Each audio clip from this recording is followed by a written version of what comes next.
Chapter 26. People like to pursue things they didn't have. For example, children like to wear adults' shoes, and Jiang Qin liked to wear lipstick and eyeliner to pretend to be mature and sexy. They knew that youth was their greatest asset. They just wanted to make some changes. This was a necessary stage in life. Therefore, Fang Yan didn't stop them. Instead, he chose to be obedient and accompany them. The taxi stopped in front of the bar. Fang Yan turned to look at Jiang Qin and said, "You promised me, after tonight, you will accept my tutoring and study hard to improve your language results." "I know, Mr. Fang," Jiang Qin said sweetly. The taxi driver was shocked. He peeked at the two of them in the rearview mirror and wondered what kind of relationship they had. A male teacher bringing a female student to a bar. Wasn't this world too messy? Fang Yan took out his wallet to pay the fare. When the taxi driver gave him change, he asked with a smile, "Which school are you a teacher at?" "Number 1 middle school," Fang Yan answered casually. "Sigh, this school is good." The taxi driver sighed and sped away. He had already made up his mind that he would never let his son apply for number 1 middle school. Pirate Bar. It was said that it was the favorite bar of watching students. It was obviously not the first time Jiang Qin came to such a place. He led Fang Yan in with ease. "They're in a private room. Let's go over." The bar was too noisy. Jiang Qin leaned forward and whispered into Fang Yan's ear. Fang Yan nodded and looked around. This bar catered to the students' preferences. There were private rooms for friends to meet and dance to their heart's content. In addition, it wasn't expensive, so the students didn't feel pressured. Most of the people around were young. Although they had changed or put on makeup, Fang Yan could still tell that they were students from their eyes and movements. There were also some unscrupulous men mixed in. Obviously, they wanted to take advantage of these young female students. Fang Yan's heart twitched as he watched. Why did these men have no bottom line? "Let's go." Jiang Qin noticed that Fang Yan's gaze had been lingering on the girls who were wearing revealing clothes. He retreated and pinched Fang Yan's arm in an unfriendly manner. "Be gentle." Fang Yan frowned. "Put on your clothes properly, your shoulders are showing." "Tisk." Jiang Qin sneered. Which woman doesn't show some skin when she goes to a bar? He would be embarrassed to greet people if he didn't show his skin. Jiang Qin dragged Fang Yan and pushed open the door of a private room with familiarity. Then, all the men and women inside exclaimed. "Big sis is here. Sister Qin, you're late. You have to drink as punishment." "Yo, our beautiful campus belle even brought a handsome guy." "Nongpa, you guys are going to be disappointed." "Beautiful campus belle?" Fang Yan glanced at Jiang Qin, who was standing beside him, and thought that this girl was very popular at school. But, what was going on with Big Sister? Could it be that Jiang Qin was the oldest among this group of students? It didn't look like it. "This is Fang Yan."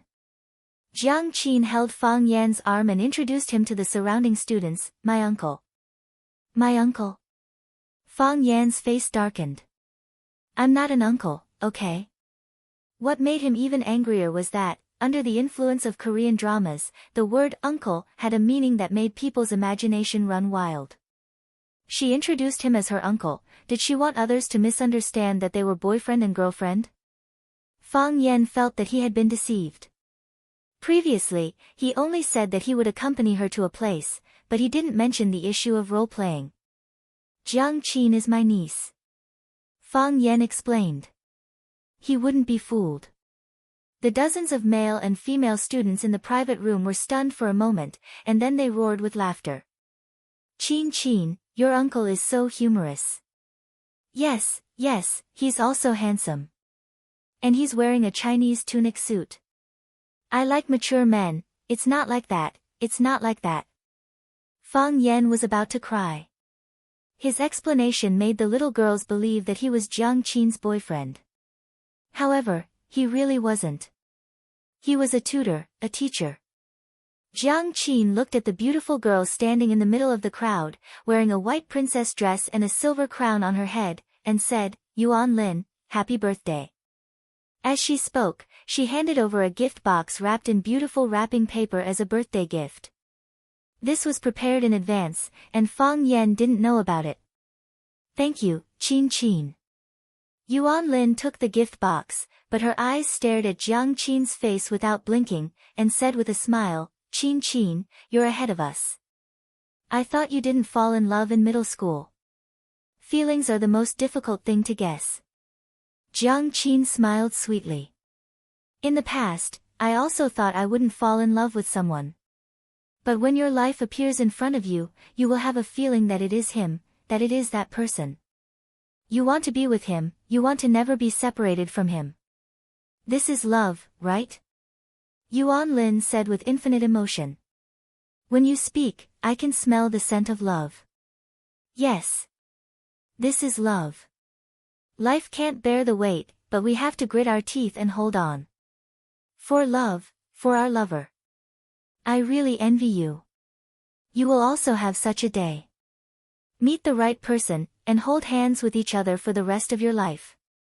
Seeing Jiang Qin and tonight's birthday girl, Yuan Lin, talking about their understanding and attitude towards love and life, Fang Yan felt a little deranged. Was this an act? Or was Jiang Qin deceiving him? She didn't bring him to a birthday party, but to the drama club, and now they were practicing their lines. Yuan Lin finally turned her eyes to Fang Yan. She took the initiative to reach out her little hand to Fang Yan and said, Hello, I am Yuan Lin, Jiang Qin's classmate and friend. Hello. Fang Yan reached out and shook hands with the little girl. Don't misunderstand, I am actually not Jiang Qin's boyfriend. Yuan Lin winked mischievously at Jiang Qin and said enviously, Your uncle really knows how to protect you. I really envy him. This is the advantage of finding a mature old man. He knows how to love others. Fang Yan felt that there was indeed a gap that was difficult to cross between him and them. The girls warmly welcomed Fang Yan, but the boys looked at Fang Yan with hostility. Originally, they all regarded Jiang Qin as the dish on their table. Although they didn't eat, and others didn't have the chance to eat. However, now that the plate was taken away by a country bumpkin who came out of nowhere, their mentality was naturally unbalanced. Jiang Qin, you are late. You have to drink 3 bottles of wine as punishment. Yes, yes. You can't forget this. If you can't drink, you can ask your uncle to help you drink. Uncle, how old are you? You must be uncomfortable with us young people, right? Hearing them laughing at his old age, Fang Yan wanted to throw out his work ID and shouted, I am a teacher, take out your student ID and copy your name 1,000 times. Unfortunately, he had only been a teacher at Rosefinch Secondary for a short time, and the school didn't have time to give him a work ID.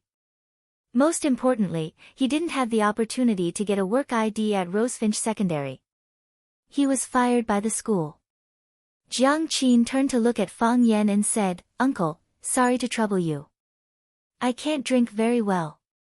Fang Yan said embarrassedly. It's only 3 bottles.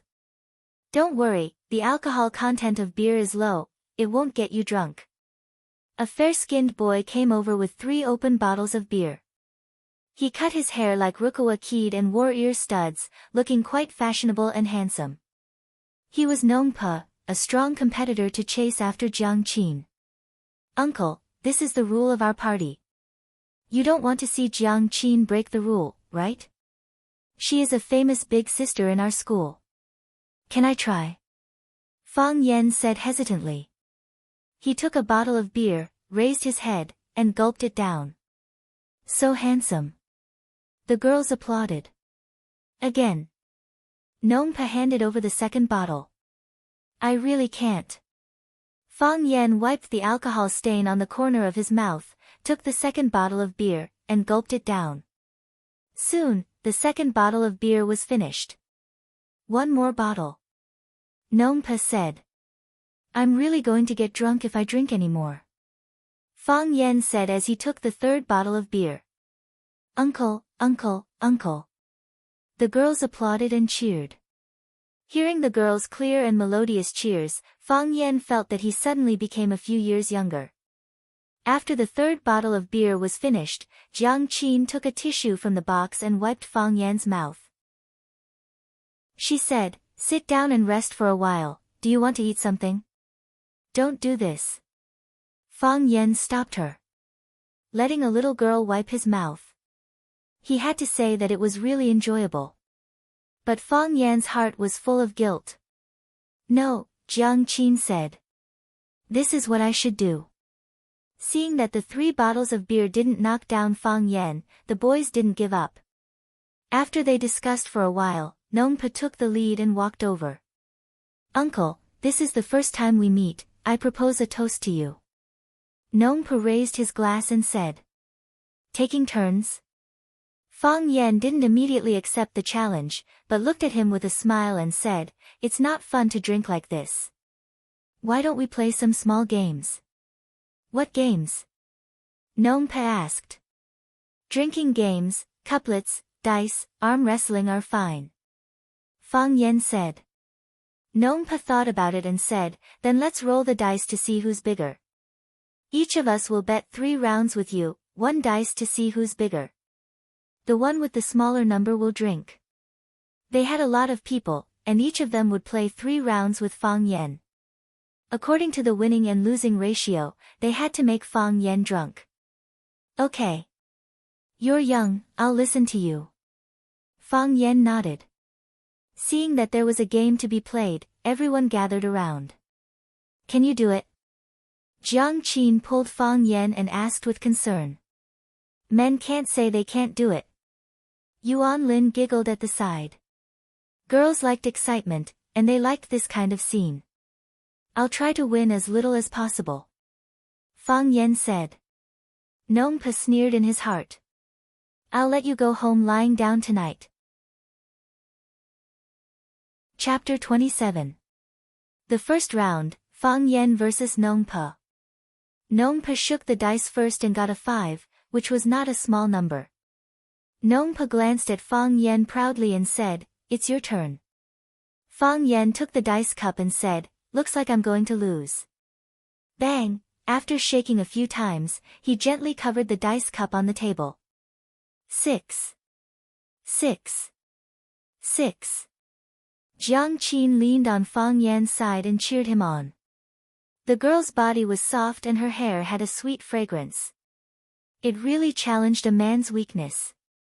"You said it." "Open it for me," Fang Yan said with a smile. "Okay." Jiang Qin suddenly opened the dice cup and immediately shouted in surprise. "It's really 6. It's really 6. Why is it really 6? "It's mainly because you said it well," Fang Yan said with a smile. Again. Nongpa was not convinced. In the second round, Nongpa got a 4. The number was not high, but it was not low either. "You can win him if you get a 5. Jiang Qin said to Fang Yan. "You are really good at math," Fang Yan praised. "Of course." Jiang Qin looked proud and didn't care about the other meaning in Fang Yan's words. He shook the dice cup a few times and said, "Since you want a 5, you can open it." "Sure, sure." Jiang Qin lifted the lid of the dice cup. Then, she shouted in surprise again, 5. "It's really 5. Ha ha ha, I am so good. You all call me the king of gamblers." Nongpa drank again. The third round. Nongpo's eyes were already angry. He lost 2 rounds in a row, which made him lose face. He took the dice and shook it for a while. With a bang, he slammed the dice cup on the table and shouted, 6. He opened the dice cup and it was really 6. "Brother Nong, good job. Brother Nong, you will win this time." "Yes, unless he also gets a 6. The boys finally saw the hope of winning and cheered for Nongpa. Fang Yan smiled, took the dice and shook it a few times.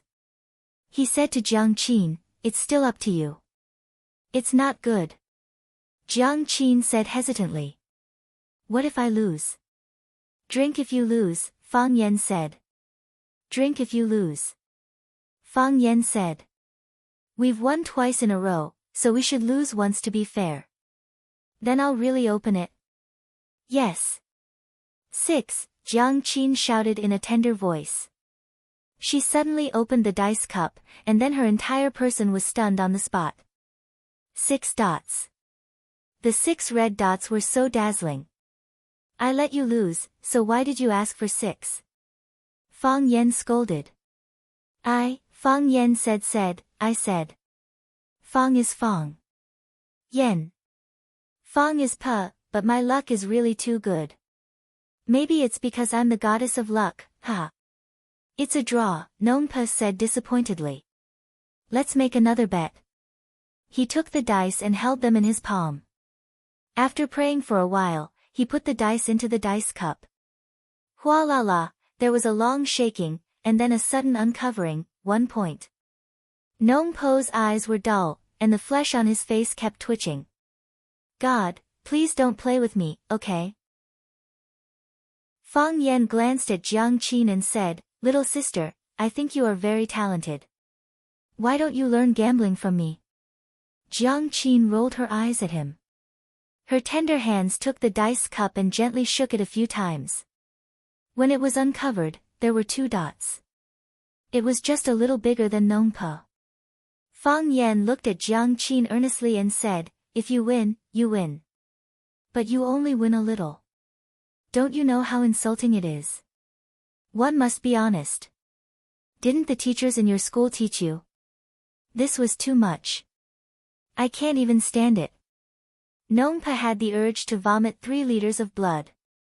Another 2 boys went up to challenge Fang Yan, but none of them could win. Fang Yan didn't drink a glass of wine, but he made those boys drunk. Uncle, are you cheating? A boy stared at Fang Yan with dissatisfaction and said. Yes, how can you keep winning? Must be cheating. Fang Yan smiled and said, I'm willing to bet and I'm willing to lose. If you think I'm cheating and find evidence of me cheating, I'll drink all the remaining wine in this room. No more dice, Nong Pa said. We don't play this much, so we're not as experienced as you. Arm wrestling, we want to arm wrestle with you. That's not good, right? Fang Yan said. What? Are you afraid? Nong Pa said mockingly. You're older than us, and you've eaten more than us. You have a big advantage. That's what I mean. My advantage is so obvious. It's not good to bully you, right? Fang Yan turned to look at Jiang Qin and asked, Then I'll try with them. Beat them. Jiang Qin waved his small fist and said. I'll try my best. Fang Yan said. What's there to talk about, we're all classmates. For some reason, when they heard Fang Yan say the words, I'll try my best, many people at the scene felt their hearts jerk and felt a chill. Nong Pa carefully looked at Fang Yan's height, weight, and 3 measurements. He thought that not every boy on his side could be a match for Fang Yan. If everyone competed with him separately, it would be his side that suffered. Both sides will send one person to fight, and the loser will drink. Nong Pa proposed a condition that was beneficial to his side. Fang Yan smiled and said, That's not good, right? There are 6 or 7 contestants on your side, and I'm the only one on my side. I can only send myself. What do you want? Fang Yan thought for a moment and said, How about this? If I win, everyone on your side has to drink 3 glasses of wine. If I lose, I'll drink 6 glasses alone. Nong Pa hesitated for a moment, then nodded and said, No problem. He turned and shouted, Fatty. Yes. A boy answered in a low voice. Fatty wasn't small, on the contrary, he was very big. Looking at the guy who was like a small mountain sitting in front of Fang Yan, Jiang Qin had a bad feeling. Nong Pa, you guys are cheating. Jiang Qin said snappily. Fatty isn't in our class. Can't he participate if he's not in our class? Nong Pa said with a smile. Fatty is in our team. Don't compete with them. Jiang Qin said to Fang Yan. Fatty is a famous strongman in our school. In every school sports meeting, he's always the champion of javelin and discus. Is that so? Fang Yan looked at Nongpa bitterly and said, "You guys don't want me to drink on purpose, do you? Isn't this too disloyal? I thought we were friends. If you bet, you have to accept defeat." Who said that again? Nongpa laughed.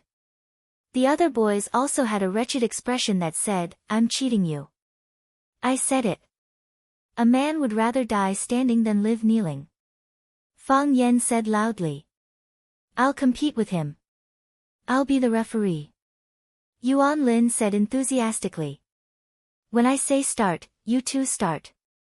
I have no objection. Fang Yan said. I also have no objection. Fatty admired Yuan Lin very much. Seeing that she was willing to join, his fat face flushed with excitement. If he won against this annoying guy in front of the goddess of his dreams, then, in the eyes of the goddess, his fat body would no longer be fat, but strength. In fact, Fatty was really thinking too much. In the eyes of the goddess, fat would always be fat. Ready? Yuan Lin said with a sweet voice.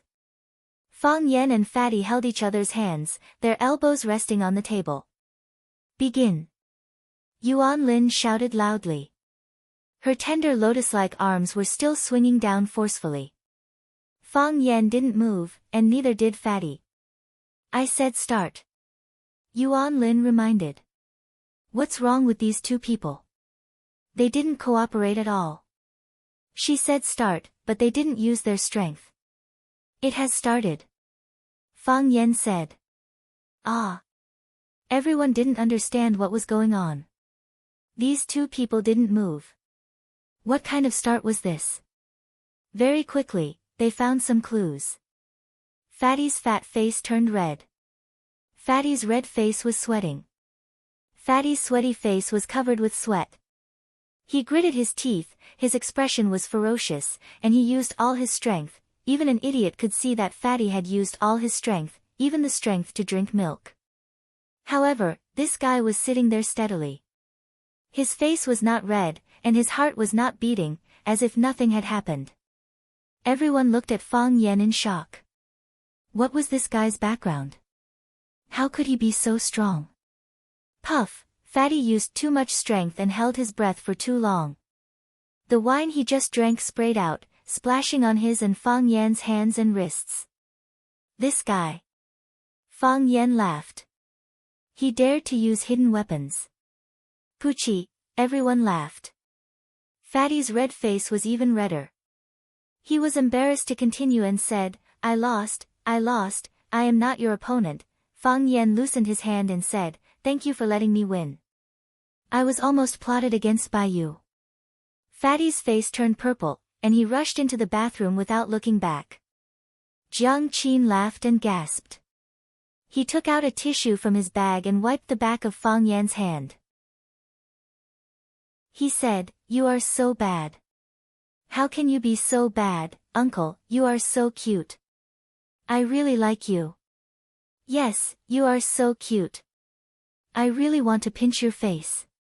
What a thick face, it's rare in my life. Yuan Lin looked at Fang Yan with her beautiful big eyes and said, I also want to find an uncle like you. Jiang Qin quickly held Fang Yan's arm and said, don't compete with me.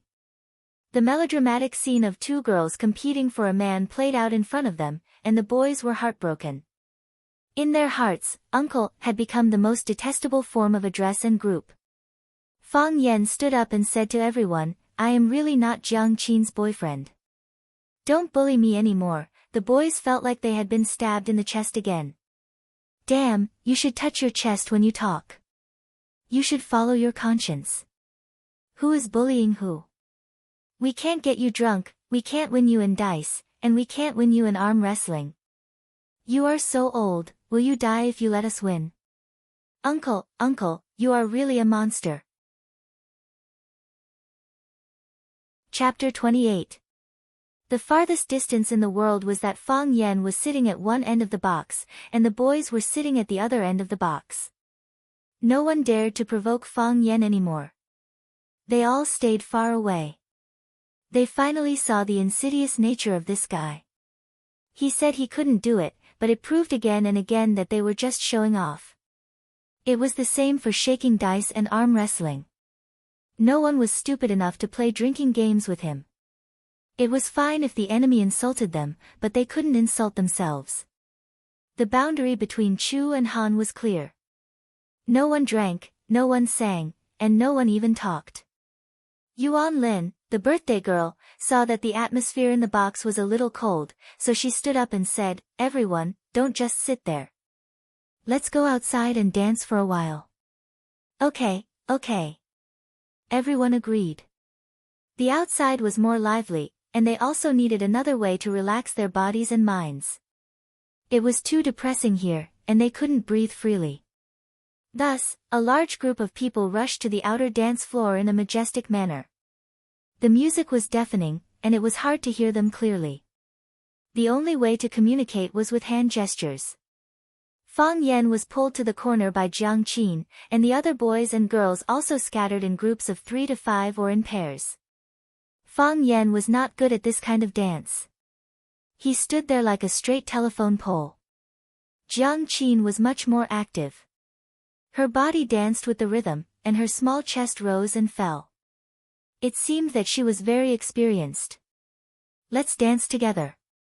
Jiang Qin lay on Fang Yan's shoulder and shouted in his ear. "You play," Fang Yan said. "I'll go to the box." Fang Yan turned around and was about to leave, but he was pulled by Jiang Qin. Her 2 small hands grabbed Fang Yan's 2 big hands and pulled him to the dance floor with all her might, making him sway to the rhythm of her dance. Fang Yan shook his head, indicating that he didn't know how. Jiang Qin's lips moved. Fang Yan understood what he meant. "I'll teach you." Fang Yan had no choice but to accept Jiang Qin's arrangement.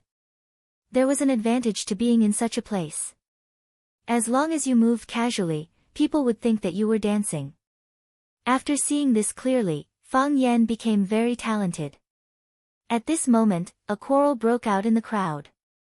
The bystanders naturally formed a circle, surrounding the 2 parties who were in conflict in the middle.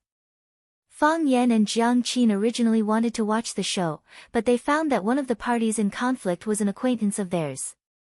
"It's Yuan Lin and the others," Jiang Qin said as he took Fang Yan's hand and squeezed through the crowd. There was a commotion on the dance floor, and the DJ turned off the music.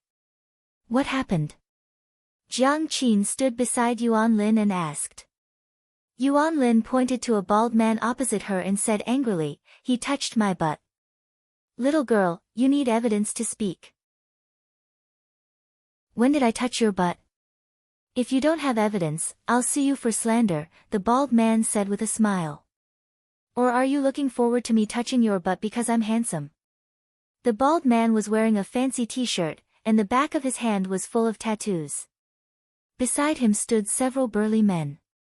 At a glance, one could tell that these people were working in the underworld. Hearing the bald man's words, the brothers around him all laughed out loud. "No wonder I woke up early this morning and the magpies were chirping above my head. It turns out that Brother Wolf has a happy event. This little girl is so tender. She's obviously Brother Wolf's favorite food. No, it should be said that a strong man like Brother Wolf is a girl's dish. You, hooligans." Yuan Lin's eyes were red as she pointed at the bald man and scolded him. The bald man laughed and turned around to say to his brothers, "Listen, I'm not wrong, am I? This girl is interested in me. She even investigated my profession. Yes, we are hooligans. Men are not hooligans, women are not crazy. I am a hooligan, and I am proud. You guys are too much." Nongpa pointed at Brother Wolf and shouted. "What kind of hero is bullying a girl? Yes. Apologize to us. Call the police, let's call the police." Yuan Lin was beautiful and was one of the goddesses in the eyes of many boys. She was extremely popular at number 26 high school. Now that she was being bullied on the dance floor, the boys naturally stood up to defend their goddess. "Apologize? What's that? Call the police if you dare. I want to see which school you are from. Does the school care about their students coming to this kind of place to play? Bullying girls is really not a hero. We'll teach you little bastards a lesson too. You want to fight? The boys' blood surged and they all wanted to rush forward. Crack! There was the sound of glass bottles breaking in the middle of the dance floor. A yellow-haired hooligan was holding a bottle of beer in each hand.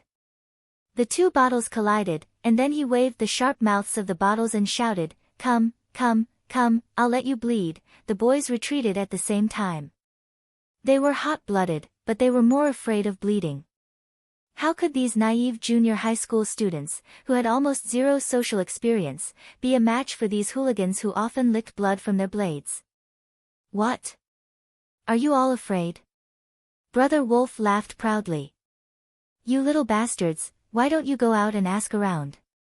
Do you know who I am? How dare you challenge me? The boys were furious, but they did not dare to go against him again. Who was it that asked me to apologize? Brother Wolf asked. No one answered. Who told me to apologize? Brother Wolf suddenly raised his voice and roared. It's okay if you don't admit it. All of you, come over and kneel in front of me. Kneel in a row. Everyone kiss my leather shoes and say to me, Brother Wolf, I'm sorry, I was wrong. The students looked at each other with ferocious expressions and bloodshot eyes. Come here, the yellow-haired boy shouted with a beer bottle in his hand. Are you deaf? Didn't you hear Brother Wolf's words? We won't do that, Nongpa said through gritted teeth. Although he was afraid, he knew that if he did that, it would become a lifelong shame for them. They would never be able to get rid of the bad name of kneelers. Yes, we will never apologize. If you have the ability, you, kill us, yell. You have guts. The yellow-haired boy walked toward them with a beer bottle and a dagger. It seems that you won't shed a tear until you see the coffin. I'll show you what I'm made of first. Ah, the girls screamed. Some of them wanted to run, but they were surrounded by people and could not escape even if they wanted to. I told you to apologize. Fang Yen stepped forward and stood in front of the yellow-haired boy. What did you say? The yellow-haired boy asked. I said. I told you to apologize. Fang Yen repeated. Harassing underage female students is a crime. Apologizing is too easy for you. Fang Yen. Jiang Qin tugged at Fang Yan's clothes from behind, reminding him not to be rash. Io, someone stood up to save the damsel in distress. Respect. Respect. However, do you know that what you're doing is courting death? Before the yellow-haired boy could say the word death, he had already grabbed the broken bottle and stabbed it toward Fang Yan's chest. Fang Yan stretched out his hand. He stretched out his hand lightly. His palm against the glass looked like he would definitely die. Fang Yan. Jiang Qin stopped him loudly. Whoosh, it was as if everything in the world had suddenly stopped. The music stopped, the speed stopped, the gaze stopped, and even the breathing stopped. The bottle was still in the yellow-haired boy's hand, but the sharp half was clamped by two of Fang Yan's fingers. Crack, a crisp sound rang out. Fang Yan used a bit of force with his two fingers and broke off a piece of the glass as if he was breaking a bread loaf. Crack, another piece was broken. Crack, a third piece. Fang Yan patted the back of the yellow-haired boy's hand and said, Give me the rest. The yellow-haired boy's mouth opened wide and his pupils dilated.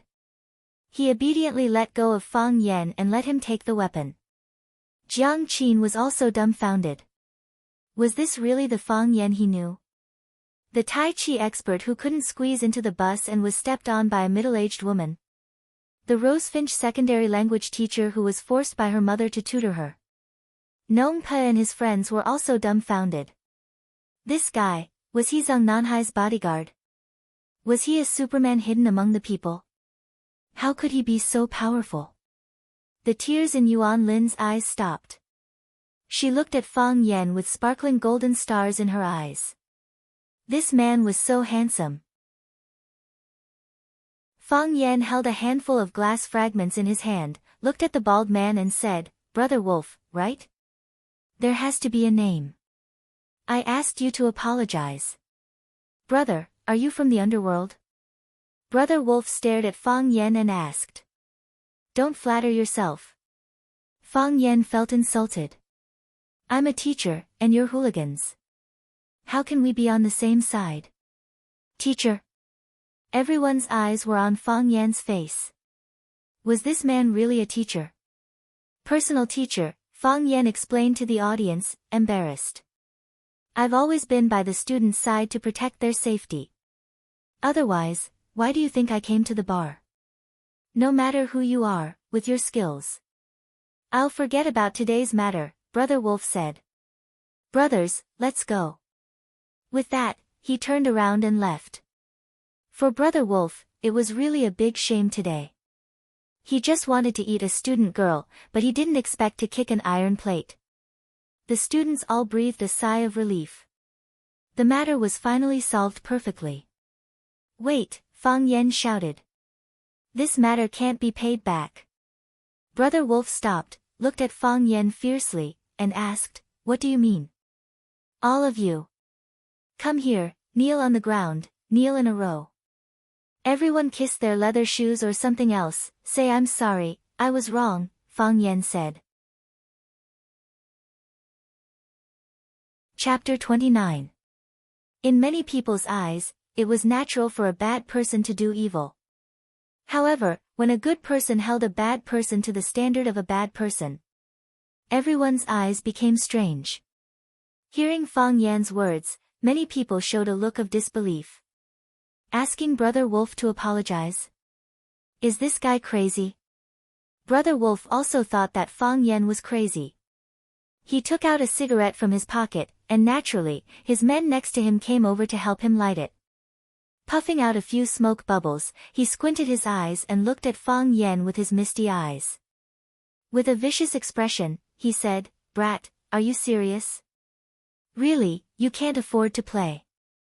"I'm just playing with you," Fang Yan said with a smile. "I'll ask you one last time. What are you doing? Don't let the flood break the temple of the Dragon King and fight among ourselves. Are you crazy? You were born to be a hooligan. Do you think that everyone in the world is a hooligan like you? I've said it before, I'm an honorable teacher." Fang Yan said angrily. "Which school are you from? Oh, you want to threaten me?" Fang Yan sneered. "Do you think I'm scared?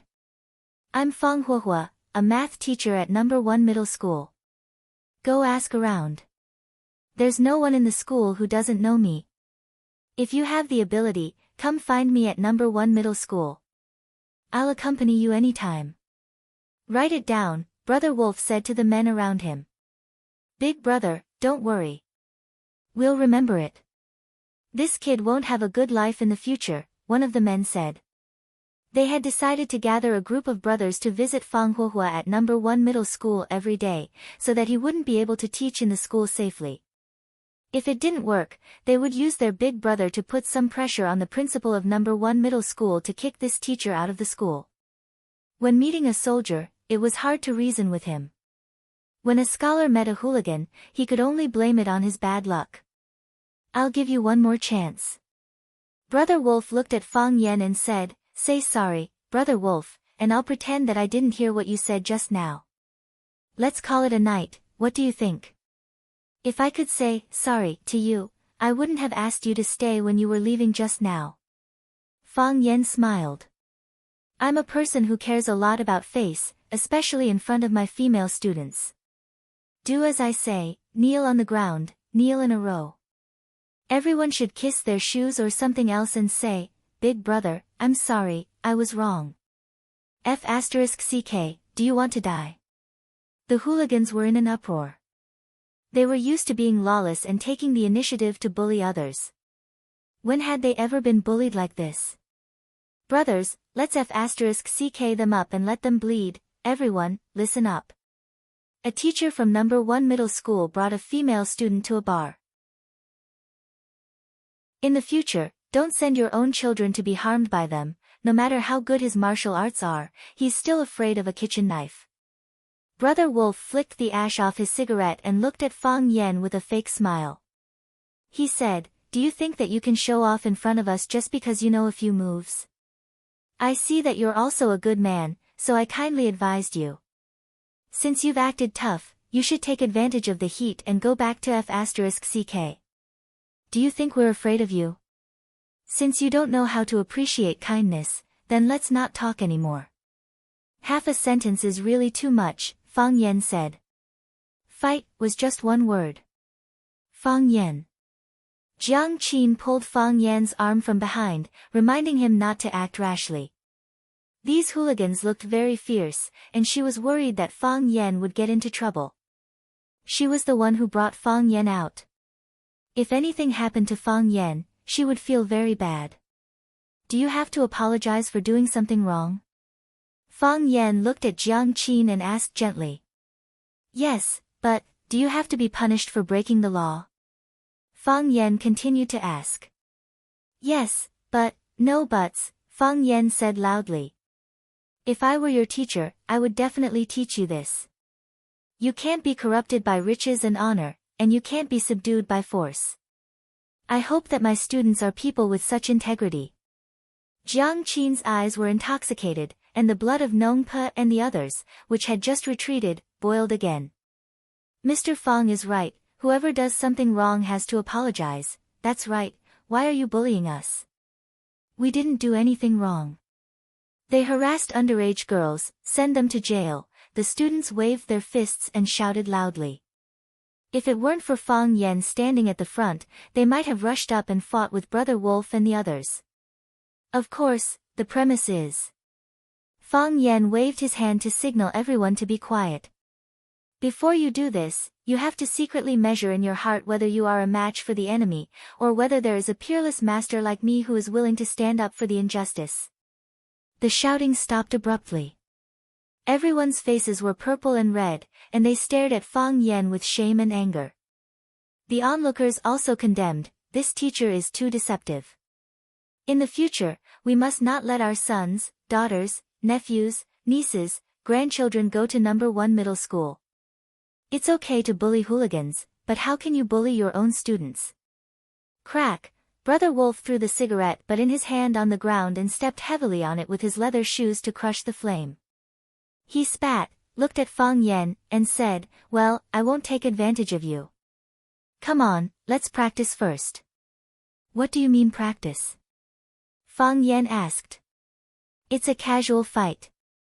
Whoever knocks the other down wins," Brother Wolf said. Whoosh! Fang Yan rushed in front of Brother Wolf, hooked his right wrist, and controlled Brother Wolf's thick neck in the palm of his hand. His body pressed against Brother Wolf's body as he retreated, and when Brother Wolf was not stable, he pulled him forward. Clang! Brother Wolf's big face slammed into Fang Yan's knee, which had already been raised, and it was a domineering knee strike. Bang!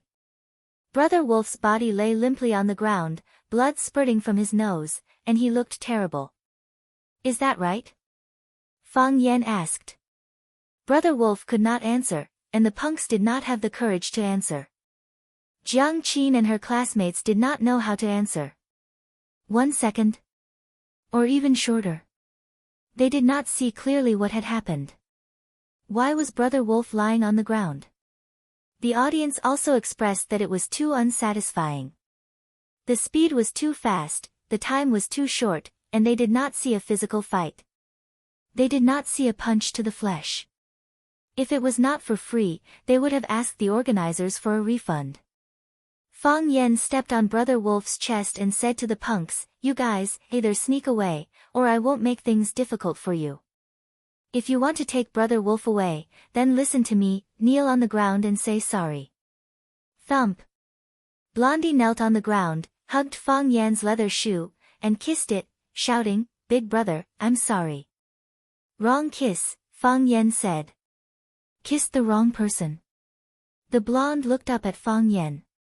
Fang Yan pointed to Nong Pe and the others and said, "Kiss their shoes, every one of them." "Yes, big brother," Blondie replied. He thought to himself, this guy is really vicious. It's a pity he is not a hooligan. Brother Wolf only asked them to kiss his foot, but this bastard asked them to kiss everyone's feet. The other punks looked at each other and all knelt down. They wanted to run, but if they did, they would not be able to recognize Brother Wolf as their big brother in the future, and they would not be able to establish themselves in the underworld. Big brother, I'm sorry, I was wrong. Big brother, I'm sorry, I was wrong. It was hard to apologize, but it was also very painful to be apologized to. Nongpa and the others tried not to look at the punks who were hugging and kissing their feet, but their bodies were trembling slightly. They felt as if they had understood something in their minds. They tried hard to think, but they could not find anything. After the punks completed the apology ceremony, Fang Yen lifted his foot from Brother Wolf's chest and said to Brother Wolf, "Remember clearly, I am Fang Yen from number 1 middle school." "No, it's Fang Huahua. Don't find the wrong person."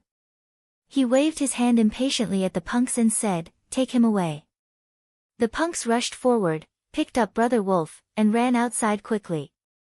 They even forgot to say a threat like, "There's still time." The security guard in the bar came out and asked a few questions before he was sent away by Fang Yen. They bullied the weak and feared the strong.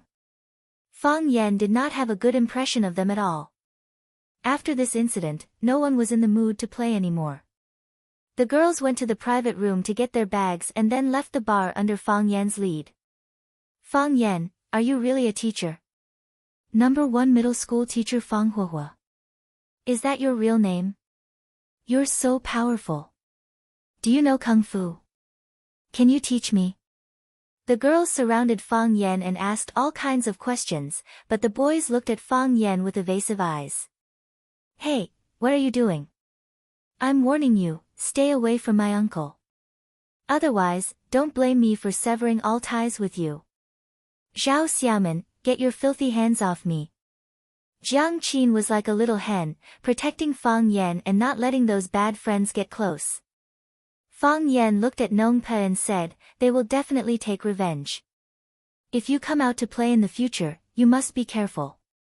Nongpa looked up at Fang Yen, gritted his teeth, and said firmly, "I won't come to this kind of place again." Fang Yen nodded. He knew that after what happened tonight, these children would be a lot more restrained. It was good for them to maintain a sense of fear for this society, because they had no experience and no ability to deal with such complicated and violent things. Yuan Lin walked up to Fang Yen and said gratefully, "Thank you, Fang Yen. If it weren't for you." "This is what I should do," Fang Yen said with a smile. "It's my duty to protect the students." "Are you really a teacher at number 1 high school?" "No. That's what I said." Yuan Lin breathed a sigh of relief. "Fang Yen, can you give me your cell phone number?" "Hey, Yuan Lin, what do you want?" Jiang Qin said angrily. "Why do you want his cell phone number? If there's anything, just contact me directly. Hey, don't force me to break up with you." Chapter 30. The weather in Huacheng in September was still very hot. Coming out of the air-conditioned bar, one's skin immediately had a layer of goosebumps upon contact with the outside air. Very quickly, the heat and sweat mixed together, forming a layer of invisible film. It was like a cocoon wrapped in silk, making people feel suffocated and stifled. Fang Yen preferred to stay at home at night like this, taking a cold shower and lying in bed with a book or standing in front of the window with a telescope. The moon decorates your window, you decorate other people's dreams. Look, poets have so much life experience. Fang Yen and Jiang Qin walked side by side on the road. Jiang Qin didn't speak, and neither did Fang Yen. Jiang Qin walked with her head down, kicking a small stone and rolling it forward. Fang Yen couldn't help but laugh. She really looked like a child. Of course, in Fang Yen's heart, she was indeed a child. "What are you laughing at?" Jiang Qin turned to look at Fang Yen, her bright eyes without any impurities. It was good to be young. Her eyes were as clear as a mirror. "Nothing." Fang Yen shook her head. "Don't you want to say something?" Jiang Qin asked. "Say what? What don't you want to ask?" "Ask what?" Tell me, if you weren't here today, how would we deal with this? Jiang Qin asked. Leave. Even if it's a big grievance, leave quickly, Fang Yan said. To save your dignity, it will only make you lose more dignity. Not willing to bear the loss will only make you lose more.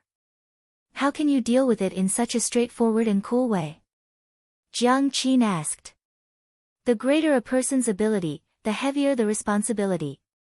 I know, it's a line from Spider-Man, but it's not just about Spider-Man, but also Iron Man, Batman, Superman, Bill Gates, Steve Jobs, Obama, Fang Yan, you really are shameless.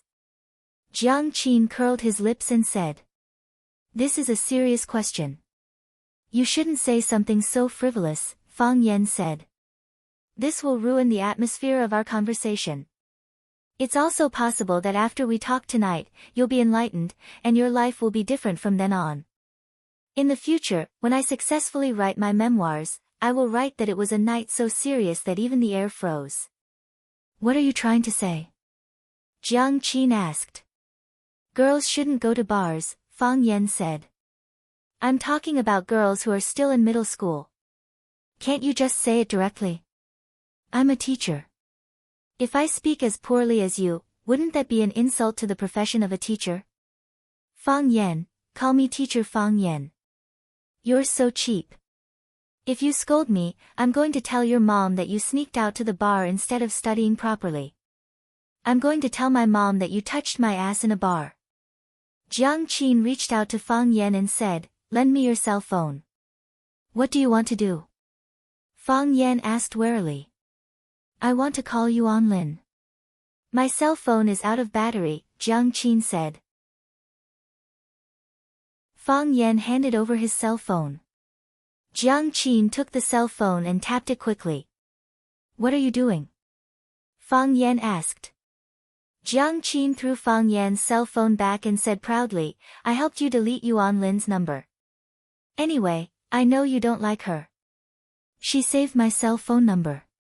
What if she takes the initiative to call? You can choose not to answer. Jiang Qin said. He thought that it would be strange if she could call. Sure. Jiang Qin used the key to open the door and whispered to Fang Yan, be careful with your footsteps.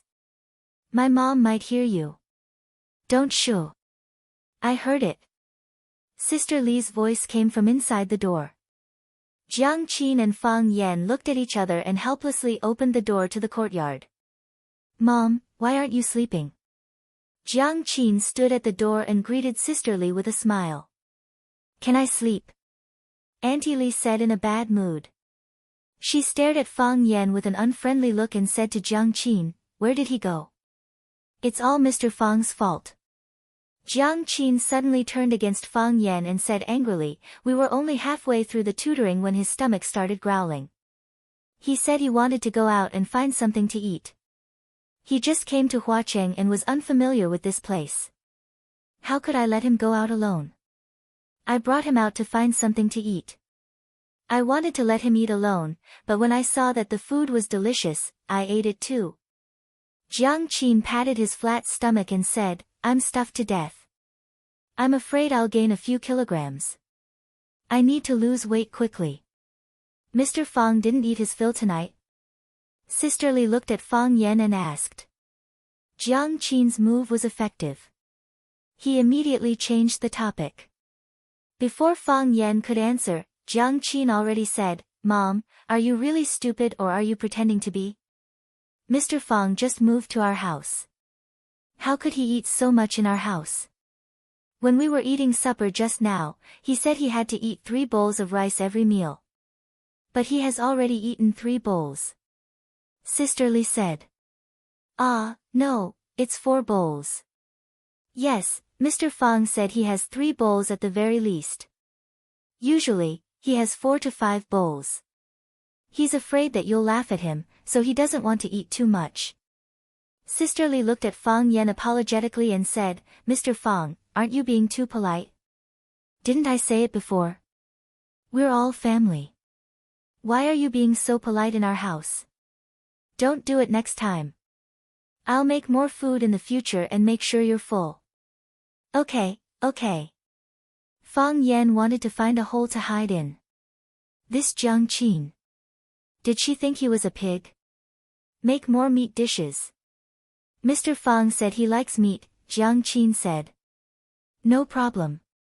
Sisterly laughed. What's so difficult about it? Have you forgotten what our family does? Jiang Qin yawned and said, I'm full. I'm sleepy. I'm going back to sleep. Hey, go to sleep. You still have class tomorrow. Sisterly said. Good night, Mr. Fang. Jiang Qin said goodbye to Fang Yan with a wink. Good night. Fang Yan waved his hand. Jiang Qin smiled and walked toward the inner room. Wait! Sisterly shouted. Jiang Qin was shocked. She turned around and complained, Mom, what are you doing? Are you trying to scare me to death? Sweetheart, your clothes. You weren't wearing this before, right? This is it. Jiang Qin said firmly. I went upstairs to take a shower and change. This is it. This is it. Sisterly patted her head and sighed. Menopause. My memory is getting worse. Jiang Qin walked over and hugged Sister Li's arm. How can my memory be bad?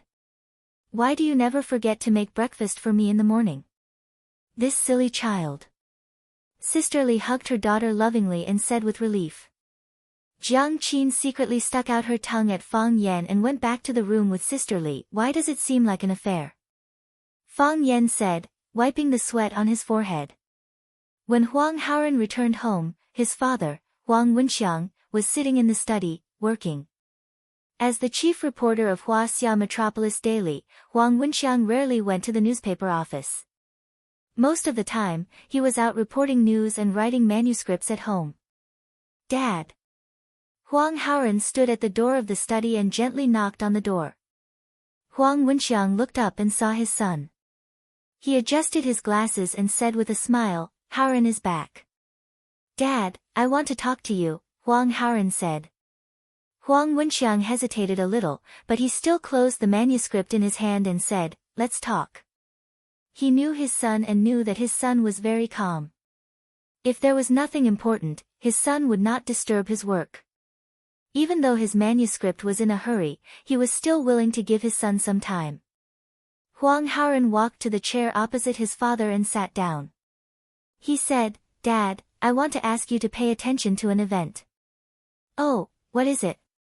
A teacher of Rosefinch Secondary was fired. Huang Haoren said. Huang Wenxiang couldn't help laughing and said, Haoren, don't be ridiculous. Do you know what kind of newspaper Dad works for? If it was just a matter of a teacher being fired from a school, it would be impossible for it to be on the Huaxia Metropolis Daily. Hurry up and wash your face. I'll take you to eat something delicious later. Dad. Huang Haoren looked at his father stubbornly. He's different from other teachers. Huang Wenxiang wanted to say, as long as it's a teacher of Rosefinch Secondary, it's all the same to me. That was because their newspaper would not publish such trivial news. That would be a waste of space. The editor-in-chief wouldn't approve it either. However, looking at his son's serious expression and firm eyes, he didn't say it in the end. How is he different? Huang Wenxiang changed his sitting position and asked aloud. He was wronged. He was fired because of us. Huang Haoren's voice was a little emotional. Thinking of what Zheng Guodong and the others said, his heart was filled with anger. What kind of era was this? Why were bad people always free and unfettered? After listening to his son's narration, Huang Wenxiang's expression also became solemn. How do you want me to help him? Huang Wenxiang asked aloud. Report it. Huang Haoren gritted his teeth and said. You should seek justice for him in the newspaper. If you don't put some pressure on the school, they won't recruit Mr. Fang again. It's said that the school leaders have already discussed and approved it. If I do this. Huang Wenxiang looked at his son and said, do you know what this will bring to you? The school leaders will look at you with colored glasses, other teachers will also see you as a marginal person because of the attitude of the higher-ups. Are you sure you want to do this? You're still young, there's no need to get involved in such a level of struggle. If there's too much mental pressure, it will affect your academic performance. Huang Haoren was silent. Think about it carefully. Huang Wenxiang said. Dad, I've already thought about it. Huang Haoren's eyes were firm and he said very solemnly, Mr. Fang is a good teacher. A good person shouldn't be treated like this. Chapter 31. Early morning. It was a thin mist. I can't see my hands, and I can't walk when I see my hands. Fang Yan moved his toes, and his hands quickly drew circles one after another. Sincerity in the heart, form on the outside, ever-changing and ever-changing, the fire reaches perfection. God is solemn, and appearance is majestic. The atmosphere is pure, and the spirit tool is pure. The heart is myriad, and the 5 skandhas are hidden. Circles within circles, and in the end, only a straight line could be seen. No matter how difficult it is to approach from all directions, even if a brave person suddenly invades, he will fall.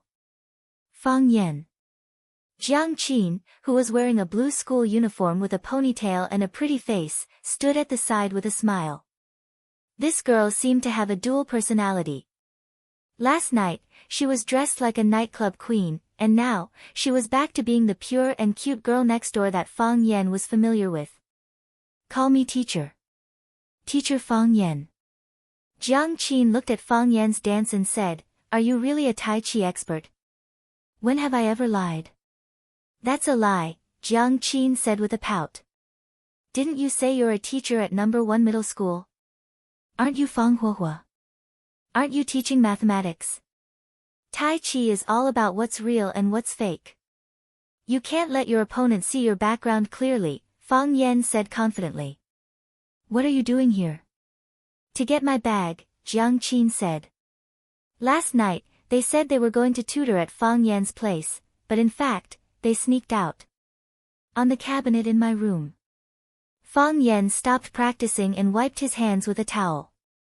Jiang Qin raised his wrist and waved it in front of Fang Yan's eyes, and said, It's 7:00, aren't you going to school? School. Fang Yan was stunned for a moment, and said with a smile, You go first, I still need to take a shower. Aren't you going to be late? I don't have class for the first 2 periods, Fang Yan said.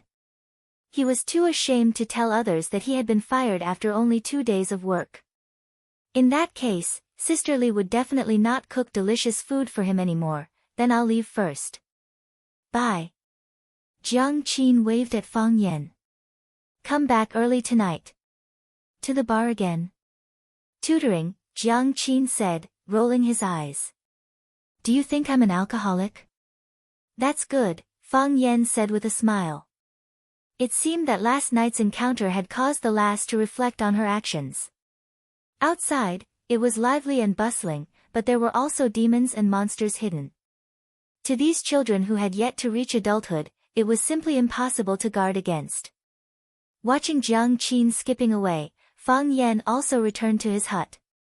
When he came out of the bathroom, he saw 2 missed calls on his phone. One was the personal phone number of the office director, Zheng Jing, and the other was an unknown number. Fang Yan ignored the unknown number and directly dialed Zheng Jing's phone number. As soon as the phone was connected, he quickly hung up the phone. Soon, Fang Yan's cell phone rang.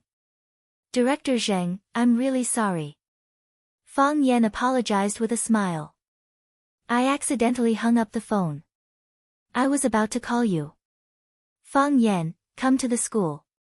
Principal Lu wants to see you, Zheng Jing said coldly. Wasn't I fired? Fang Yan asked. This is something that everyone knows.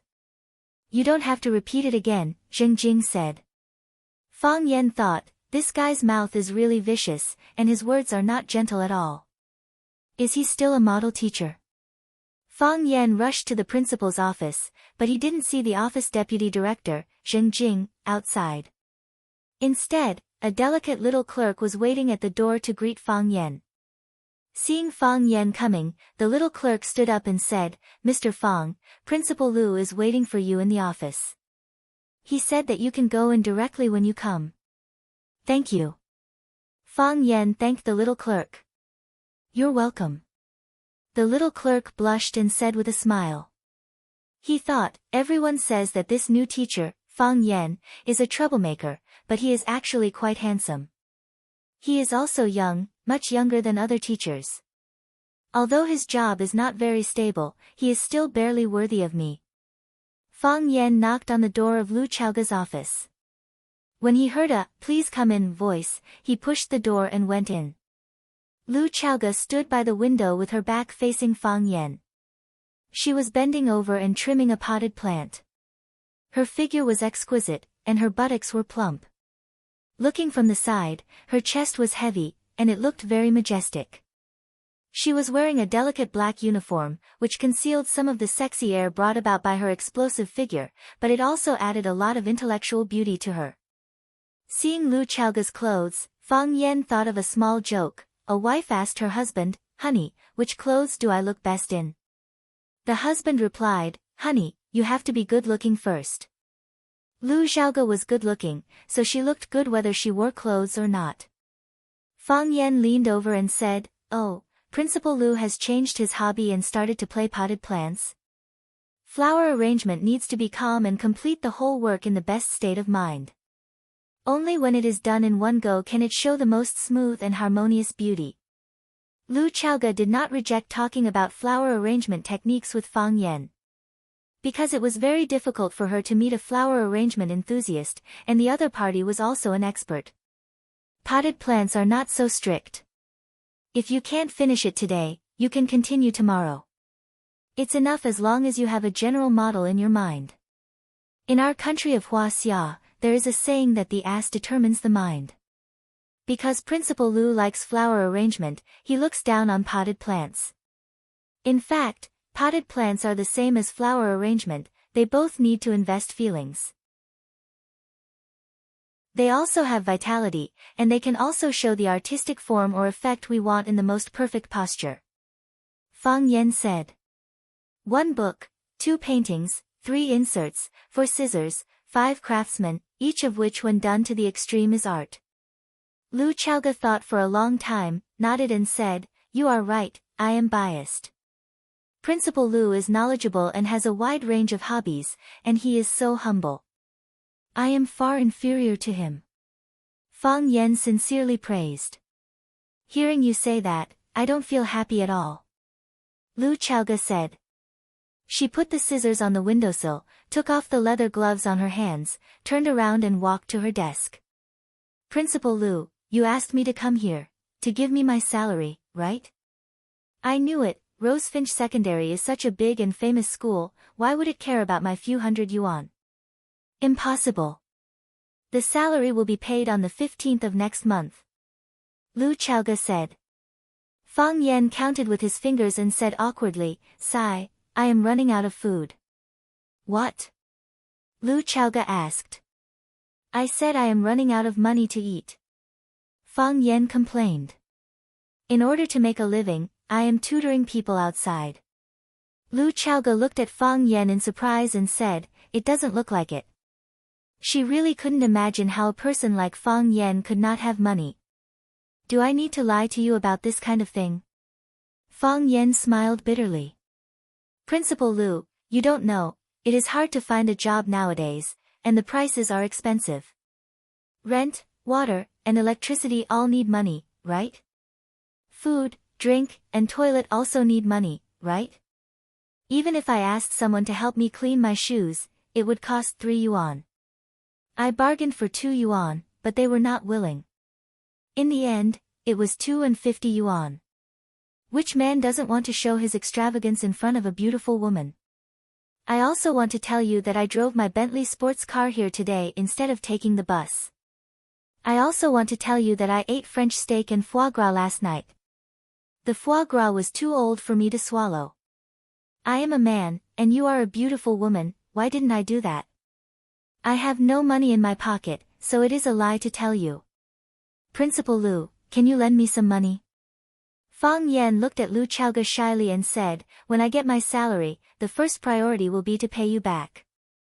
Lu Chaoge had an impulse to explode again. This guy. Did he ever think of himself as a leader for a second? Seeing Lu Chaoge was silent, Fang Yan thought she was unwilling and said, Principal Lu, you don't have to worry that I won't pay you back. I promise with my character. I will pay you back when I get my salary. By the way, I can also write you an IOU. How much? Lu Chaoge asked. She felt that she must be crazy. Why did she talk to him about this problem? 30 to 50,000. Fang Yan saw that Lu Chaoge's face was not right, so he quickly changed his words and said, 3 to 5,000 is also fine. Lu Chaoge took out her bag from the drawer and found her wallet from the bag. She took out a stack of money from the wallet and said, only this much. Fang Yan took the money and counted it. He said happily, 3,600. It is quite a lot. Nowadays, only fools carry so much cash in their wallet. I will write you an IOU. No need. Lu Chaoge waved her hand. She really didn't want to talk about this anymore. She wanted to end the topic quickly. Just deduct it from your salary. Okay, okay. Fang Yan nodded and put the money into his pocket with a smile. Principal Lu, then I will go back first. Go back where? Lu Chaoge asked. Is there anything else? Lu Chaoge looked up at Fang Yan and said, you have 2 classes today. Wasn't I expelled from the school? Fang Yan looked up at Lu Chaoge with surprise and asked happily, I wasn't expelled. No. You are not leaving. I am not leaving. Actually, you can leave. Fang Yan said. If Lu Chaoge left Rosefinch, she didn't have to return the money she just borrowed. What? Lu Chaoge frowned. Don't misunderstand. Fang Yan explained. Principal Lu is different from me. I can't find a job in other places. Principal Lu, other schools are rushing to invite you to work. A talent like Principal Lu should naturally go where he can display his talent. Don't force yourself because of me, a small teacher. Do you think I said that because I hope you don't have to return the 3,000 yuan after you leave? You look down on me, Fang Yan. I'm afraid that I'll drag down your bright future. Fang Yan. Yes. First, I am not staying because of you. I see. Fang Yan said. The nature of women is that they don't mean what they say. Who said this sentence? Second, in Rosefinch, I can also find a way to display my talent. I don't doubt it at all. Third, cooperate with my work in the future. Of course, of course. I am your person. I know. Fang Yan nodded repeatedly. Principal Lu, why does the school not want me to leave again? Did you help me? Lu Chaoge looked at Fang Yan deeply and said, thank your students. Students? Fang Yan was confused. Wasn't Lu Chaoge helping him? Chapter 32. Coming out of Lu Chaoge's office, seeing the clerk looking at him with a smile, Fang Yan walked over with what he thought was the most handsome step. I'm Fang Yan. Fang means square, and Yan means 2 flames. How should I address you, beauty? My name is Zhang Meng. You can call me Xiao Meng. The clerk said with a blushing face and a smile. You're Principal Lu's secretary? Yes. Usually, I serve Principal Lu. But, Director Zheng, will also help. When Xiao Meng said Jing Jing, her expression was a bit unnatural. Obviously, the two didn't get along very well. And what happened in the school recently? Something big? Something big that has something to do with me. Yes, you were fired, but you were specially recruited. Yes, that's it. Fang Yan nodded with a smile. Why is that? You really asked the right person. Xiao Meng said proudly. These 2 days, I've been with Principal Lu, so I know the cause and effect of the matter. In fact, you were really fired from the school, but... After listening to Xiao Meng's explanation, Fang Yan really wanted to thank his amiable and respectable students. He was indeed voted to be fired at the school's high-level meeting, and Lu Chaoge was really ready to give up the position of Rosefinch Secondary's vice principal to find another way out. However, Fang Yan's students let Fang Yan return to the school. Lu Chaoge also saw a valuable quality in these students, so she decided to stay. During the days when Fang Yan was away, a lot of things happened in the school. As soon as Fang Yan left, Huang Haoren returned home. He told his father, Huang Wenxiang, what happened in the school. After Huang Wenxiang heard it, he was furious and immediately followed him to Rosefinch Secondary to investigate. After interviewing many students of the 9th class and the people involved in the incident, he wrote an article titled, Good Teacher, Bad Teacher, Who Has the Final Say? The article was published in the evening supplement of the Huaxia Metropolis Daily.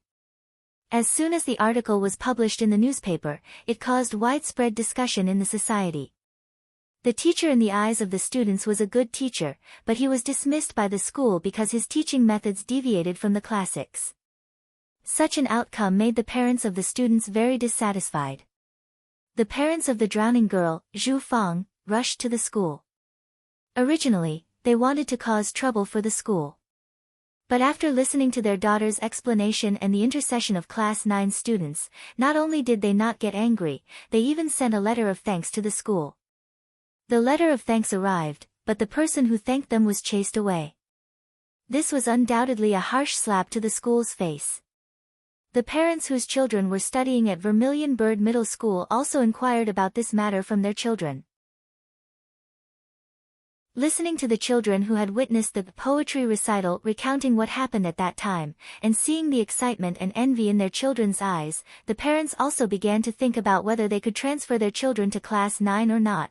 The higher-ups of Rosefinch Secondary could no longer sit still. Principal Zhang Xiaofeng personally took the lead and convened a meeting to discuss the recruitment of Fang Yan. However, they had just chased him away and then immediately invited him back. The school's face would be embarrassed, and the person involved would certainly be very unhappy. Therefore, after a fierce bargaining, they decided to give him some compensation, directly skipping the 3-month probation period and becoming an official teacher of Rosefinch Secondary. There was no way to communicate this matter directly with Fang Yan, so Zhang Xiaofeng personally went to negotiate with Lu Chaoge. After agreeing to several of Lu Chaoge's requests, Lu Chaoge also agreed to withdraw her resignation and continue to stay at Rosefinch. Li Mingxiang and his group were the most humiliated when Fang Yan left and came back. They racked their brains to send Fang Yan away, but they didn't expect that they would have to go through so much trouble to invite him back. Has anyone ever told you that you are very good-looking? Fang Yan looked at Xiaomeng and asked. Yes. Xiaomeng lowered her head. How could this person be so direct? Confessing now. Isn't it a little too fast? Since they have all said it, then I won't say it. Fang Yan waved his hand at Xiaomeng and quickly ran outside. He wanted to see his students, to see those lovely children. Bastard! Xiaomeng looked at Fang Yan's back and gnashed her teeth. The Buick stopped in front of the villa. Zheng Jing pushed open the door and got off. He wiped his hair to make it look more smooth and tidy. He also tidied up the collar of his Chinese tunic suit to make himself look more neat and tidy. Only then did he carefully ring the doorbell of the courtyard. Click, the door opened, and Zheng Jing pushed the door and walked in. An old man in a black suit greeted him. After making an ancient European invitation gesture, he said, "Young master is waiting for you in the backyard." "Thank you." Zheng Jing said gratefully and followed the old man to the backyard of the villa. If you didn't see it with your own eyes, it would be hard to imagine that the backyard of the villa was a huge golf course. Not only this villa, but the backyard of the whole row of villas were all golf courses. They could pick up their clubs and play a few rounds at any time. A man with his back to them was swinging his golf club to hit the ball. He was tall and straight, and his posture was standard. It was obvious that he was an expert in this field. Whoosh! The man swung his club, but the ball didn't move. It was empty. The man turned around and casually handed the club in his hand to the old man beside him. He said with a smile, "Zheng Jing, every time you come over, you affect my performance." Zheng Jing's forehead was full of sweat, and his round body tried to bend down. He said in fear, "Young Master Jiang, it's my fault. It's my fault. I shouldn't have come at this time. I asked you to come at this time, but you didn't come at this time. When were you going to come?" The man asked with a straight face. Yes. Young master asked me to come, so I came immediately." Zheng Jing nodded repeatedly. Even he didn't know what "yes" meant. Jiang Zhulu laughed and patted Zheng Jing's shoulder. He said, "All right, old Zheng, I was just joking with you." "What's wrong?" "Old Zheng, you don't come without a reason.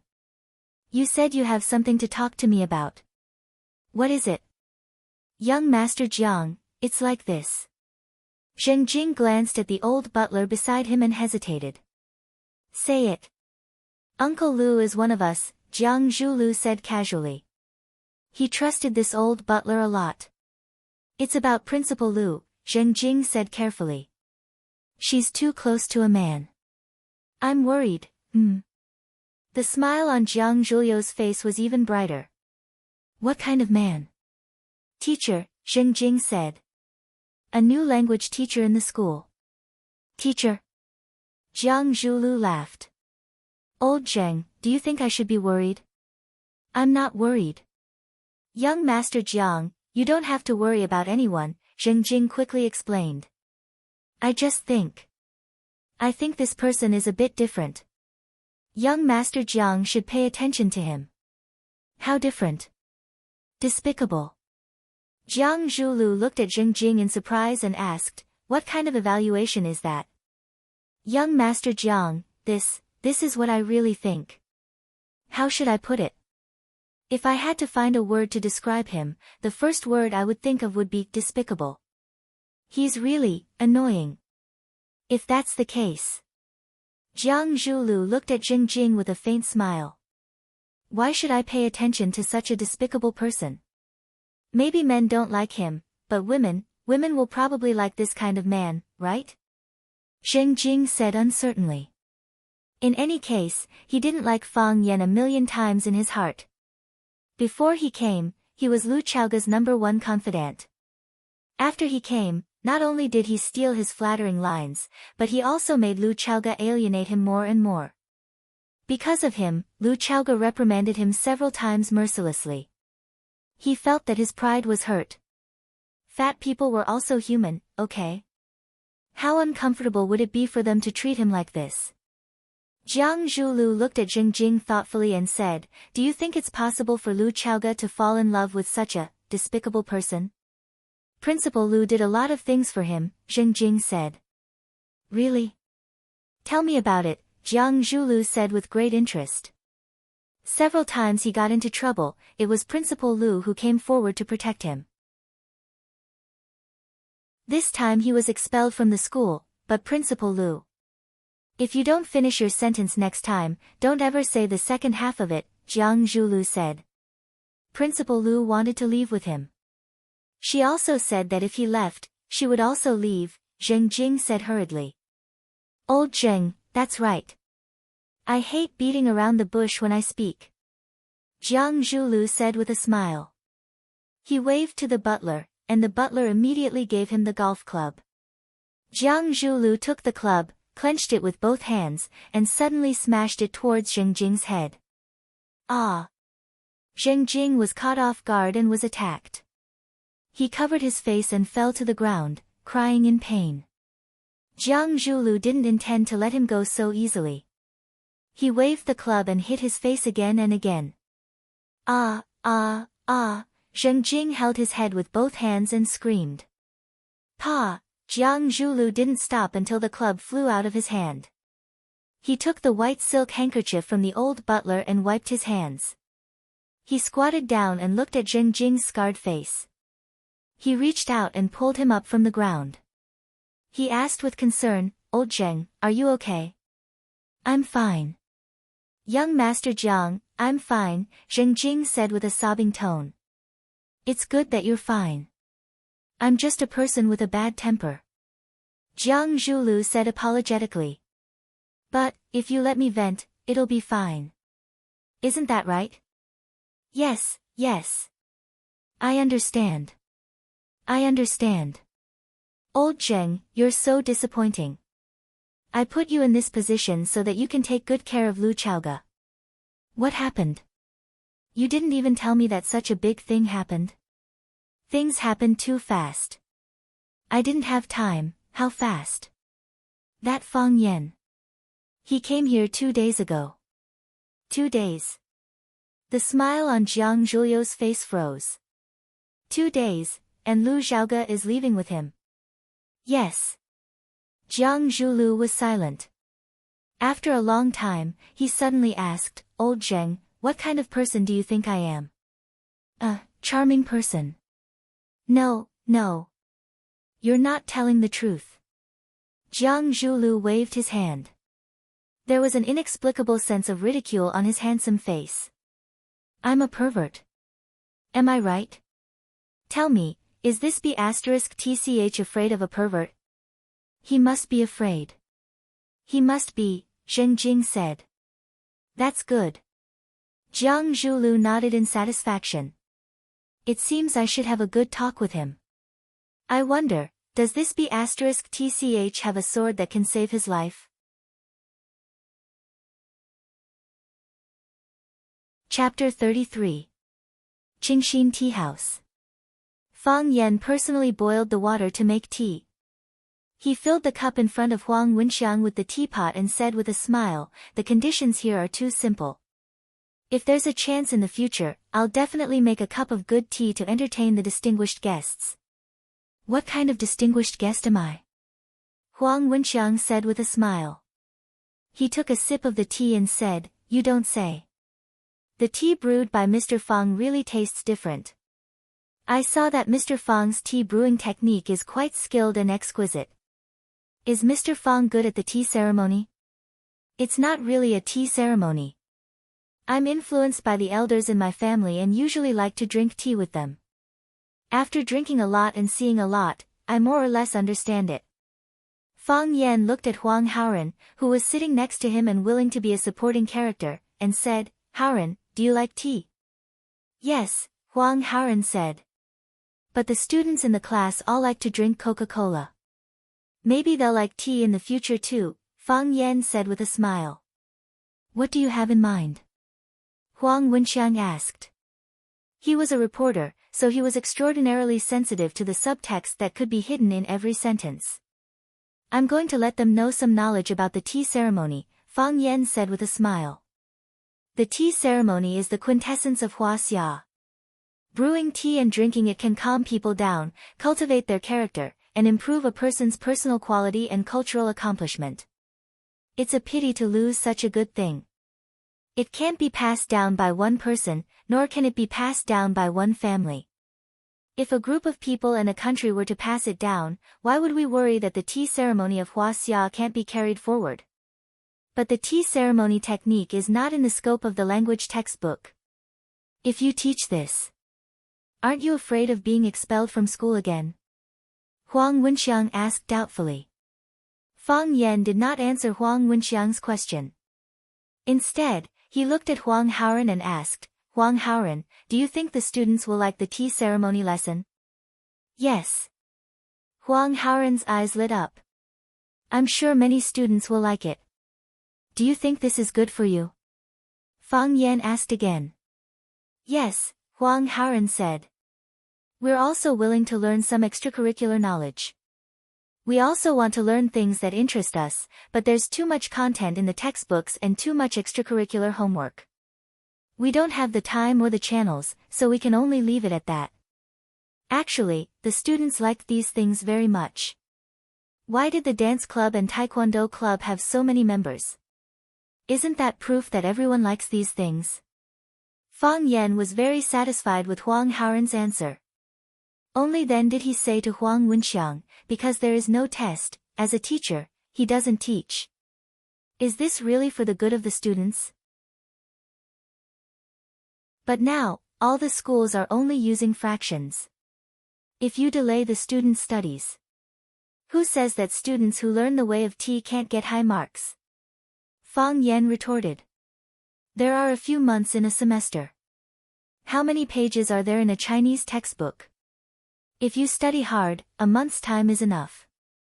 Why do our students need such a long time to learn? Because they hate studying. Fang Yan gave the answer to this question himself. They spend all day memorizing who was born and who died in what year. This essay represents the author's point of view. This poem expresses the poet's state of mind. The person has been dead for so many years. Who knows what the author's point of view is expressed in the essay? Who knows the poet's state of mind when he writes the poem? Maybe it's a sentence that he forced out while squatting in the toilet with constipation. He gave it a self-righteous interpretation and then told the students that it was the correct answer. Are the people who interpreted it the author himself? Is it the poet himself?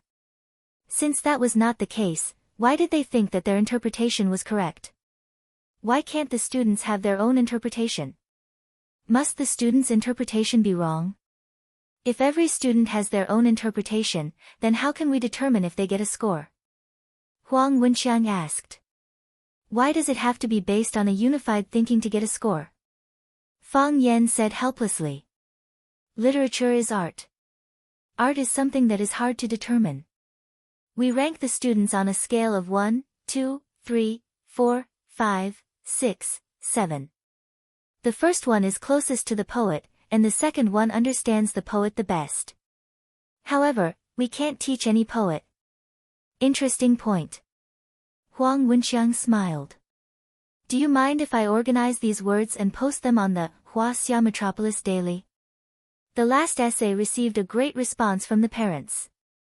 If we post a second one, it should be able to heat up the topic again. Okay, but don't put my name on it, Fang Yan said. Why? Because. How could Fang Yan tell them that he didn't want to be famous because he was afraid that the violent girl, Yi Ro, would suddenly come to him and beat him up? I'm a quiet person. I like peace. I don't like to be influenced by vulgar things like fame and fortune. There aren't many good teachers like you. Huang Wenxiang sighed. No wonder Haoren said you're different from other teachers. If I had 40 students, I would want to teach 40 geniuses in different fields, not the same type of talent, Fang Yan said. That's why I'm different from other teachers. Mr. Fang is of noble character and unquestionable integrity. Do you get paid for your essay? Yes. I'll give my payment to Haoren to buy a book. No. The payment is yours. I'll have Haoren bring it to you. You're too polite, Mr. Huang. You're welcome, Mr. Fang.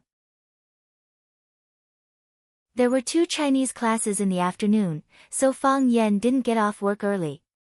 When he was sitting in the office reading, Chen Dehai walked in with a teacup in his hand. Mr. Chen, you're here. Team leader Chen, how come you have time to inspect our Chinese team? Old Chen, have some tea. I brought some camellia from my hometown. It's fragrant. Chen Dehai was the team leader of the first-year mathematics team and the homeroom teacher of class 9. He was on good terms with the vice principal, the dean, and other school leaders. Therefore, he was a good person to suck up to among the ordinary teachers of no rank. Chen Dehai smiled and greeted the teachers. Then, he stood in front of Fang Yan and looked down at him.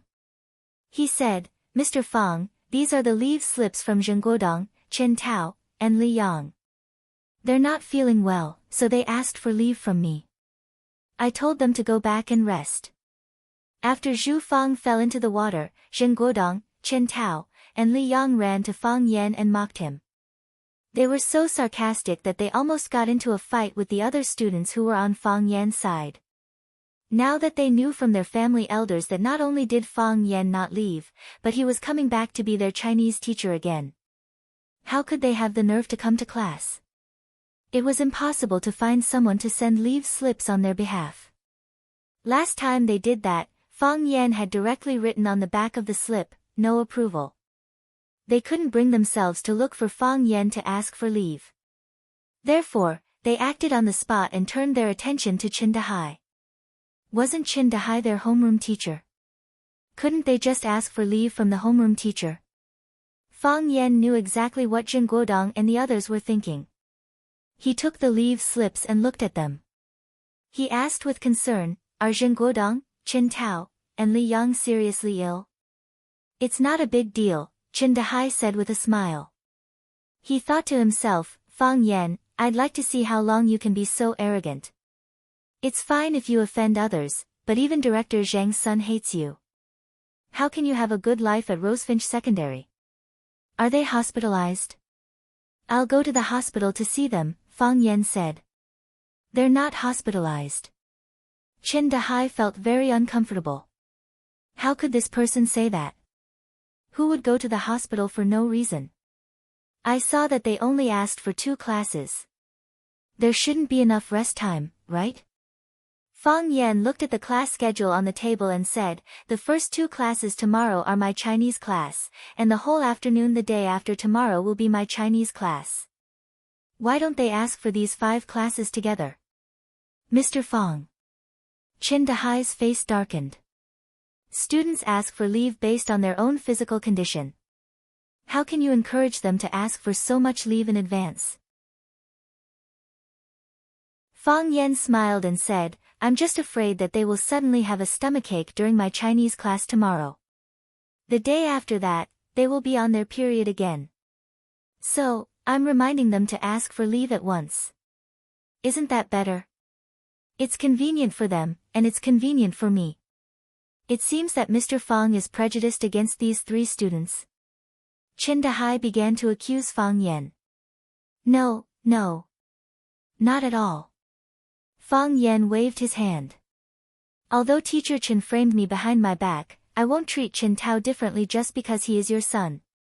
Although this child's nature is bad, he is still a child. As a child, he has the chance to turn over a new leaf. As a teacher, we should have confidence in our students." "Fang Yan, how can you say that? Whose nature is bad? Who framed you behind your back?" "Qin Tao's nature is bad. Teacher Qin framed me behind my back." Fang Yan smiled bitterly. "We are all colleagues. Why do you have to force me to say it so clearly? How can we get along in the future? You. Let's go. Follow me to see the principal." Qin Dahai was about to go crazy because of Fang Yan. He pulled Fang Yan's hand and wanted to take him to see the school's leader. "Teacher Qin, don't be so impulsive." Fang Yan comforted him with a gentle voice.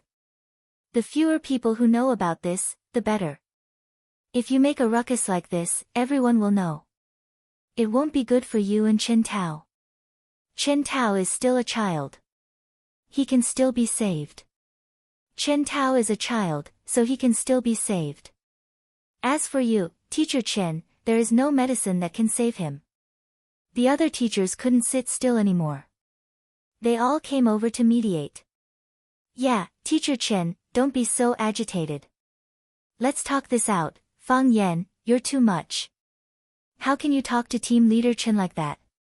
How did Team Leader Qin frame you? If you have the ability, tell us. You have no hair on your mouth and you're not reliable.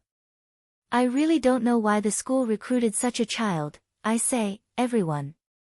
Fang Yan glanced sideways at the teachers from the Chinese literature team and said, "I can't stop you from sucking up to me, but don't drag me down with you. I'm also someone with a backer. You all know about Principal Lu Chaoga, right? I'm one of her people. Look, all of you are bullying the weak and fearing the strong. Once I say that I have a backer, all of you are so scared that you don't dare to say a word." Fang Yan continued to attack. The teachers felt that they couldn't go on any longer. They couldn't stay in this office anymore. Fang Yan, Qin Dahai was so angry that he was trembling. He pointed at Fang Yan and shouted, "I will definitely make you leave Rosefinch. Definitely." "When your son said this, he was much more imposing than you," Fang Yan said. He wouldn't take such a weak threat to heart.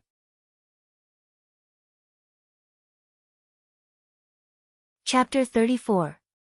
Fang Yan stood on the podium, and the students applauded spontaneously. Thank you. Fang Yan bowed deeply to the audience. Thank you. Mr. Fang, what are you thanking us for? That's right, we should be thanking you. Mr. Fang, you're finally back. We were really worried that you would leave. Fang Yan chuckled as he looked at the 37 students sitting below the stage. He said, I used to think the same way as all of you. Teachers exist to teach and dispel students' doubts. Teachers stand on the side of the giver, so they deserve the gratitude and respect of their students. After experiencing this incident, I know that my thinking was wrong. Thank you, Huang Haoren, thank you for your journalist father's voice of justice. Thank you, Zhu Fang, thank you, Zhu Fang's parents, for sending a thank you letter, and the other students' support and everything they've done for me. We're not only teachers and students, but also friends who can go through thick and thin together. If we're friends, can I call you by your name? No problem, you can call me Fang Yan, Fang Yan said with a smile. Respect and affection are not expressed in a title. Mr. Fang, what are we learning in this class? That's right, why don't we learn Jing Ku assassinates the king of Qin? Each of us can act as Jing Ku. I'll act as the king of Qin, and you can come and kill me. You can't kill me. In the past, the students learned whatever the teachers taught. The teachers taught passively, and the students learned passively. They learned by rote and got bored with each other. After experiencing Fang Yan's scene reenactment teaching method, the students began to take the initiative to learn a certain text. This was a rather gratifying change. If they could maintain this kind of learning drive, they wouldn't have to worry about their grades. We won't learn anything today, Fang Yan said with a smile. We learned Farewell to Cambridge Again by the Sparrow River in the last class. Can you write an essay, Farewell to Sparrow Bridge Again, based on that scene? Although you are only in your first year of high school, you will leave Rosefinch one day and enter a higher school to further your studies. Think about it, at that time, when you really had to leave the Vermilion Bird, how would you feel? There's no time limit and no word limit. As long as it's the work that you think you're most satisfied with, you can submit it to me as your homework. Once I've collected all of your works, I'll read them out one by one. Then, we'll vote for the 3 best works.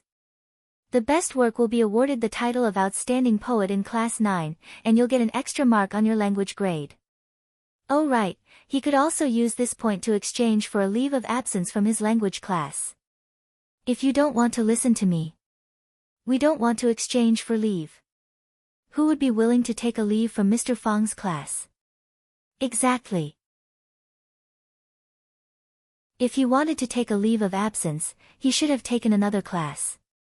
For example, math class. Everyone, you have to vote for me. My work will definitely be a masterpiece. After joking around for a while, the students began to meditate. Some of the quick-witted ones had already started writing on the paper with their pens. Most of the students lowered their heads and meditated, searching for the aura called inspiration. There were even 2 students who stood up from their seats and paced back and forth in the classroom, but Fang Yan did not bother with them. Artistic creation should have no restrictions and boundaries. Fang Yan moved a chair to the back, leaned against the wall, and dozed off.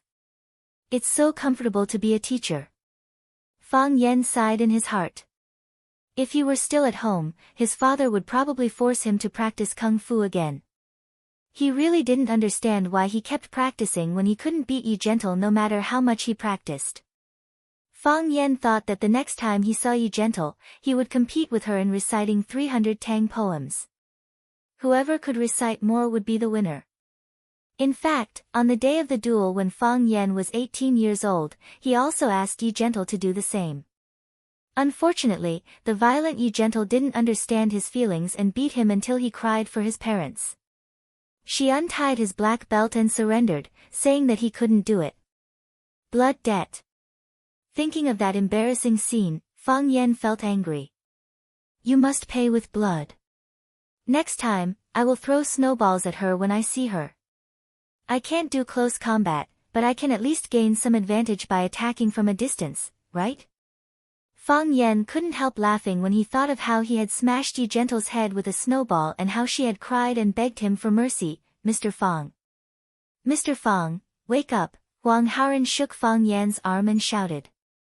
Fang Yan opened his eyes and found more than a dozen students gathered in front of him. More students looked at him in surprise, as if they were looking at a yellow-skinned ET.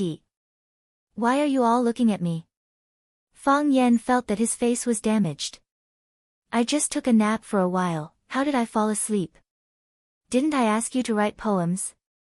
All of them have been handed in. Huang Haoran pointed at the stack of papers on Fang Yan's chest and said, it was wet with your saliva. What poem, wet or not? Fang Yan grabbed the stack of poems and looked at it. Sure enough, several of them were wet with saliva. It's disgusting. This was his first reaction. But after thinking that it was his saliva, it became easier to accept. How can people dislike themselves? Let me take a look first, Fang Yan said. You guys get to your positions.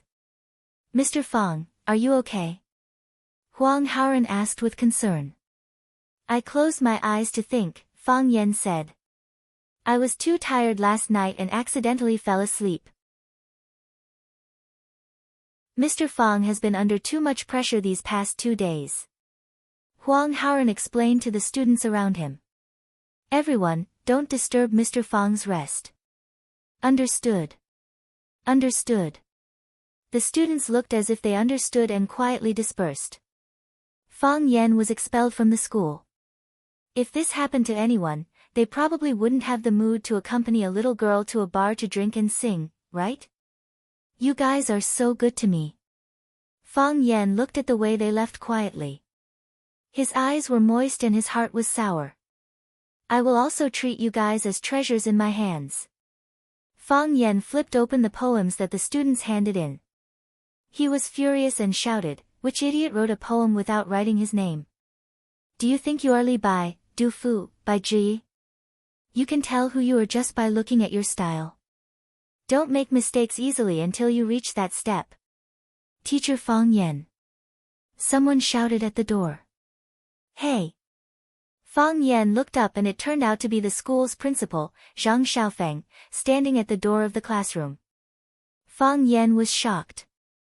A leader like Zhang Xiaofeng actually took the initiative to look for him. Could it be that something happened again? In the past, he couldn't find a horse to flatter. Now that the horse took the initiative to send itself to him, Fang Yan naturally wouldn't miss such a good opportunity. Fang Yan quickly walked out and said fawningly, Principal Zhang, are you looking for me? Teacher Fang Yan wanted to use his own practical actions to teach his students that a man should be like a little brother, soft and hard at the same time. When soft, it was like a sponge, when hard, it was like a nail. Mr. Fang, are you busy? Zhang Xiaofeng asked with a smile. Are you adapting to Rosefinch? Adapt, very adapt. Rosefinch is a place that you don't want to leave once you come. Fang Yan said. If you don't want to leave, then don't leave. Just take root in Rosefinch and cultivate more outstanding students for our Rosefinch Secondary. Okay, I'll listen to the principal. Fang Yan nodded with incomparable determination. If the principal doesn't want me to leave, then I won't leave. Zhang Xiaofeng sneered in his heart. I asked you to leave, but you didn't leave either. It's like this. I'm sending you a student. Zhang Xiaofeng said. A student who can be personally sent by the principal must be a good student. Fang Yan said with a smile. His eyes glanced behind the principal, and there was an instant feeling of amazement. Fang Yan wasn't a person who hadn't seen a woman. Fang Yan wasn't a man who hadn't seen a beautiful woman. However, he still firmly believed that there was such a person in the world, a smile that could shock the immortals, as ethereal as a god. Looking back once, people would be immersed in it for a lifetime. She wore the same white shirt as other students, but on her body, there was a kind of simple yet elegant feeling. The short blue skirt could only cover her knees, and she didn't wear shoes or socks, revealing a smooth and tender long leg. Her long hair was simply draped over her shoulders, and the sunlight casually splashed on her body. However, this was not simple, and this casual was not casual either. She didn't have any intention, and she just easily jumped into other people's hearts. This girl, wasn't she a little too good-looking? Etienne, this is Mr. Fang. Zhang Xiaofeng turned around and introduced to Qin Etienne. Fang Yan. The girl took the initiative to extend her small hand to Fang Yan. I'm Qin Etienne. Etienne, you have to call him Mr. Fang. Zhang Xiaofeng reminded. The girl smiled sweetly and didn't reply. Zhang Xiaofeng didn't force her, and kindly said to Qin Etienne, Etienne, I'll hand you over to teacher Fang Yan. If you need anything, just let me know. Okay. Thank you, principal. Qin Etienne smiled sweetly. You have to call him Uncle Zhang. Zhang Xiaofeng corrected her seriously. Okay. Hurry up and go to class. I won't disturb you. Zhang Xiaofeng looked at Fang Yan and said, Mr. Fang, I'll leave Qin Etienne to you. She's the treasure of our school, you can't ruin her. Don't worry, principal. I'll definitely treat her, like my own daughter. Fang Yan said. He thought to himself, how could I ruin her? I also have moral principles, okay? As the saying goes, a teacher for a day, a father for life. Fang Yan said that he would treat Qin Etienne like his own child, but he didn't mean to take advantage of others. Although he wasn't a person who didn't like to take advantage of others. You. Zhang Xiaofeng pointed at Fang Yan and left with a smile. I'm not your daughter. Qin Etienne pursed her lips and smiled coquettishly. I was just using that analogy. Fang Yan explained. Then why didn't you use that analogy? Qin Etienne's beautiful big eyes looked at Fang Yan without blinking. I have to treat her like my own woman. Fang Yan's eyes widened, and his face was full of disbelief. Is she flirting with me? Thank God you're here.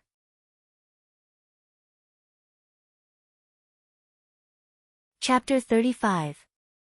As a moral teacher, Fang Yan would never fall in love with his students. However, whether he fell in love or not was one thing, and whether or not he had a female student pursuing him was another.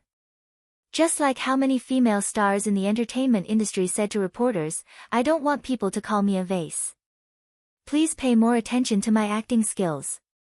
But did they think about the feelings of those women who had worked diligently for decades and never had anyone call them vases? Did they think about it? Yes, that was Fang Yan's mentality. Before he became a teacher at Rosefinch Secondary, he had imagined such a beautiful scene. Beautiful girls in white shirts and blue skirts were like roses that had just bloomed in the morning, fragrant and charming, shyly stuffing a passionate love letter into his teaching materials, or calling his name on the tree-lined path on the campus after school, and then giving him a cup of warm tea. He had already decided that he wouldn't tear up those love letters because it was very impolite behavior. And it would hurt the student's self-esteem. He would also drink the tea, and even accept the thermos cup that was used to make the tea. However, he would refuse them, refuse their love, and refuse to derail their feelings. I am a good man, and you are a good girl. We will not have a good ending if we are together. Fang Yan said to them in the most gentle tone in the world. Because, I am your teacher. Yes, he had imagined such a scene. With his idle face and powerful acting skills, how could those young girls not be fascinated by him? This day really came, a little earlier than he had expected. Is that also a metaphor? Fang Yan laughed. If the enemy doesn't move, I won't move. If the enemy moves, I won't move. First, find out the real purpose of this girl. Didn't Zhang Wuji's mother say to be careful of women? The more beautiful a woman is, the more likely she is to cheat. As a young virgin, Fang Yan was very worried that he would be cheated by a beautiful girl. If they cheated him of his body, how could he go out and meet people in the future? I'm serious. Qin Etienne blinked his eyes and said innocently. You. Fang Yan felt that she really wanted to lie to him. I am your teacher. You have to respect me. I know. Qin Yitian nodded.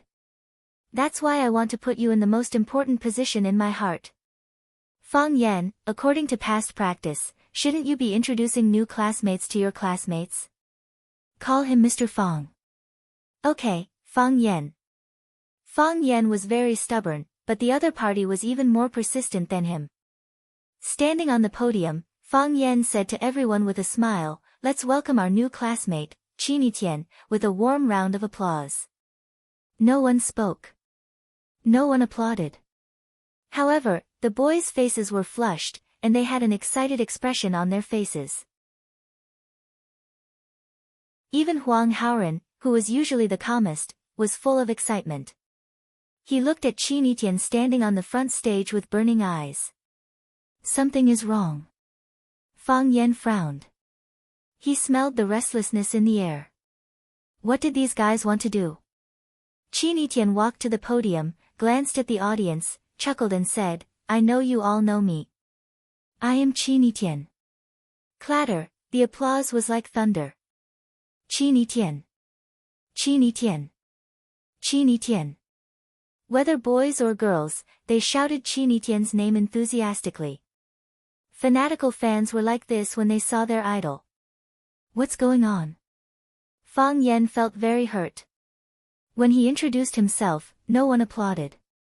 But when Qin Yitian stood on the stage and said something, they became crazy like this.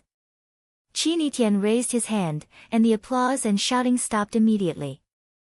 Mr. Fang, can I sit in the first row? Qin Yitian asked. I can't, Fang Yan refused without hesitation. There are already students sitting in the first row. Now there are only empty seats in the last row. You can sit there. Teacher, I am willing to change seats with Qin Yitian. A boy in the first row stood up and said. Teacher, I am also willing, teacher, let me change. Not only the boys wanted to change seats with Qin Yitian, but also the girls stood up, which made Fang Yan puzzled. Shouldn't the same sex repel each other? The seat one sits in has nothing to do with age, nationality, gender, or appearance. Fang Yan said righteously. If you sit in the first row, will the students look at you or me in class? Qin Yitian, you must give a reason that can convince everyone. I want to be closer to you and see you more clearly. Qin Yitian looked at Fang Yan and giggled. Fang Yan's face also turned red. To be honest, Mr. Fang Yan was really embarrassed to be teased by a girl in front of so many students. Moreover, he was a shy and introverted boy who would blush when talking to girls. Fang Yan didn't answer, but the students' emotions were ignited by Qin Yitian's answer. Qin Yitian, good job, we support you, no wonder you are our goddess Rosefinch. Even the way you pick up men is so powerful and domineering, Qin Yitian, you are so great, I like you. Fang Yan pointed to the back of the classroom and said, Qin Yitian, this reason can't convince me, nor can it convince everyone. In the last row, there is a seat for you there. Qin Yitian smiled and said, one day, you will be willing to let me sit in the first row. After saying that, she turned and walked to the back of the classroom. Her long hair flew in the wind, as if her whole body was covered with a layer of golden light. Wherever she went, the gazes of the students followed her. This was like a superstar suddenly coming back to experience campus life. This was how the students chased after her. Fang Yan felt a little sour in his heart. What's wrong with these guys? They looked at me with such fanaticism before. Apart from her good looks, what knowledge can she bring to them? Fang Yan stood on the podium and said, Student Qin Yitian has just arrived. Let me reintroduce the content of this class. A few days ago, I brought everyone to Sparrow River to learn the poem, Farewell to Cambridge Bridge Again. In the last lesson, I had everyone write a poem, Farewell to Sparrow Bridge Again, based on the situation. Everyone here, including myself, will leave Vermilion Bird. There will be a day like that. When you leave Rosefinch, what will your mood be like? Of course, you can write about parting feelings, teacher and student relationships, or love. Now, I am holding their works in my hand. I will read them out one by one, and in the end, everyone will rate them. The 3 poems with the highest scores will be given 1 point to the authors. Student Qin Tian has just arrived, so he doesn't need to participate in this evaluation. After saying that, Fang Yan began to read the poem. In the past, students only learned poetry. Who would have thought that they would write poems? Therefore, the poems written by many students were really boring and dry to the extreme. For example, a student named Yi Xiaoyu wrote, "Farewell to Sparrow Bridge again, Sparrow Bridge, I'm leaving. Sparrow Bridge, I'll be back. When you look at my eyes, do you know how deep my love for you is in my heart?" What was even better was, Sparrow Bridge. Sparrow Bridge. The reason why Sparrow Bridge was called Sparrow Bridge was that it looked like a bird. Of course, there was no lack of good works. For example, Huang Haoren, who had a deep foundation in ancient literature, used classical Chinese to write a poem about parting from school and Sparrow Bridge. The words were gorgeous, and the feelings were deep. It was well received by everyone. Zheng Guodong, Chen Tao, and Li Yang did not come to class. When Fang Yan read to number 40, Zhu Fang had finished reciting all the poems. "Okay, now everyone can start to grade," Fang Yan said with a smile. "Find a piece of paper and write down the 3 poems that you think are the best. The one with the most votes will be the excellent poet of our class 9. Wait." Qin Tian stood up from the back. "Qin Tian, what's the matter?" "Teacher, I also wrote a few poems.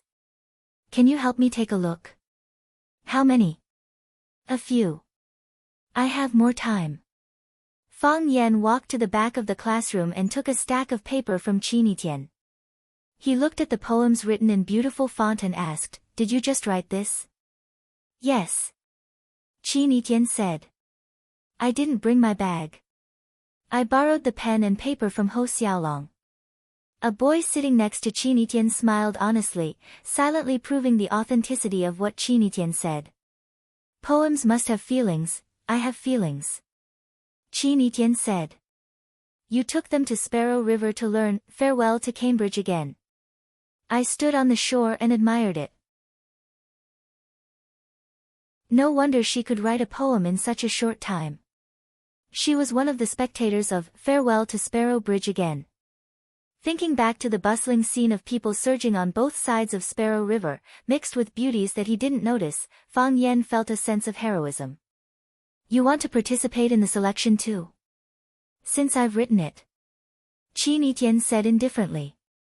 "Then enjoy the same treatment as the other students." Fang Yan turned to the podium and said, "The new student, Qin Tian, also wrote 3 poems. Let's all enjoy it together." Fang Yan cleared his throat and began to read. "You said the light of the drizzle, the distant view of the Sparrow Bridge, then you gently embraced the wind, the deep cover of the rainbow-colored dress, you said the radiance of spring, the green sleeves and the red fragrance, then you closed the west tower inside." Standing quietly beside you, Fang Yan looked at the back of the classroom in surprise and saw Qin Tian looking at him with a proud face. Clearly, she was very confident in her work.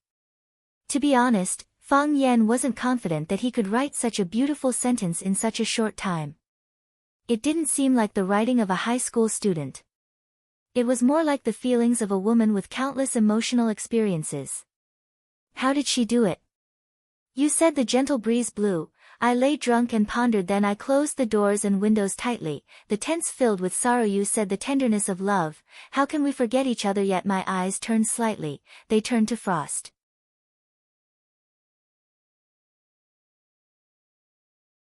Chapter 36. She was like a little monster that was on a rampage. Without any warning, she wore a golden armor and stepped on a colorful cloud, barging into Fang Yan's life. She said that she didn't want to be Fang Yan's daughter, but Fang Yan's woman. She said that she wanted to sit in the first row, because it was closer to Fang Yan. She was the student's idol, and everyone's worship of her was maddening. Wherever she went, everyone's eyes would be on her. She wrote 3 love poems in a short period of time, and every love poem was breathtaking. She is challenging my authority," Fang Yan thought in his heart. Even Fang Yan had a bad guess in his heart. Could it be that the previous time, the school board, Zheng Tiancheng, and the rest couldn't chase him out of the school, so this time, they used a honey trap? They were willing to throw out such a charming little beauty. Just how much did they hate him? Fang Yan felt that he couldn't just sit still and wait for death. He had to find out the background of this woman. Among the 41 students in the class, Fang Yan, Huang Haoren, Zheng Guodong, Chen Tao, and Li Yang communicated the most.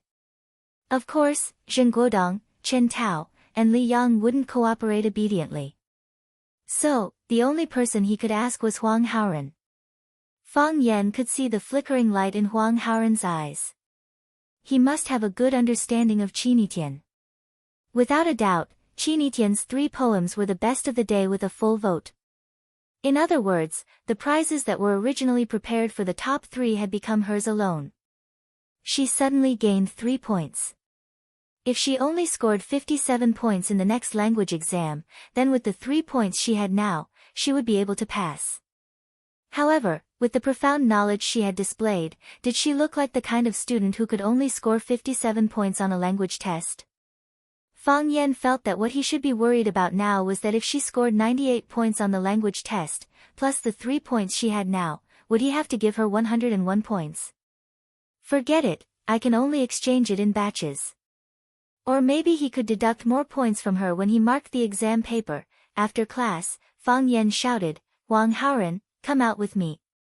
Huang Haoren was the temporary representative of the Chinese class, so it was only natural that Fang Yan would look for him to discuss matters. Huang Haoren quickly got up and didn't forget to look back at Qinitian before leaving. Fang Yan brought Huang Haoren downstairs to the middle of the school's English corner. He asked, "Huang Haoren, what's the matter with that Qinitian?" Huang Haoren was shocked.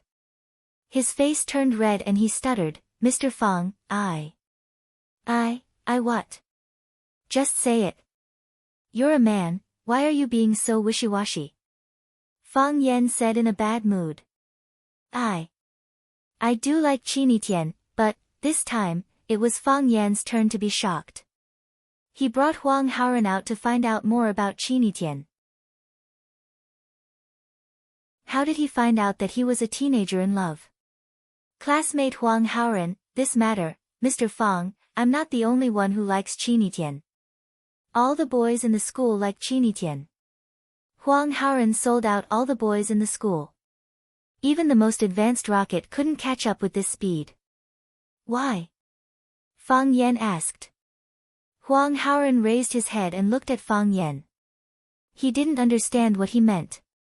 I mean, is Qinitian famous in the school? Very famous.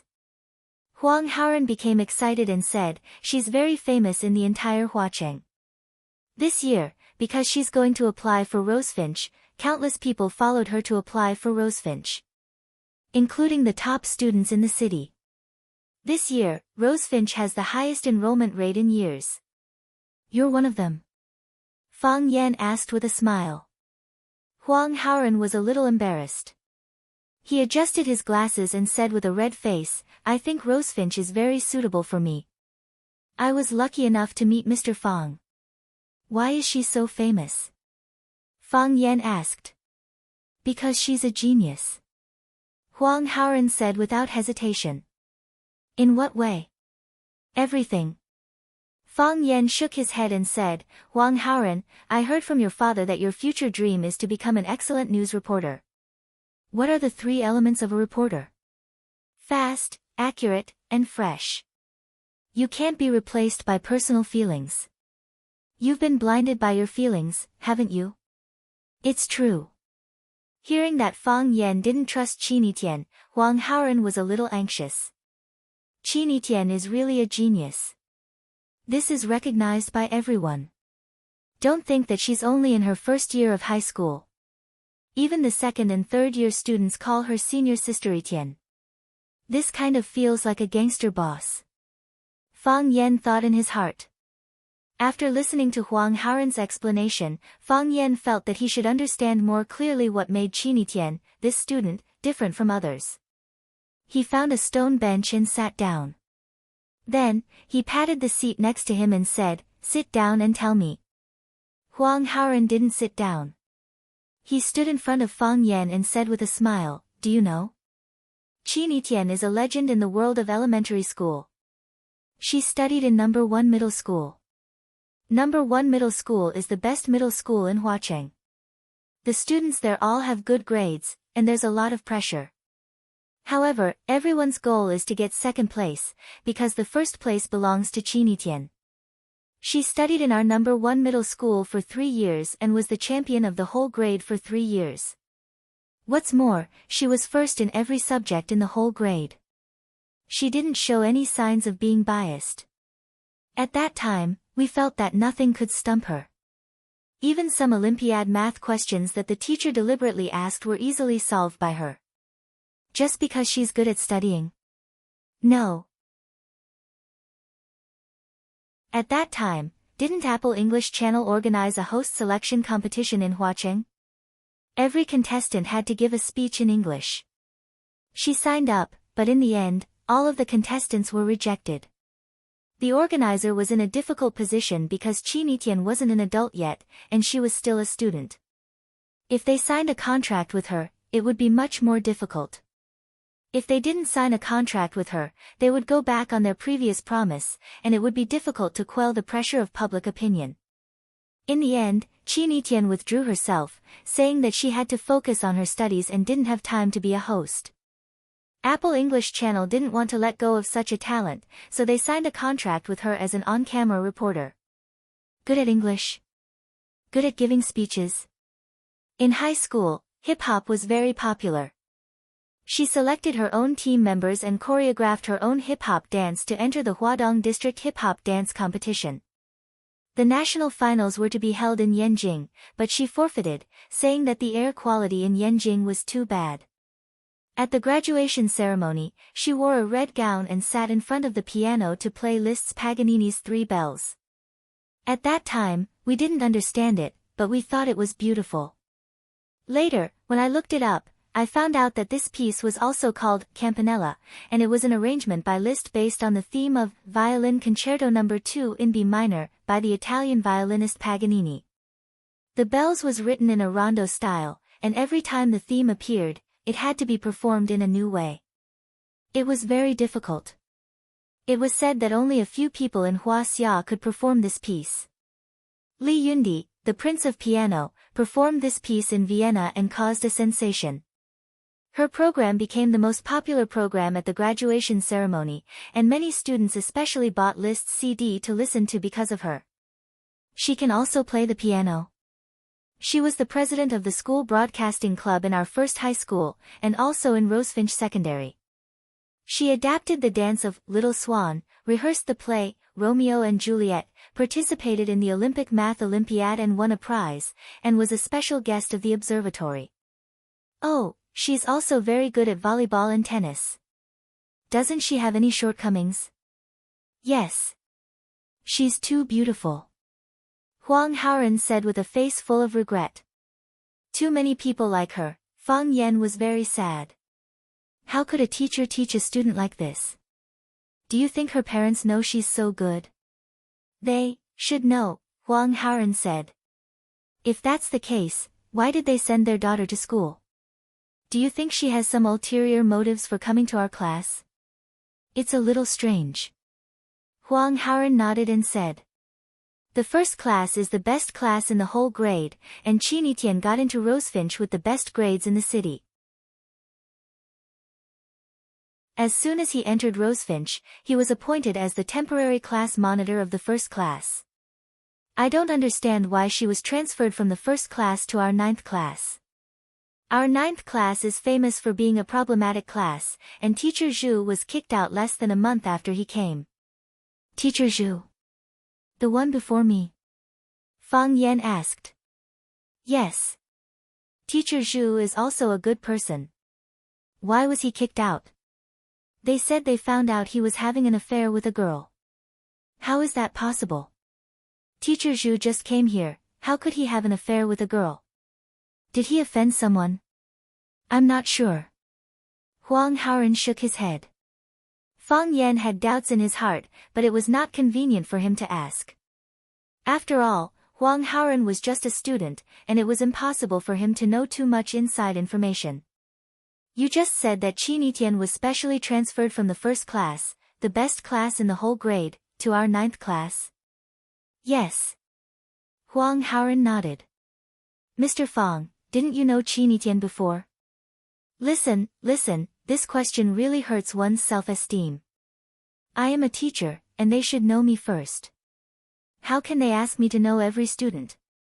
No, I don't, Fang Yan said. Why do you think Qin Yitian transferred? Why did he come to our 9th class? Maybe. Huang Haoren wanted to say something but stopped. Maybe what? Maybe she fell in love with one of the boys in our class. Huang Haoren lowered his head and said shyly. Fang Yan looked at Huang Haoren with gentle eyes, and said earnestly, Huang Haoren classmate, students still have to focus on their studies. Huang Haoren widened his eyes and looked at Fang Yan, and said, Mr. Fang, I thought you wouldn't say this. Yes. Fang Yan nodded. I will tell your parents.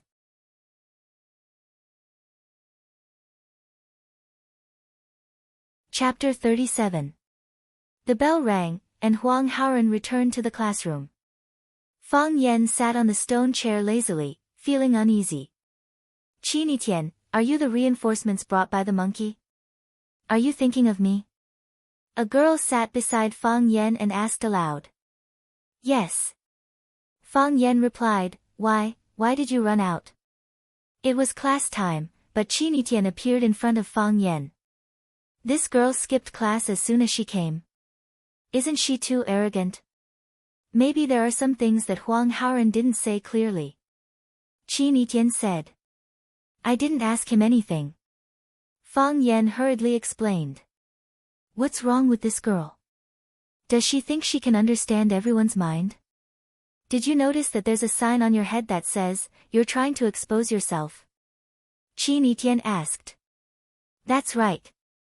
Confessing without being pressed is exactly what people like you are. Okay. Fang Yan was too lazy to hide it. What didn't he say clearly? I have an agreement with Rosefinch Secondary that I can attend all the teachers' classes if I want to, and I can leave freely if I don't want to, Qin Yitian said. He doesn't know this, and you definitely don't know this.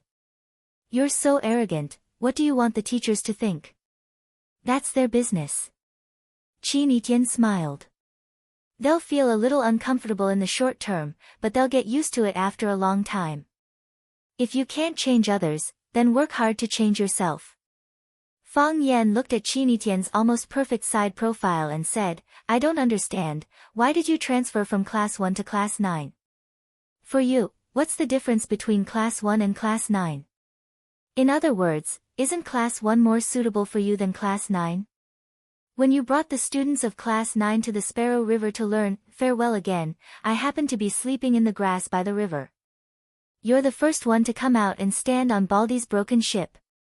At that time, the sun was bright and you were covered with a layer of gold. You read poetry, and you make gestures. She looked a little silly and a little sad. I felt like I was hallucinating. I couldn't tell if this was reality or a dream. So you decided to follow a great teacher like me? Fang Yan couldn't help but feel proud. It seemed that, a farewell to Sparrow Bridge again, had made him an instant hit in Rosefinch Secondary. He had to work harder and bid farewell to Sparrow Bridge School a few more times. Qin Yitian shook his head and said, You can't teach me. Fang Yan swore on Yi Ro's honor that if this woman wasn't a woman, he would jump up and beat her up. What do you mean you can't teach me? Why can't I teach you? Do you mean to say that you are more powerful than the teacher? It's fine if you are more powerful than other teachers, but can you be more powerful than me? The reason I came here is... Qin Yitian bit his lip and said very frankly and directly, I have a premonition that I will like you. Is this a confession?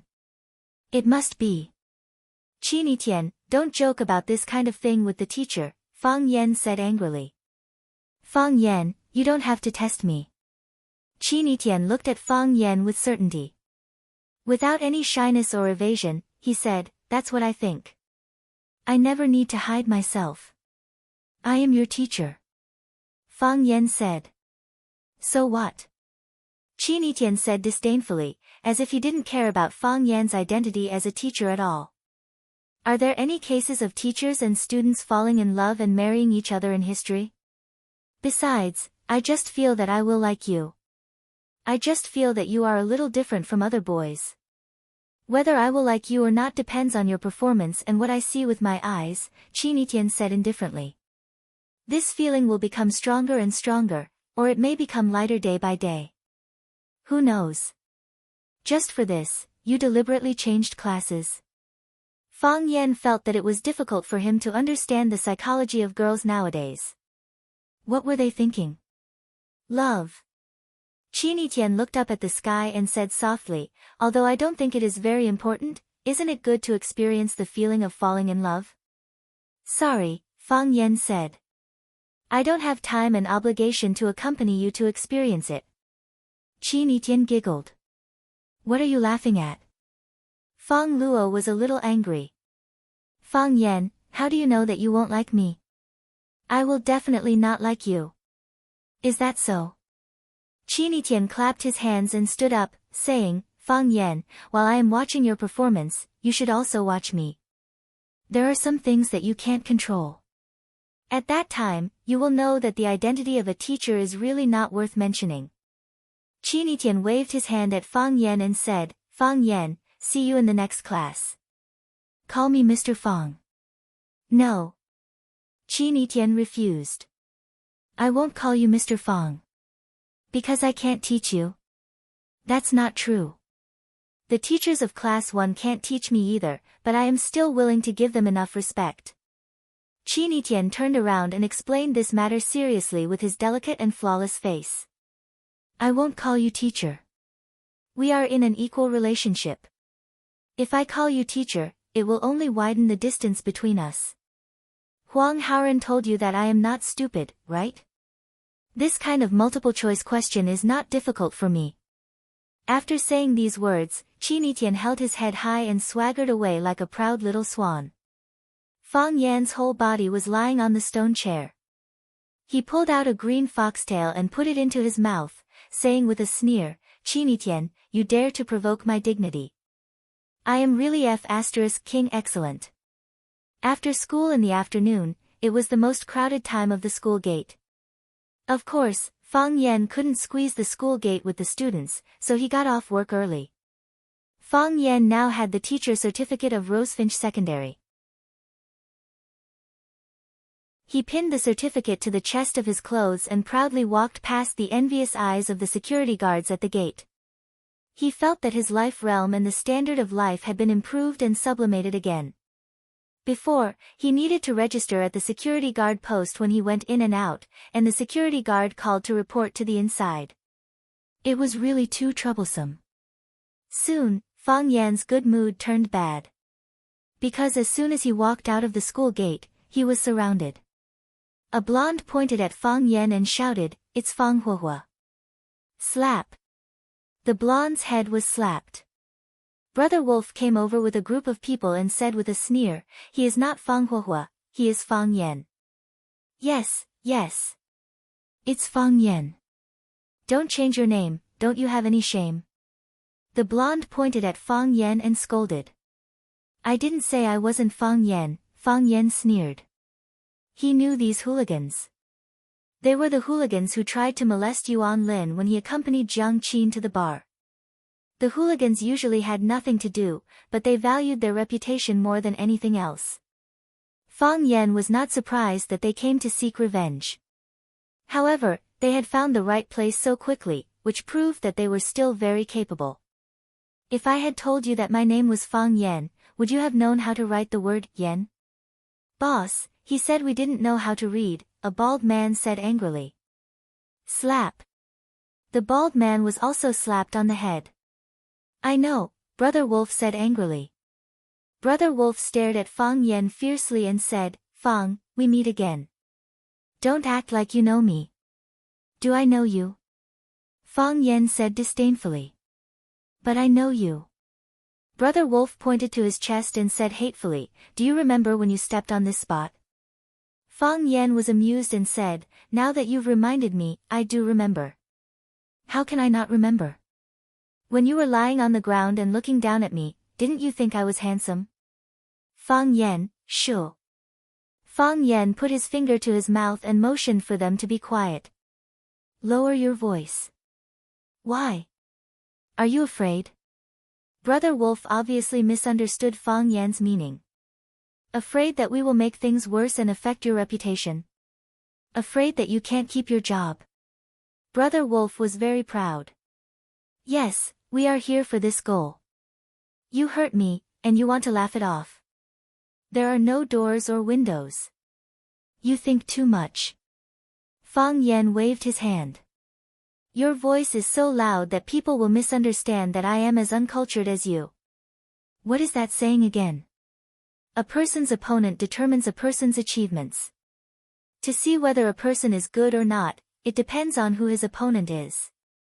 If there is any conflict, we can deal with it in private. It is not good for you to come to the school gate and insult me in broad daylight." What was a battle of words? After being a gangster for so many years, Brother Wolf finally understood the power of these 4 words. In their circle, people scolded with "your mother, my mother, your mother." It was direct, but it was like scratching an itch through one's boot. Because these words were too familiar to them. Usually, if they did not mention their mother, they would feel like there was no chili in their meals, no hair gel in their hair, no coquettish women in the bar. They always felt that something was missing. On this day this year. At this moment. The man standing in front of her didn't say a single vulgar word. He didn't mention father or mother, but why did he make her feel suffocated? She had the urge to chop him into meat paste and knead him into a meatball. Brother Wolf wanted to say something in response, or perhaps say something more powerful and hateful. However, his face was red, the muscles on his cheeks kept twitching, his eyes were red, and tears were about to come out, but he could not say a word. For the first time, he felt that it was such a stupid decision to quit school early. Uncultured, it was terrible.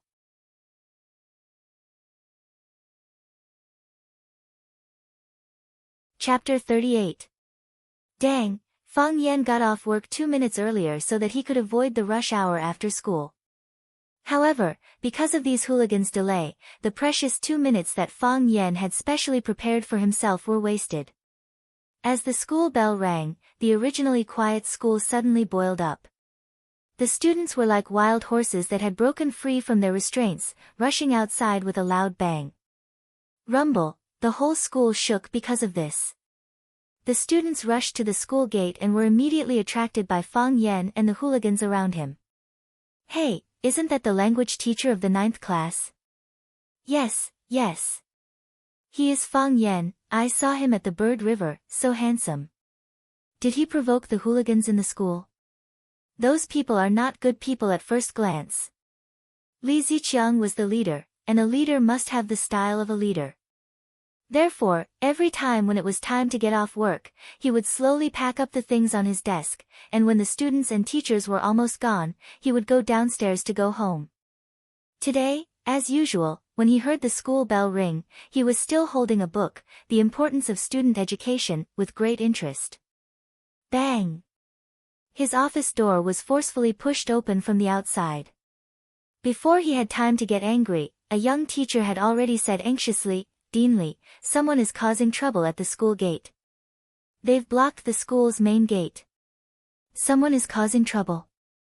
Li Ziqiang stood up with a whoa. He was the school's dean, and also in charge of the school's security.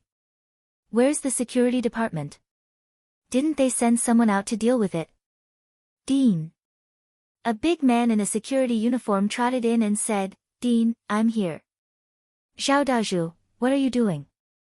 "Something happened outside the school, why didn't you send someone to deal with it?" "What are you doing here?" "Dean, don't be agitated." Chen Dahai, the head of the first-year mathematics group, slowly walked into the office and said with a smile, "I asked Chief Xiao to come with me. I think it's better to report this matter to the dean first." Old Chen, what's going on? Li Ziqiang asked doubtfully. Chen Dahai looked at the young teacher who broke in first and said, Little Cheng, you get off work and go home first. Okay, Teacher Chen, the young man answered and tactfully closed the door. He knew that he didn't need to participate in the following meeting. Old Chen, what's going on? Li Ziqiang looked at Chen Dahai and asked. Director, do you know who those hooligans are blocking outside? Chen Dahai asked with a smile. Isn't he our student? Li Ziqiang asked. Bah, what kind of student is he? Chen Dahai said viciously. It's that bastard Fang Yan.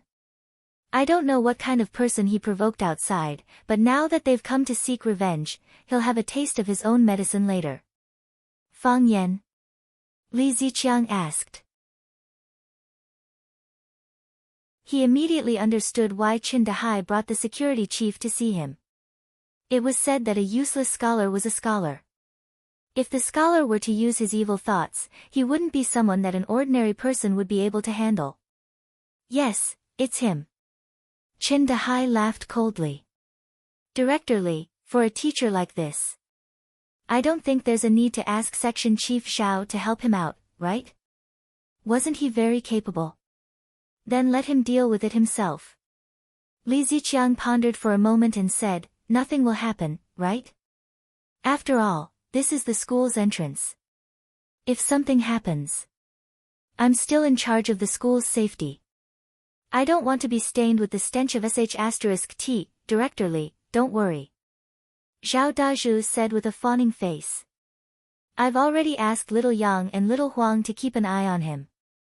When those hooligans are almost done with their revenge, they'll go out in time to protect our Rosefinch secondary teacher. Don't worry, he won't be in big trouble. That's good. Li Ziqiang was relieved. I'm quite satisfied with Little Zhao's work. That's also because of Director Li's good teaching. Zhao Dazhu said flatteringly. Then we'll just watch now. Watch. When the hooligans beat him up, then we'll come out and rescue him. Then we'll hold him accountable for seducing the evil forces outside the school. Old Chen, seducing is a good word. That's true. We're in the field of education. Our words and actions should be based on the integrity of an educator. The three looked at each other and laughed. Zheng Jing knew that Lu Chaoge was prejudiced against him, but he couldn't do anything to change it. He was a spy sent by that person. He knew that, and so did Lu Chaoge. Think about it, who would want to have a good relationship with someone who watched their every move all day long? Therefore, Zheng Jing was more careful when facing Lu Chaoge. Knock knock, he stood at the door and gently knocked on Lu Chaoge's office door. Come in. Lu Chaoge's voice came from inside. Zheng Jing pushed the door open and said anxiously, Principal Lu, something happened to Teacher Fang Yan.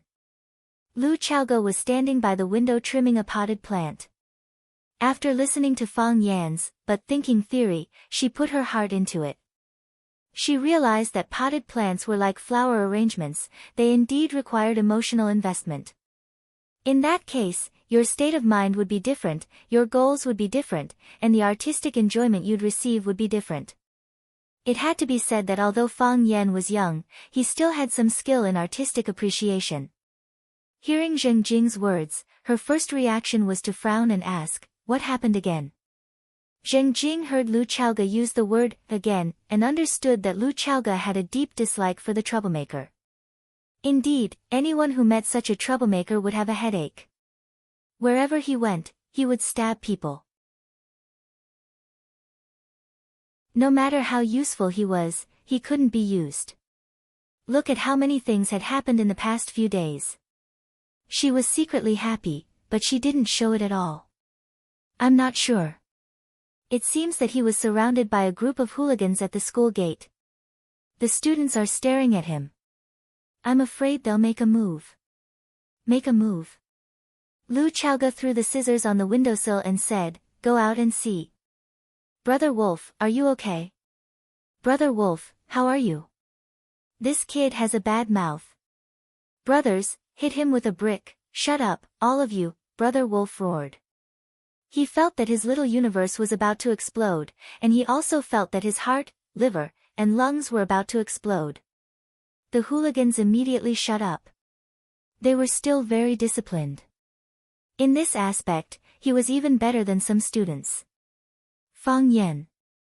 Brother Wolf stared at Fang Yan, and his voice had a choking smell of gunpowder. He was forcing himself to endure, otherwise he would have rushed up and been beaten to death by Fang Yan. Go ahead, I'm listening, Fang Yan said. Why did you lie? Lie? You said you were a math teacher at No. 1 middle school. You lied to us, Brother Wolf said angrily. As a man, he would beat and scold others. How could he lie to others? I lied to you, Fang Yan admitted frankly. I don't understand. Why did you go through so much trouble to find me? Isn't it a good thing for everyone to maintain a sense of mystery and leave behind a beautiful memory? Fang Yan pointed at Brother Wolf and the group of hooligans behind him and said, Why did you bring them here? What do you think you can do to me with so many people? You can't beat me in a fight, you can't beat me in a scolding, and you can't scare me. Do you want to disgust me to death? If I were you, I would hide far away and never see you again. The hooligans couldn't take it anymore. Brother Wolf, I'll kill him, a guy in a tight vest with a tiger head tattoo on his arm roared angrily. He held a brick in his hand and rushed toward Fang Yan. Thump, Tiger Head fell to the ground and fell flat on his face. The brick in his hand flew out and smashed toward the students who were standing behind Fang Yan. Ah, some students exclaimed. Whoosh! Fang Yan took a step back and then took another step forward. The brick was already in his hand. He moved so quickly that many people couldn't see what had happened. Fang Yan put the brick in Brother Wolf's hand and said, Go back. Take the gifts back with you. Brother Wolf wanted to raise the brick in his hand and hit Fang Yan's head. Gift?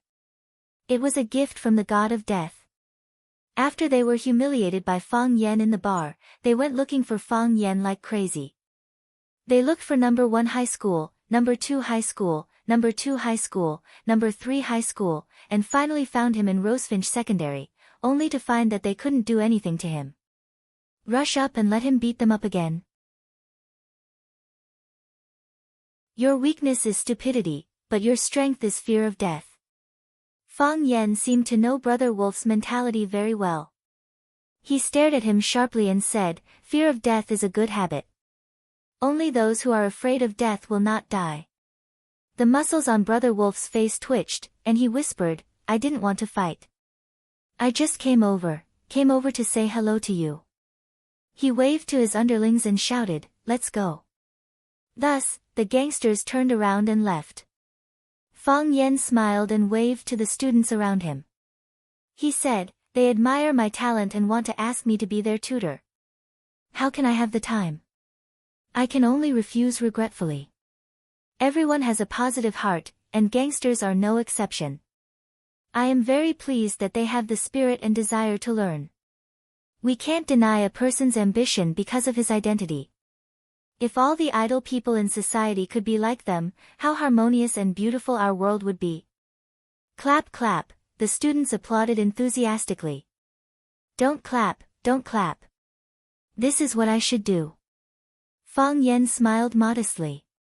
Who asked me to be a glorious and great teacher?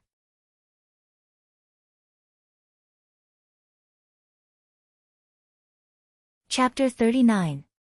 What? Li Ziqiang was so emotional that his tongue was scalded by the boiling water that had just been poured into the cup. What did you say? Those gangsters left just like that, Zhao Dazhu said with a sad face. They said a few words to Fang Yan and left. There was no conflict with Fang Yan at all, nor did they fight with Fang Yan. No conflict?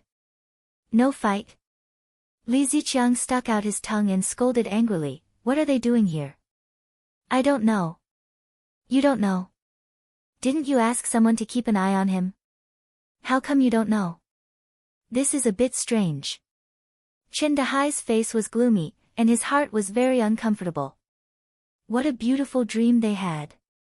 Fang Yan was beaten by the gangsters, and they would punish Fang Yan for colluding with the gangsters and drive him out of the school. Why did those gangsters leave? Did they still have professional ethics? Did they deserve to be a full-time gangster? I just stood upstairs and took a look. Those gangsters surrounded Fang Yan, and it looked like they were going to fight. Did Fang Yan agree to their conditions? Li Ziqiang took out a small mirror from the drawer and stuck out his tongue to check the condition of his tongue burn. This matter needs to be investigated clearly, Li Ziqiang stammered. Although there was no direct conflict, it's not appropriate for a bunch of idle people to come to the school and surround the gate of the school. Yes, yes.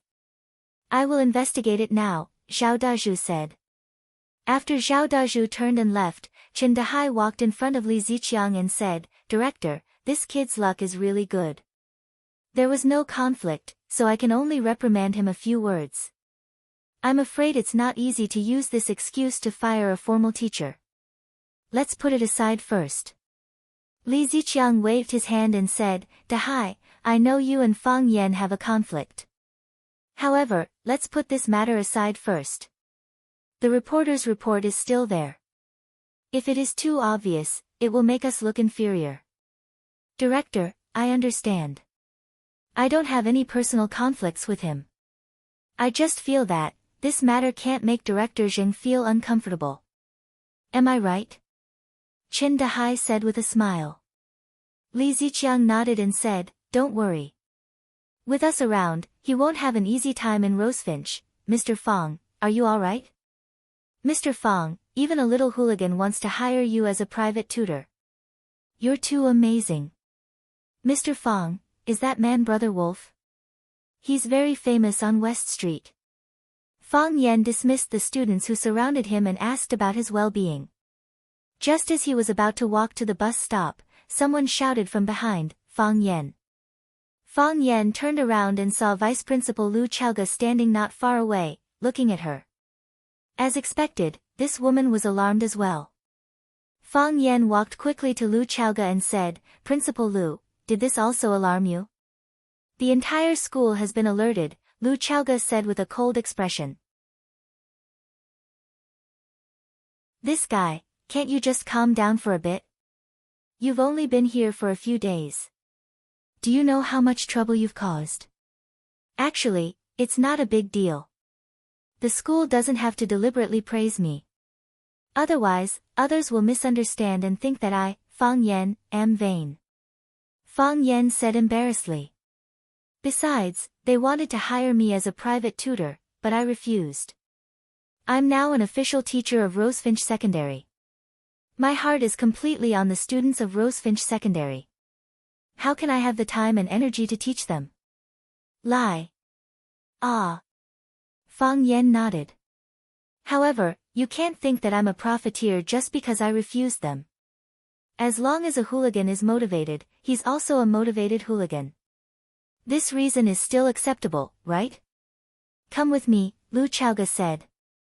After that, she turned around and walked away. Fang Yan followed behind her, appreciating the graceful movement of her waist. At the corner of the street opposite Rosefinch Secondary's entrance, a black Mercedes-Benz MPV was parked. The car's glass was pitch black, so people couldn't see what was happening inside. Thump, thump, the man's fingers rhythmically tapped on his thigh. With a gloomy expression, he said, Looks like things are more serious than we thought. Young master, there's no need to get angry over this, the old man sitting in the passenger seat said expressionlessly. She's just a woman. Just a woman. The man's handsome features became ferocious. I've given my all, but she's never responded to me. Now, she's treating a hooligan differently. Do you want everyone in Huaqing to think that I, Jiang Zhongzhu, lost to a hooligan? The old man ignored Jiang Zhuliu's anger and said, The target has been invited by Miss Lu. Should we continue to wait or go look for him? Go back, Jiang Zhuliu said. Cancel the meeting. Yes, young master, the old man said. The old man said to the driver, Go back. Young master, the old man said. I'm suddenly interested in those hooligans. Jiang Zhuliu's body softly leaned against the seat. His entire face was hidden in the shadows of the car. He said coldly, "Bring them to me." "Young master, they're just a few pieces of trash. They'll dirty their hands. They're not worth it." "No matter how mature a man is, he'll still have the temperament of a child," Jiang Zhuliu said with a smile. "I just want to play with the mud. Maybe it'll be interesting." "But you're right, they're just a few pieces of trash. It's not scary to dirty their hands, but they'll stain their bodies." "Uncle Lu, talk to them." "Yes, young master." "Young master," the old man replied. Rosefinch Secondary occupied a large area. Not only did it have a teaching area, office area, student living area, student activity area, but it also had a teacher's dormitory. The teacher's dormitory and the teaching area were separated by a wall. In the middle of the wall, there was a small door. The teacher could go home or go to class freely through the small door. The dormitory was shaded by trees, with red walls and green tiles. There were rockery, ponds, and pavilions. It was very comfortable. The environment and facilities here were more complete than some high-end residential areas. When Fang Yan first arrived, he had offended the son of the school director.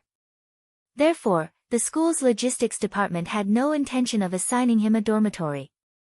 Later, when he became a permanent student, everyone pretended to forget about it. Therefore, this was his first time entering the teacher's dormitory. "The environment is really nice," Fang Yan praised. It was said that private schools were rich, and this was not a lie. Lu Chaoge didn't say anything. She walked straight ahead and stopped in front of a small courtyard with red walls. She took out the key from her bag, unlocked the door, and walked in. She didn't close the door. Naturally, she wanted to invite Fang Yan in for tea. Fang Yan strode over the threshold, turned around, and locked the courtyard door. Lu Chaoge turned around, frowned, and said, "Why did you lock the door?" Fang Yan was stunned. He replied, "To protect your safety." "I'm so King smart," Fang Yan said to himself in his heart. "I don't need you to protect my safety," Lu Chaoge said coldly.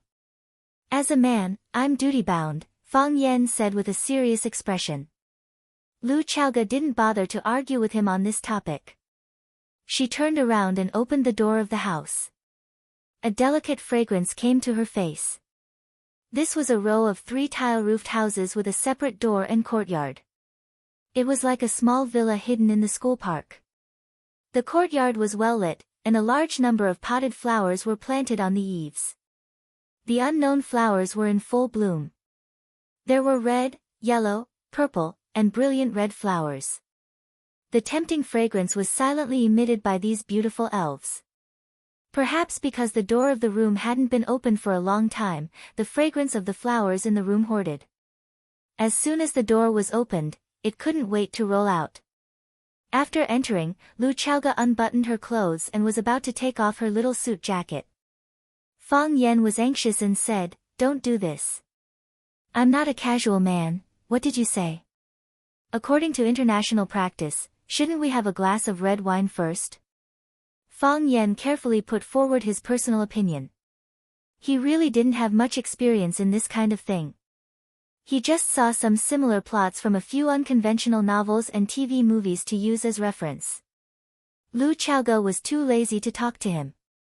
She took off her suit jacket and hung it on the hanger in the corner of the courtyard.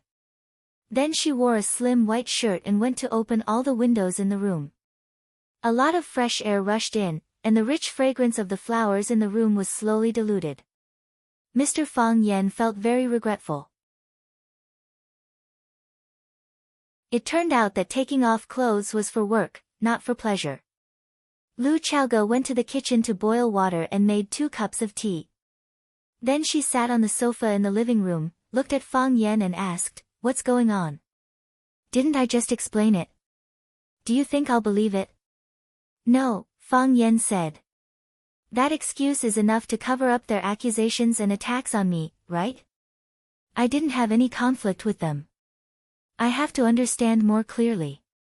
To avoid them finding more loopholes and catching us off guard, Lu Chaoga held the teacup and said with a serious face, "I don't like to fight a battle I'm not sure of winning." Fang Yan hesitated for a moment and said, "It seems that I can only tell you the truth. In fact, the truth of the matter is like this.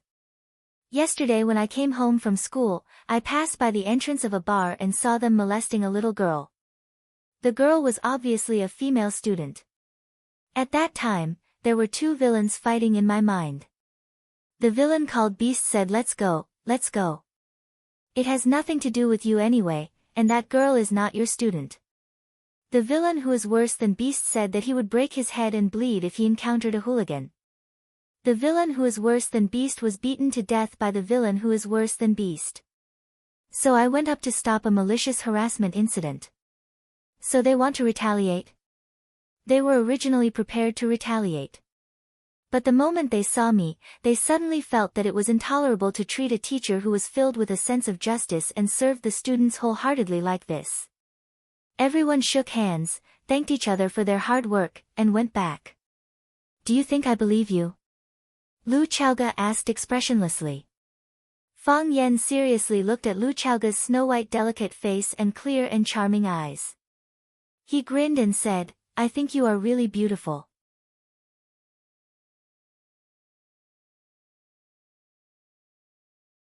Chapter 40. Fang Yan. The veins on Lu Chaoga's jade-like hand that was holding the teacup were bulging. She had the urge to crush the teacup. He was flirting with her. Naked flirting. Here. Don't talk nonsense. Lu Chaoga's face was frosty as she shouted sternly. How am I spouting nonsense? Fang Yan was so furious that he was about to explode. Don't think that you can twist my thoughts and opinions just because you're a leader. I'm also a man with morals. I have the professional qualities of a teacher. Go look in the mirror and see if you look good. If you dare to say that I don't look good, I'll jump into the Sparrow River and swim naked. Lu Chaoga was about to cry. The education that she had received was not like this. She had never met someone like Fang Yan in her life. She really didn't know how to deal with such a rascal. I knew you wouldn't dare, Fang Yan said coldly. The truth is in the hands of the majority. Am I the first person to say that? Of course not. Fang Yan. Lu Chaoga tried hard not to lose her temper and said, "Let's talk about something serious." What do you mean? Fang Yan's eyes widened. I'm not serious because I'm praising your beauty. You can insult me, but you don't have to insult yourself, right? Fang Yan. Lu Chaoga felt like she was about to run out of energy. Let's change the topic. Fine. Fang Yan's anger finally subsided. He sat back down obediently and said, "Is this house yours?" No. Lu Chaoga shook her head. The school assigned it. It's one of the benefits of teaching at Rosefinch. No wonder everyone likes to be a leader, Fang Yan said enviously. I can't even get a small room in the school, but a leader can live in a small villa with its own door and courtyard. What's going on? Lu Chaoga asked curiously. The school has a rule that every teacher taught by Rosefinch can apply for housing. Even intern teachers are no exception. Didn't you apply to the school? I did apply, but they took me to a storage room that no one wanted. The walls were broken, and the ceiling was leaking water. Could I even live in a room like that? He had no choice but to rent a room outside. Otherwise, why would I need to borrow money from you? Preposterous. It was the first time that Lu Chaoga had heard of such a thing. She said angrily, "They are taking revenge. Isn't that right?" Fang Yan said. I've always suspected that too. It's not that I'm too outstanding, it's that the leader I follow is too outstanding. Otherwise, why would they always target me? Lu Chaoga clasped her fingers together and pondered for a moment. Suddenly, she picked up a bunch of keys from the table and threw them to Fang Yan. What's the meaning of this? Fang Yan grabbed the keys and asked. This is the key to this house, Lu Chaoga said. If you give me the keys, where will you live? Fang Yan asked. Soon, Fang Yan's heart bloomed with joy. You mean we're living together? That's great. In the past, I thought that only bodyguards could live with female employers. I didn't expect that a teacher could live with a female principal. You're the one living here. Lu Chaoga had to correct him. I have another place to live. Is that so? Fang Yan's enthusiasm was greatly diminished. It's not convenient to live outside and it's not safe to drive if you live too far away. Look at the news every day. There's either a car accident here or a rear-end collision there. It's frightening to hear. This house is so big. You have one room and I have one room. Although the principal's reputation isn't very good these years, but I think you're different from them. I don't think you'll do that kind of thing to me. Lu Chaoga didn't speak. She just stared coldly at Fang Yan. Are you hesitating? Lu Chaoga still didn't speak. She stared coldly at Fang Yan. You don't have to rush to answer me. Think about it, Fang Yan said. There's no need to think about it, Lu Chaoga said. Impossible. Absolutely impossible. It's impossible in this life, and it's impossible in the next life. Fang Yan widened his eyes and said, Why are you so excited? I feel sorry for occupying your big house alone, so I wanted to invite you to live with me. I even deliberately ignored some of the bad comments about the principal's position in society. I order you as the principal that from now on, you're not allowed to speak again. Lu Chaoga put down the teacup and said loudly, I have 3 requirements for you to live in the house. First, help me take care of the flowers and plants in the house. I'll settle accounts with you if a pot dies or a pot dries up. I'm sure you know the value of these flowers better than I do. I'll deduct it from your salary. If it's not enough this month, I'll deduct it from the next month until it's all deducted. Second, the house has to be cleaned carefully. I don't like the stench. I'll come over to check on it from time to time.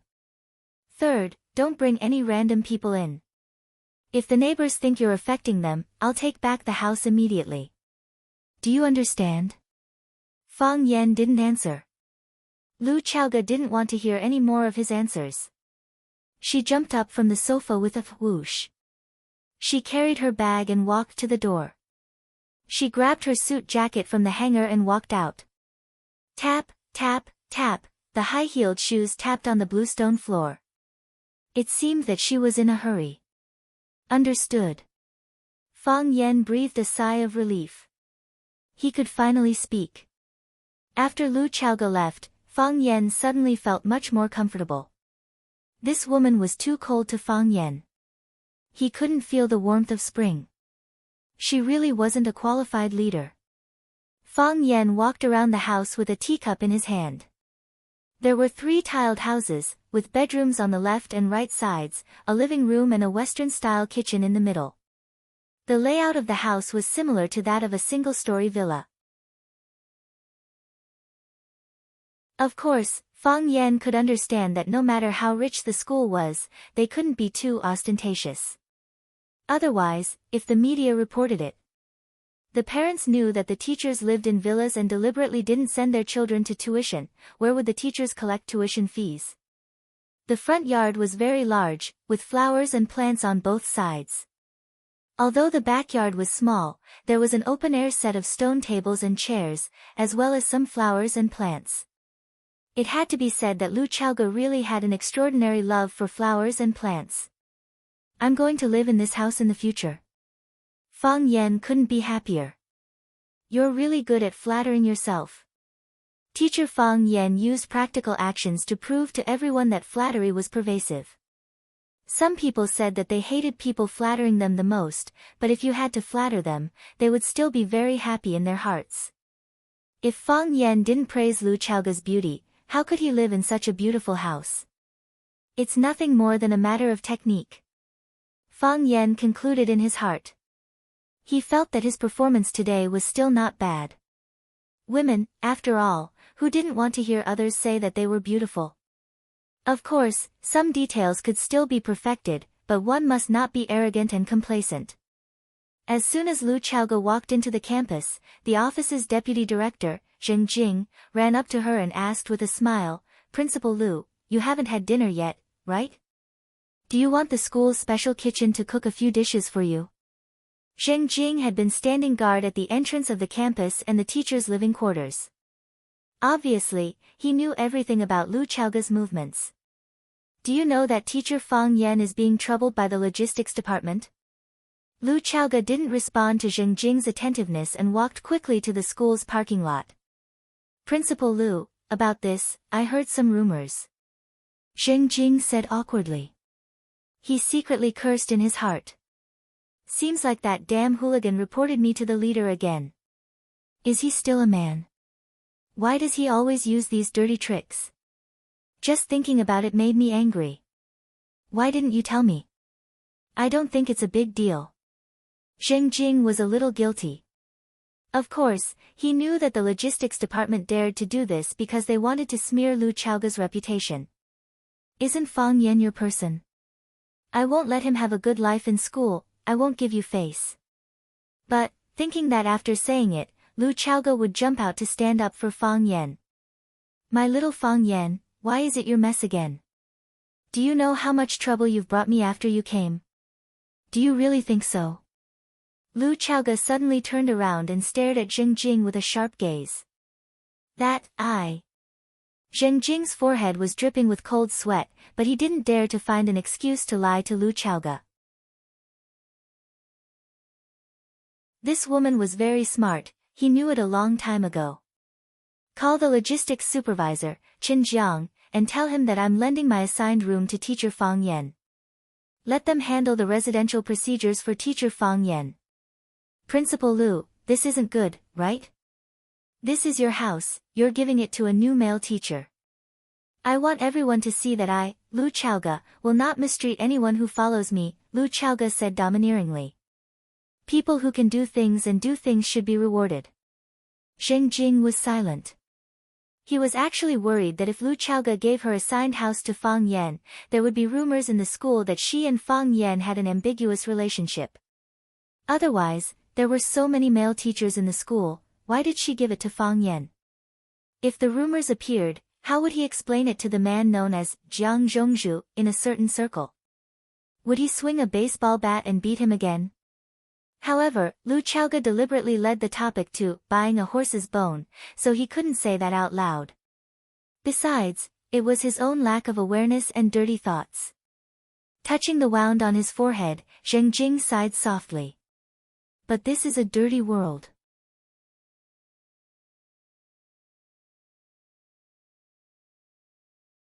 Chapter 41. Every time Fang Yan came back, he would be warmly received by Sister Li. "Mr. Fang, you're back. Mr. Fang, are you hungry? I made your favorite salt and pepper spare ribs today. Mr. Fang, come and eat some fruits. I saw that the grapes were very fresh today, so I bought a few caddies. I've already washed them. You can wash your hands and eat." The delicacies and the temptation of a beautiful woman made Fang Yan's enthusiasm for the beautiful courtyard inside the school that Lu Chaoge lent him decreased a lot. Fang Yan was in a lot of pain and was also very conflicted. In terms of living environment, the small courtyard of Lu Chaoge and the small house that he was renting with Sister Li were worlds apart. However, if Fang Yan moved in, who would make him sweet and sour pork, prawns, pork belly, radish, steamed oyster, white melon, and sea white soup every day? Who would prepare apples, oranges, bananas, grapes, durians, and dragon fruits for him every day? Live food. We common people often talk about basic necessities. That is to say, subconsciously, we think that wearing clothes and eating are ranked before living and traveling. It was also because of this reason that Fang Yan had never opened his mouth to tell Sister Li that he wanted to cancel the lease. Therefore, while enjoying Sister Li's attentive service, he also had to bear the corresponding responsibility. Under the light, Jiang Qin was bright and beautiful. Because she had just taken a bath, her black hair draped over her shoulders, adding a little womanly flavor to her. She was young and inexperienced, and there was a fresh milk fragrance on her body, making people feel relaxed and happy. She was wearing Big Mouth monkey cartoon pajamas, and her chest. Pooey pooey, what chest? Fang Yan looked at Jiang Qin's sleepy little face and said, "Let me tell you a joke." Jiang Qin became a little more energetic. She rested her chin on her arm that was lying on the table and asked in a lazy voice, "What joke?" "I saw it on my phone," Fang Yan said with a smile. "A few years ago, she abandoned me and married a country bumpkin who drove a Passat. I secretly made up my mind to return the humiliation I suffered to her in the future. A few years later, when I appeared in front of her in a Mercedes-Benz, she was surprised and even invited me to her house." Jiang Qin's mind was completely attracted by Fang Yan's story. Her big eyes stared at him without blinking. Was this an inspirational story of a loser who was abandoned by his goddess and then worked hard to succeed? "Do you regret it now? What were you doing earlier?" "Of course, I also rejected her decisively because I still had to go to the company to pick up my boss from work." Fang Yan continued. "Ahahaha," Jiang Qin laughed out loud, his limp body rocking back and forth. "It's so fun. Why is this person so despicable? Mr. Fang, I think he's like you, ha ha ha." Fang Yan smiled as well. However, as he smiled, he couldn't smile anymore. "What do you mean by this person is so despicable?" "Mr. Fang, I think he's like you." "How am I despicable?" "I've been influenced by poetry since I was a child. I polished my body with medicinal herbs and tempered my muscles and bones with Tai Chi. I'm the successor of Fang's Tai Chi. Didn't you notice a kind of temperament in me called immortal style? How am I despicable? If you don't respect me, I won't tutor you." Fang Yan said angrily. "If you don't tutor me, my mom won't cook delicious food for you." Jiang Qin was still laughing. Her nose and eyes were squeezed together. She looked cute and funny. Fang Yan was furious. "You dare to threaten me? Girl, let me make it clear to you. I tutor you not because your mom cooks delicious food for me, then you'll eat outside tomorrow. Let's continue with the tutoring." Fang Yan said. "This story is very funny, right? But have you ever thought that as long as you change one word in this story, it will become a very warm and romantic love story?" Jiang Qin's eyes widened and she said, "Can it be like this? Why don't you try again?" Fang Yan laughed. "See if you can find the word that needs to be changed." Jiang Qin habitually bit the shaft of the pen in his mouth as he pondered seriously. Changing one word will become a warm and romantic love story. The little girl murmured. "Which word should I change?" Fang Yan looked at her with a smile, waiting for her answer. Jiang Qin was obviously not a patient person. She gave up after 3 to 5 minutes. She threw the drool-stained pencil on the table and said irritably, "It's so annoying. I can't think of, which word should I change?" Fang Yan looked at her with a smile and said, "Everyone has a soul. Every text has a thought. These words are alive. They are a hole. You have to find a mole from this hole. This mole is very small, but it is also very conspicuous. If you can calm down, you can find it." "I'm already very calm," the little girl said coquettishly. She kicked Fang Yan's calf with her bare feet under the table and said, "Mr. Fang, tell me quickly. I'm really curious. If you change boss to wife, just changing one word and changing the identity, will the meaning of the story be completely different?" "Ah!" the little girl exclaimed. She didn't think that the change would be so simple. However, after the change, the soul of the story immediately underwent a subversive change. In the previous story, the male protagonist was a loser, but he still failed to counterattack successfully.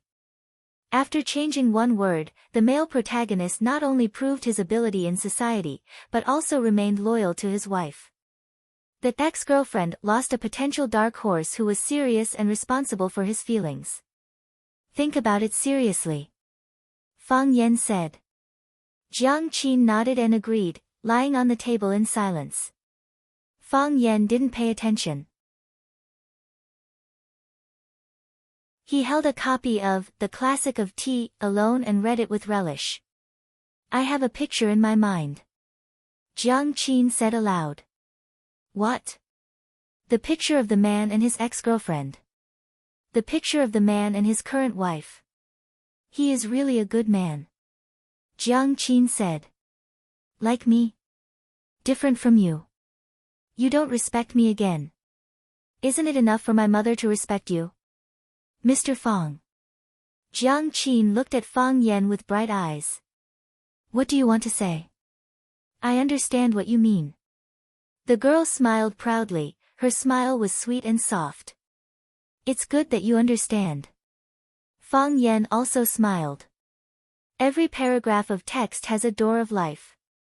If you can find its door of life, there will be no problem that can baffle you. Life is the same. Jiang Qin giggled. This is too big. Once you understand it, you will understand it everywhere. You are so stupid. Jiang Qin said coquettishly. Fang Yan rushed to the school by bus early in the morning and found that the school gate was overcrowded. A large number of students gathered together, pointing and chattering, not knowing what happened.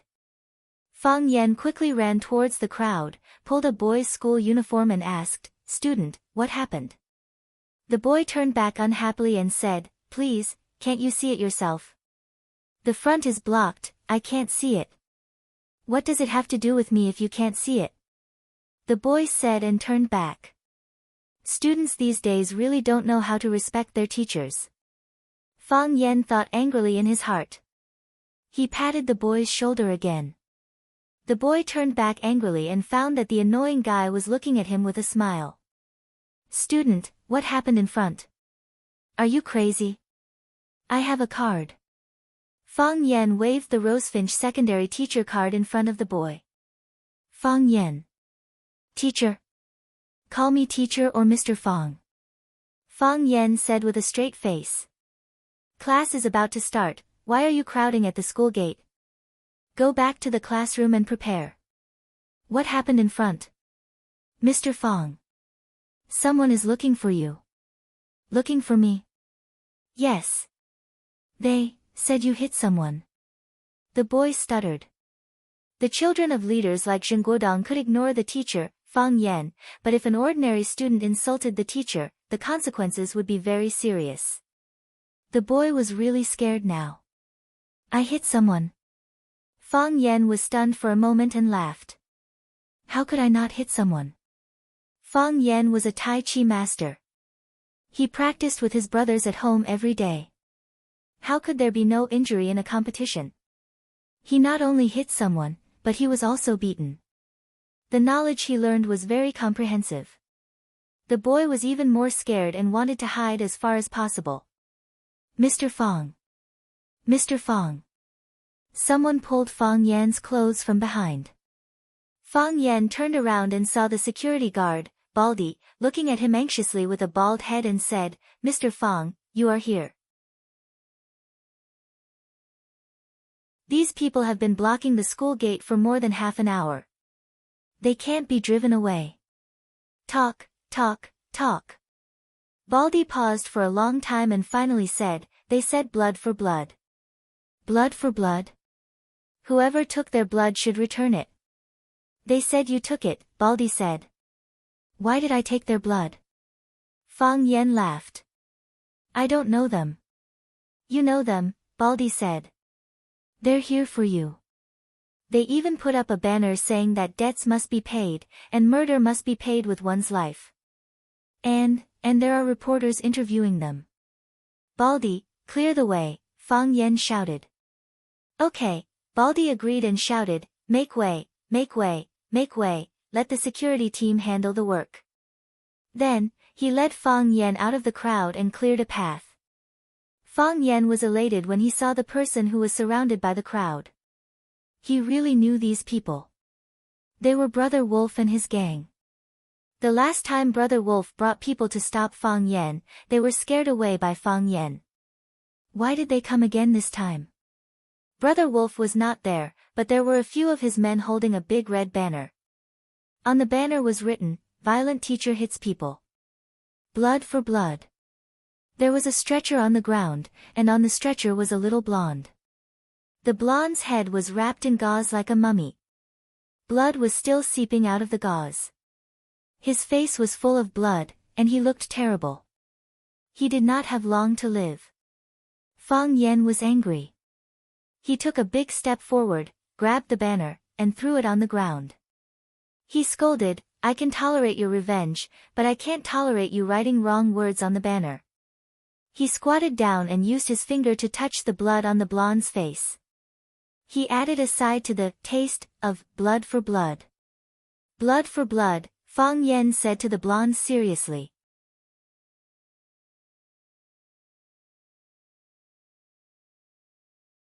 Chapter 42. The blonde thought that Fang Yan was going to beat him up. His body tensed up, and he thought that if Fang Yan dared to wave his fist, he would shout for help. Anyway, there were so many students and reporters around.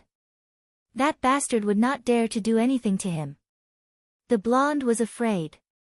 At that time, he picked up the beer bottle and was about to stab him. He didn't know what happened, but the broken pieces of the bottle were in his hands. Then, he witnessed a miracle with his own eyes. He broke the beer bottle piece by piece. When he went back, the blonde secretly tried. No matter how much strength he used, he could not break the bottle. Not even a trace. However, Fang Yan did not make a move on him. He only stretched out his finger and gently poked his forehead, just like how his girlfriend poked his head and said, "You're so annoying." He wrote with his own blood. The blonde was angry and felt insulted. However, when he thought that Li Du had only written and did not do anything to him, his heart felt warm like spring again. "He understands me," Blondie thought to himself. There was the excitement of meeting a bosom friend in a drunken mess. "That's him." A gangster pointed at Fang Yan and shouted. "He's the one who hit my brother." Yes, yes. I saw it with my own eyes. He hit someone. And he's a school teacher. How could he hit someone so casually? Would such a teacher punish the students? The students must be having a hard time, right? Amid the shouting of the gangsters, a few reporters with microphones squeezed over and asked anxiously, "Are you the person involved, Fang Yan? Someone reported you for hurting someone in a bar. Is there such a thing? Are you a teacher at Rosefinch Secondary? Do teachers often go to bars too?" Fang Yan finally understood that Brother Wolf and the others had changed their attack pattern. After they could not win in an argument, they wanted to use public opinion to tarnish his reputation and make him unemployed from Rosefinch Secondary, or even the entire education industry. Just think, which school would be willing to recruit a teacher with a history of violence? Even if the school agreed, the students wouldn't agree. "I'm Fang Yan, a teacher at this school," Fang Yan said loudly to the reporter's camera.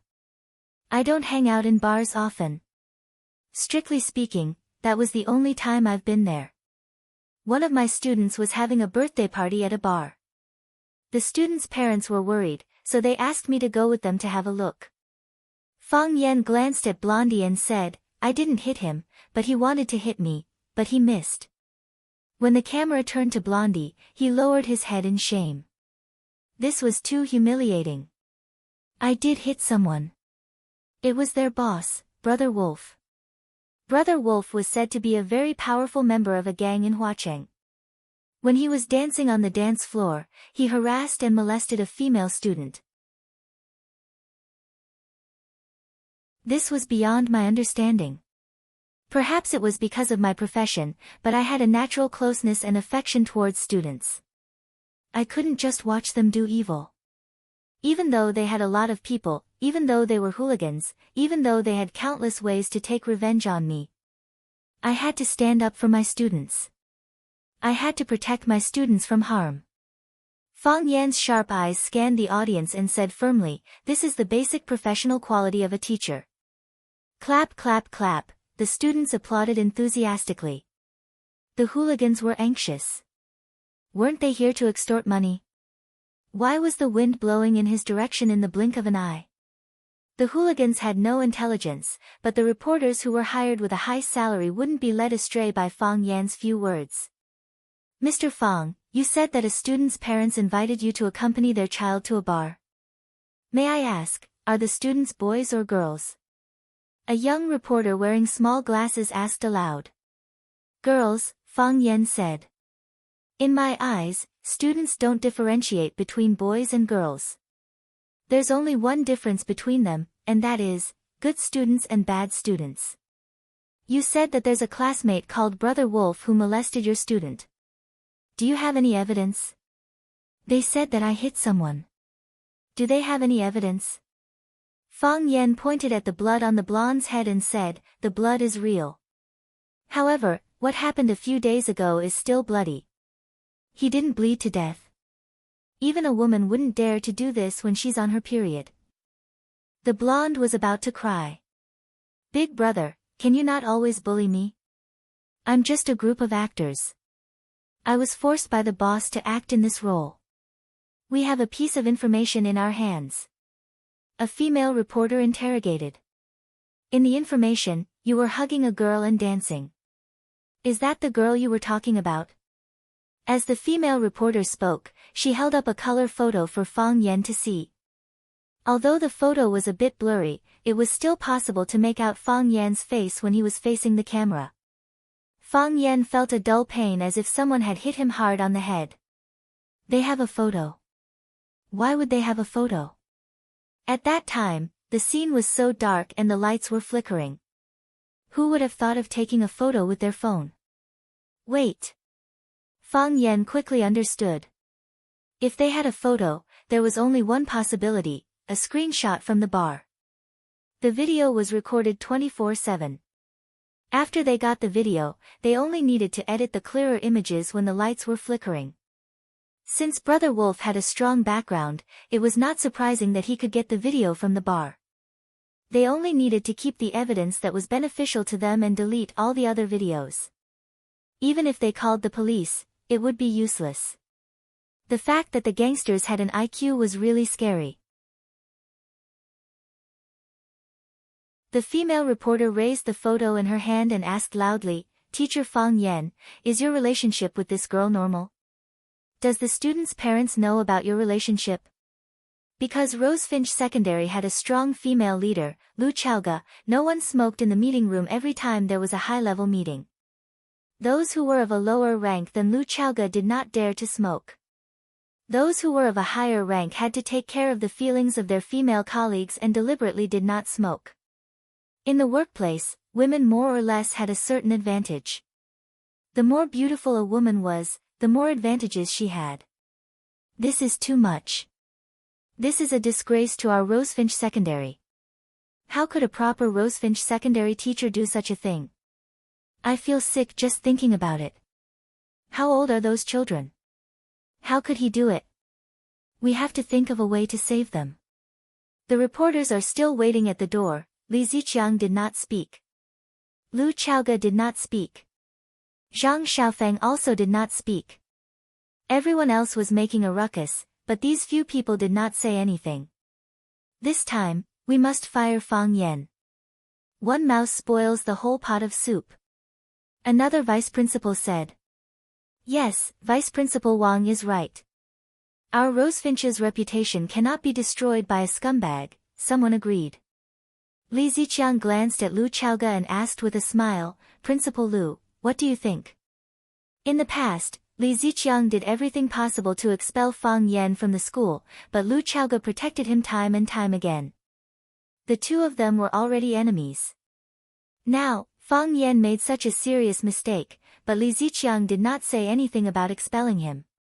Instead, he asked for Lu Chaoga's opinion. Those who did not know better would think that the two of them were ready to form an alliance. I respect everyone's opinion, Lu Chaoga said expressionlessly. She knew what Li Ziqiang meant. The reporters had already thrown out the photos. It would be difficult to clear Fang Yan's name. If Fang Yan really made such a mistake, then there was no doubt that he would be expelled. One Lu Chaoga couldn't protect him, even 10 Lu Chaoga wouldn't be able to protect him. Not only would he be expelled from Rosefinch, but there would also be no place for him in the entire Huacheng. If she still stood out to protect him at this time, it would only make the people in the conference room doubt her intelligence and think that she was just an emotional brat. She might lose a lot of support if she was immature in politics. After listening to Lu Chaoga's reply, Li Ziqiang sneered in his heart. He thought to himself that this woman really had some skills. Unfortunately, this time Fang Yan was in trouble, so he could not drag her down with him. Li Ziqiang looked at Zhang Xiaofeng and said, "Principal Zhang, this matter is very urgent. We have to come up with a solution as soon as possible."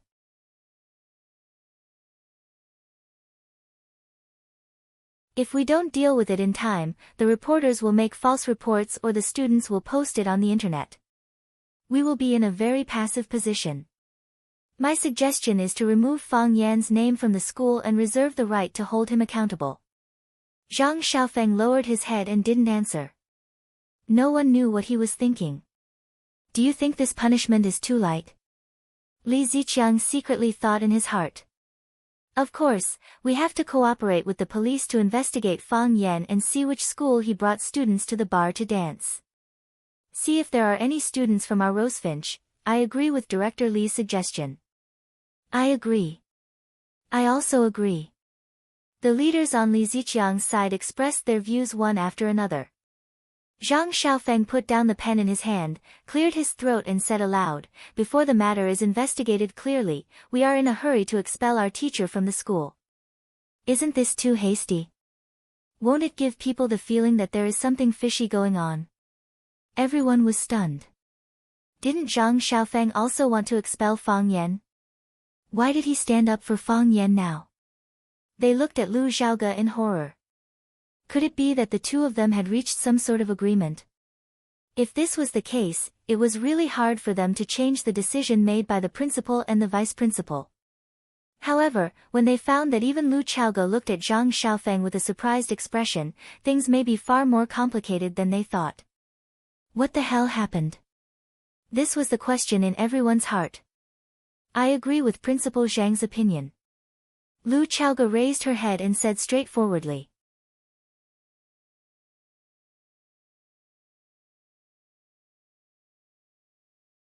Chapter 43.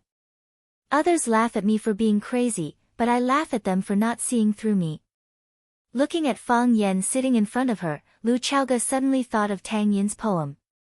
When she really couldn't sleep at night and didn't have suitable books to pass the time, Lu Xiaoga had thought about the boring question of what kind of person her new colleague, Fang Yan, was. He had no respect for his superiors, was audacious, had a sharp tongue, did not follow the rules, never played by the rules, was frivolous, like a hooligan, and was like a third-level hooligan. He matched all the genes that Lu Xiaoga hated the most. However, he knew how to arrange flowers and could trim the breathtaking Stairway to Heaven. He knew potted plants and could express the opinion that art was the heart of the heart. He knew how to recognize good tea and could distinguish its quality at a glance. He was knowledgeable and could recite Laozi's 5,000 characters backwards. He had a sense of innovation and brought students to Sparrow River to learn. Farewell to Cambridge again. He was flirtatious and talented. What words should be used to describe such a person? Elegant, flirtatious.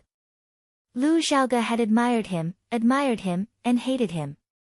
He had even thought of expelling him from the school when he repeatedly caused trouble for Lu Xiaoga. However, she had never associated him with the word pervert. His eyes are very clean. This was Lu Xiaoga's first impression of Fang Yan when she saw him. This kind of gaze could only be seen in children. The eyes of adults had long been polluted by society and the world. Therefore, when she saw Fang Yan's eyes, she felt surprised and pleasantly surprised. However, now he was facing the accusation of molesting a female student. Is this true? Lu Xiaoga asked. Yes, Fang Yan said with absolute certainty. There was no hesitation. She even had the photos in her hands, so there was no point in denying it. Besides, he didn't want to lie to Lu Xiaoga. He didn't want to lie to her, just as he knew that she wouldn't lie to him about many things. Why do I have such a feeling? Fang Yan thought about it seriously. Perhaps they were all extremely proud people. Disdain. Yes, he disdained lying. Lu Chaoga raised her eyebrows slightly and said, "You took girls to a bar to dance." "You're wrong." Fang Yan laughed.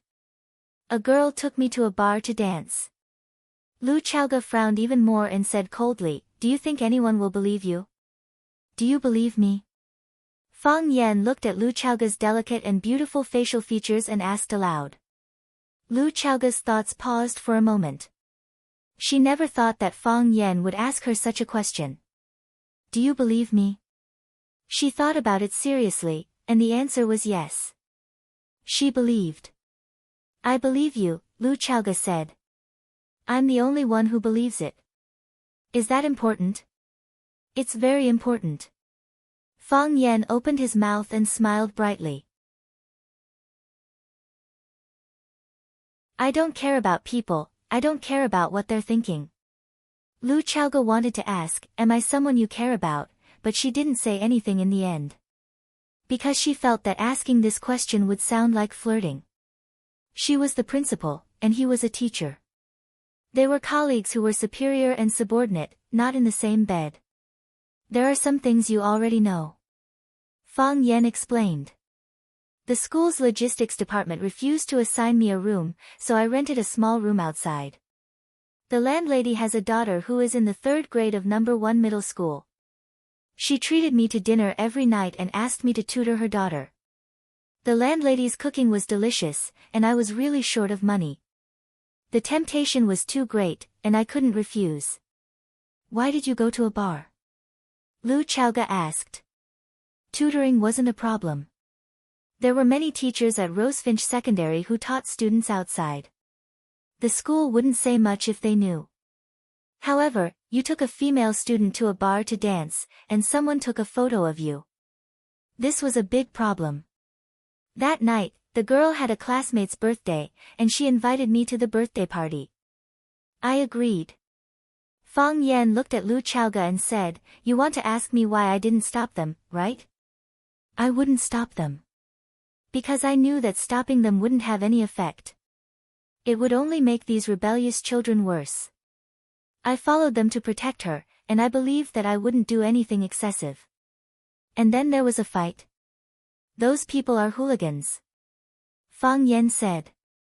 "You can see it from their appearance. I can't just sit back and do nothing when they do evil." Lu Chaoga's fingers tapped on the table, and she said awkwardly, "The current situation is very bad for you." "I understand." Fang Yan nodded. "Even if I can prove that those hooligans are hooligans, even if I can prove that those hooligans are savage, I still can't wash away the dirty water on myself. I hugged a female student and danced. This is unforgivable in anyone's eyes. Kill 800 enemies, lose 1,000. That's the kind of person I am. Since you understand everything." Lu Chaoga looked sharply at Fang Yan and said, "You know Principal Zhang Xiaofeng?" "Yes." Fang Yan nodded. He was a little surprised at Lu Chaoga's sudden question. "Who in Rosefinch Secondary doesn't know him? I mean, do you know him?" Lu Chaoga was a little dissatisfied with Fang Yan's answer. She felt that he was avoiding the important point. "What do you mean?" Fang Yan laughed. "You suspect that I'm two-timing?" Lu Chaoga's cold face became even colder. She didn't like to be described as a two-timing. "Today's meeting was to discuss how to deal with you," Lu Chaoga said with incomparable frankness. "I didn't protect you. Principal Zhang spoke up for you. Otherwise, you would have been expelled by the school." "Is that so?" Fang Yan was stunned. "He sent me a girl." That was the only time I had close contact with him. I don't understand why he spoke up for me." Lu Chaoga was silent, as if she was pondering the authenticity of Fang Yan's words. She knew Zhang Xiaofeng's personality very well. He was a guy who played a balanced game between the various forces. It was also because of this that his position as principal was as stable as Mount Tai. He was a sly fox. If there was no personal benefit, he wouldn't side with any side. In a situation where Li Mingqiang's department was trying their best to kick Fang Yan out of the school, he stood out to clearly support Fang Yan. What was the reason? This time, she and Zhang Xiaofeng joined forces to protect Fang Yan. However, she knew very well that they didn't belong to the same camp. There was even a great conflict of views between them. In that case, Fang Yan's position as a chess piece was very important. If Fang Yan secretly sided with Zhang Xiaofeng, or if Fang Yan had a close relationship with Zhang Xiaofeng, she wouldn't hesitate to abandon him. After a long time, Lu Chaoga asked, "What do you think?" "I won't leave." Fang Yan said. "Maybe one day I will leave Rosefinch, but definitely not now." "To prove your innocence?" Lu Chaoga sneered. Such an answer couldn't surprise her. In order to clear their names, many people said high-sounding words but did shameful things. This was human nature. To prove that girl's innocence, Fang Yan said softly, "She's not as bad as those reporters say." When Zhang Xiaofeng pushed open the office door, the room was filled with the fragrance of tea. A young girl in a school uniform raised her slender wrist, holding a porcelain kettle and pouring water into a blue and white cup. Her movements were calm and graceful, as if she had done it hundreds or thousands of times. "Uncle Zhang, you came back at the right time. The second tea has just started to taste." The girl smiled sweetly. Zhang Xiaofeng put the folder in his hand on the desk and ran to the sink to wash his hands. Then, he walked to the sofa in front of the girl and sat down. He said reproachfully, "How can you let Etienne make tea here? Don't you have a secretary?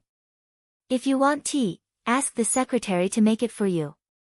Uncle Zhang, you helped me so much. I can't repay you, so I can only make you a cup of tea." Qin Etienne said indifferently. "The tea is Uncle Zhang's tea, and the water is Rosefinch's water. Uncle Zhang, you won't blame me for being stingy, right?" "Why would I?" Zhang Xiaofeng waved his hand. "Not everyone has the fortune to drink tea personally brewed by Etienne." Zhang Xiaofeng picked up the teacup in front of him and took a sip. He closed his eyes and savored the taste. He sighed and said, "It's soft in the mouth and has a long aftertaste. It's strange. It's the same tea, the same water, but why can't the secretary and I make the same taste? It seems like it has a lot to do with the person who made the tea." If outsiders were to see the principal of Vermilion Bird Middle School speaking to his own school's students like this, their eyes and teeth would probably fall out of their sockets. Wasn't this principal too approachable? "Uncle Zhang, you flatter me. The art of tea is broad and profound, and I have only scratched the surface. If you praise me like this, then I will be too proud and complacent to move forward. I believe that others can't move forward, but I don't believe that Etienne can't move forward." Zhang Xiaofeng said with a smile. Qin Etienne drank the tea in the cup in one gulp, got up and said, "Uncle Zhang, I won't disturb your work." Zhang Xiaofeng quickly stood up and said, "What's there to disturb? Etienne can come and chat with Uncle Zhang whenever she has time." "I will welcome you." "Yes, I will," Qin Etienne replied and left the room. Zhang Xiaofeng sent Qin Etienne away and returned to the sofa. He looked at the fragrant De Hong Pao tea in front of him. He was stunned at first, but then he laughed out loud. "What an amazing woman." Zhang Xiaofeng sighed. "She didn't mention a word and didn't ask anything. She must have calculated that I can help her, right? A son should be like Jiang Junling, and an adopted daughter should be like Qin Etienne."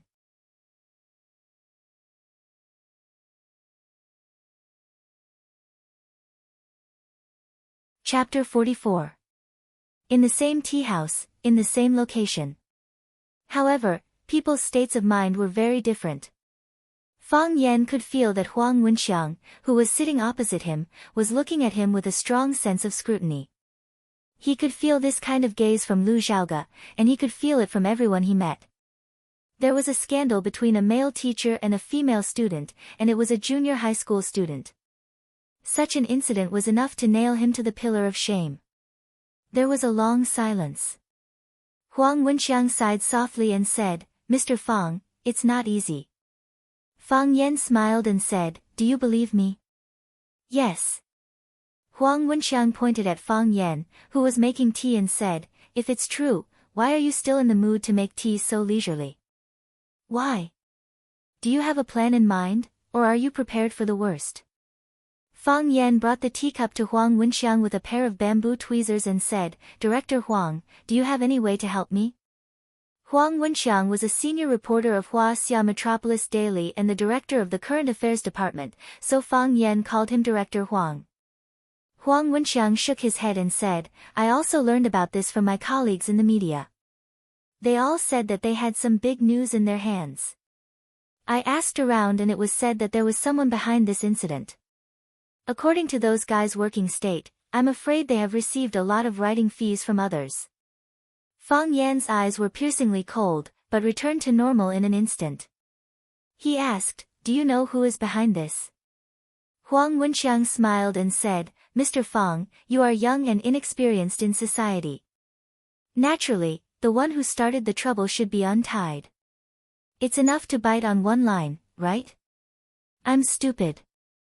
Fang Yan shook his head and smiled bitterly. Since I left home, a series of things have happened to me. It seems that elegant things like teaching people how to read and write are really not suitable for me. Fighting and killing is my goal in life. You can't say that. Huang Haoren solemnly looked at Fang Yan and said, Mr. Fang, don't be discouraged. You might not understand, but in the eyes of many students, your existence means something. The first time Huang Haoren asked me to do something was because of you. Huang Haoren took a poem that you commented on and recited it over and over again. Huang Haoren was full of praise for your teaching methods and is still trying hard to recite Tao Te Ching backwards. All of this changed after you became a teacher at Vermilion Bird Middle School. In the past, his pride made me proud, and now, his humility made me proud.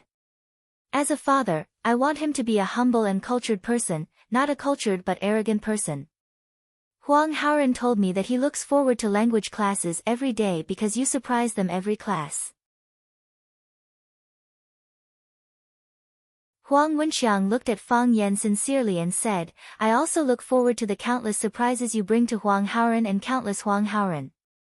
Fang Yan didn't expect Huang Wenxiang to suddenly confess to him. He could feel Huang Wenxiang's sincerity towards him. He could feel Huang Wenxiang's respect for this seemingly incompetent teacher of his. Fang Yan was really touched. I will take care of this matter, Fang Yan said. They think I'm a good teacher, but I don't know if I can be what they think I am. At least, I can't be a bad teacher. I'll talk to my colleagues in the media, and I'll also meet with the education department. Without sufficient evidence, maliciously reporting a love affair between a teacher and a student will have a very negative impact on society as a whole. It will also have a serious impact on the reputation of the teacher and the student. If it's not handled well, it might ruin the student's life. We must be careful with this kind of thing, Huang Wenxiang said. What else can I help with? You don't have to be polite with me. Leave the rest to me. Fang Yan smiled. You're right. Whoever started the trouble needs to untie it. The bald man was very cautious. After coming out of the hospital, he scanned his surroundings.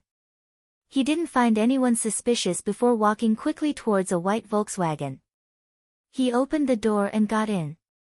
The car slowly drove out of the hospital compound. Fang Yan's head appeared at the window of a black van. He pointed at the Volkswagen with the tail number 098 and said, Master, please follow them.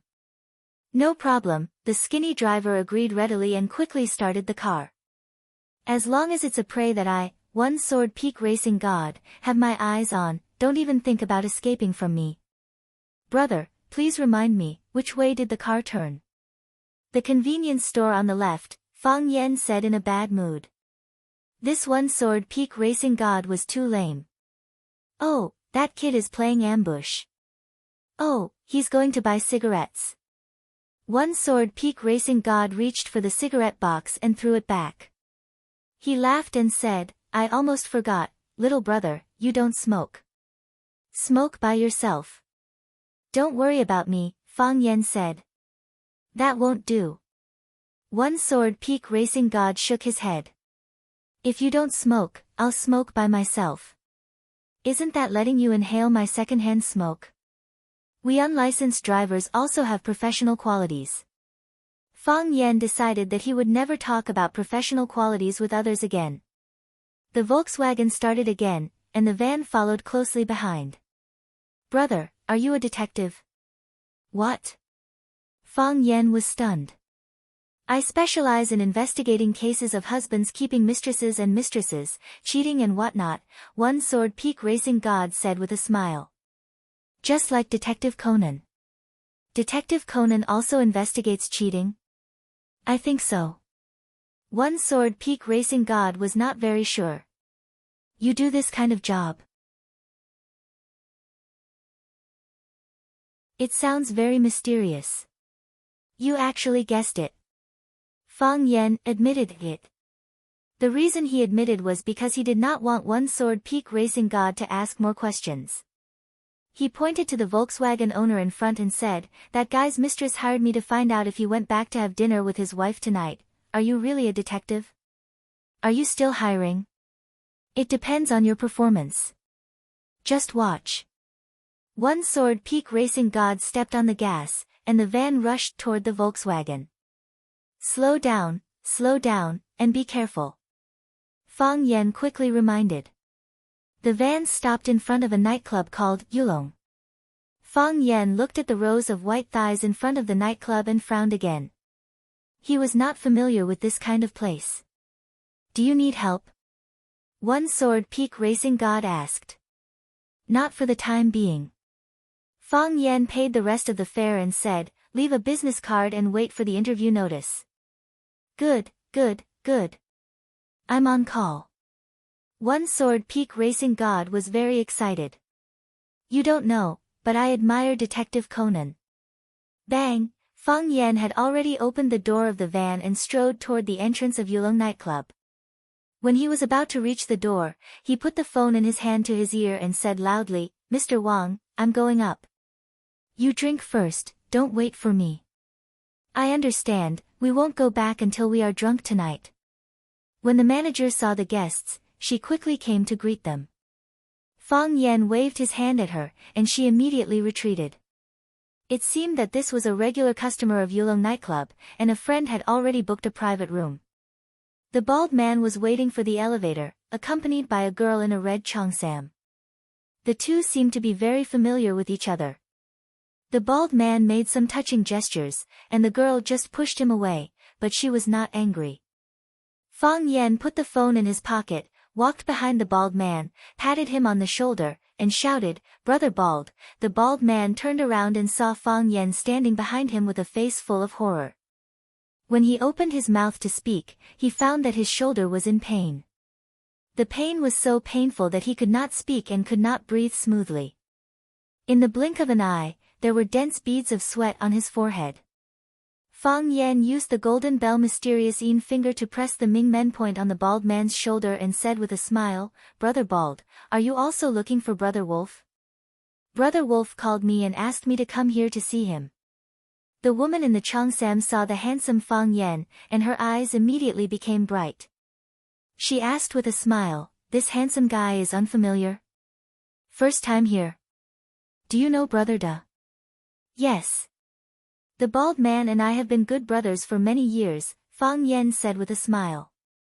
The woman pinched the bald man's arm and said, Brother Bald is really not good enough. He has such a handsome friend and he did not bring him to play. He is afraid that you will play me bad, Fang Yan said with a shy smile. How can that be? What kind of people does Brother Bald think we are?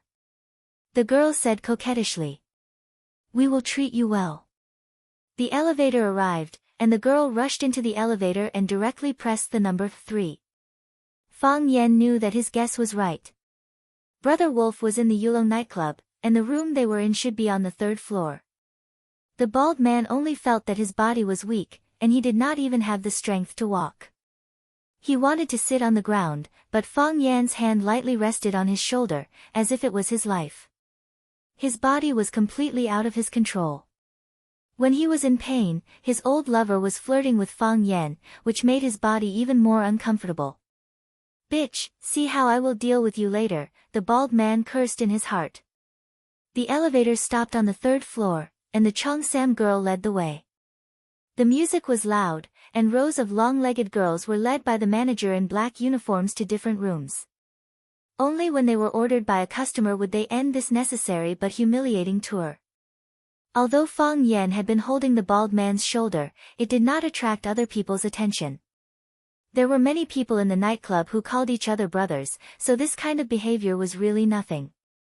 Boom! The Cheongsam girl opened the door of room 308, turned to Fang Yan and the bald man, and said, "Brother Wolf is inside, you can go in." "Thank you," Fang Yan said gratefully. "You are more polite than them." The girl winked at Fang Yan and said, "Brother Bald has never said thank you to me." "That is because Brother Bald feels closer to you."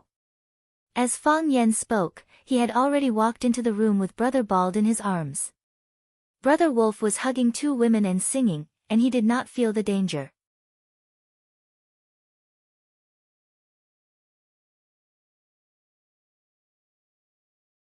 Chapter 45. There were more than a dozen men and women in the dimly lit room. Everyone's eyes were either occupied by the beauty in their arms or the MTV on the big screen. No one noticed the bald-headed man and Fang Yan, who was following behind the bald-headed man. In such a situation, Brother Baldy did not know what to do. He did not know whether to stand or sit. He could only turn around and wait for Fang Yan's instructions. Fang Yan winked at him, then hugged him and sat in the leftmost corner of the room. A girl with an oval face was ordering songs. Seeing the bald guy sit down, she said fawningly, "Brother duh, what song do you want to sing? Let me help you." "No need," the bald guy said with a dark face. "Don't be like that." The girl thought the bald guy was in a bad mood. She said with a smile, "I'll order your favorite song, Invincible." Invincible was the theme song of Young and Dangerous 3, Invincible, during the golden age of Hong Kong movies. As long as one was in the underworld, Zheng Yijian's character, Qin Haonan, was their idol. They were extremely familiar with every song he sang, and many veteran fans could even memorize every one of his classic lines. Baldy was also a hardcore fan of Qin Haonan. In the past, every time he came to the nightclub, he would pick Zheng Yijian's Invincible, Blood is Burning, Blade Shadow, and other songs to roar to his heart's content with his brothers. For a moment, they even felt that being a gangster was the sexiest, manliest, and most promising thing in the world. Of course, when they had no money to pay the rent and were hungry, they would wonder if they had gone the wrong way. But today's situation was a little different. The girl said she would order Invincible for the bald guy, which made the bald guy feel humiliated and angry. "If I'm invincible, why am I being controlled by someone like a dog on a chain and being ordered around by someone else?" Seeing the bald guy's murderous eyes, the oval face was a little scared. He muttered, "If you don't want to sing, then don't sing. Why are you looking at me like that? Just order whatever you want to sing." After saying that, the girl got up and ran away. She instinctively felt danger. "Be gentle with girls," Fang Yan said to the bald guy. After thinking for a while, he added, "Unless that woman is called Yiro." Baldy's mouth turned into an O shape. "Who is Yiro? She sounds like a very gentle girl." Fang Yan poked the bald man's shoulder and said, "Order a song for me." Baldy looked at Fang Yan in shock. "Big brother, whether you want to beat or scold me, just state your attitude. Why are you dragging your feet? Is this where you sing? Burning Blood?"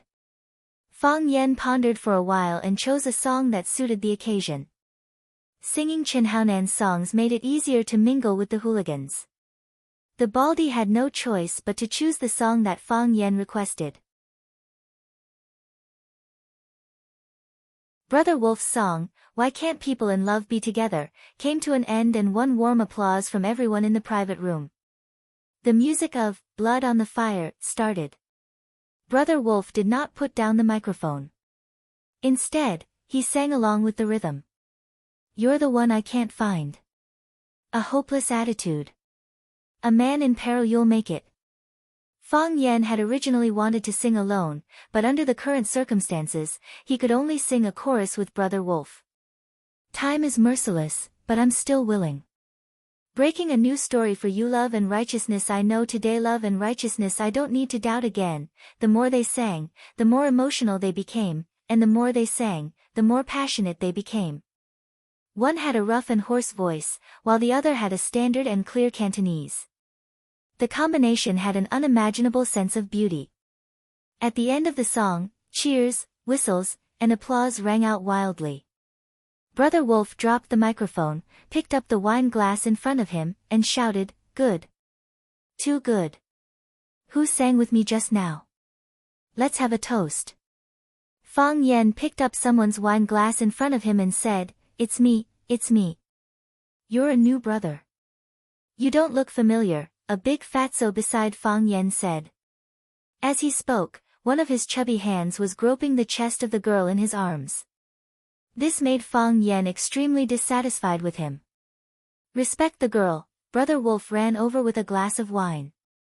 When he saw Fang Yan's face halfway, his thoughts stopped for a moment. He stepped forward out of habit and almost fell flat on his face. "Brother Wolf, are you okay?"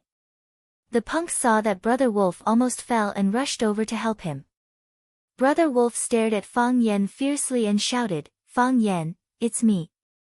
Fang Yan waved happily. Baldy looked at Fang Yan as if he was looking at an idiot. What was this guy trying to do?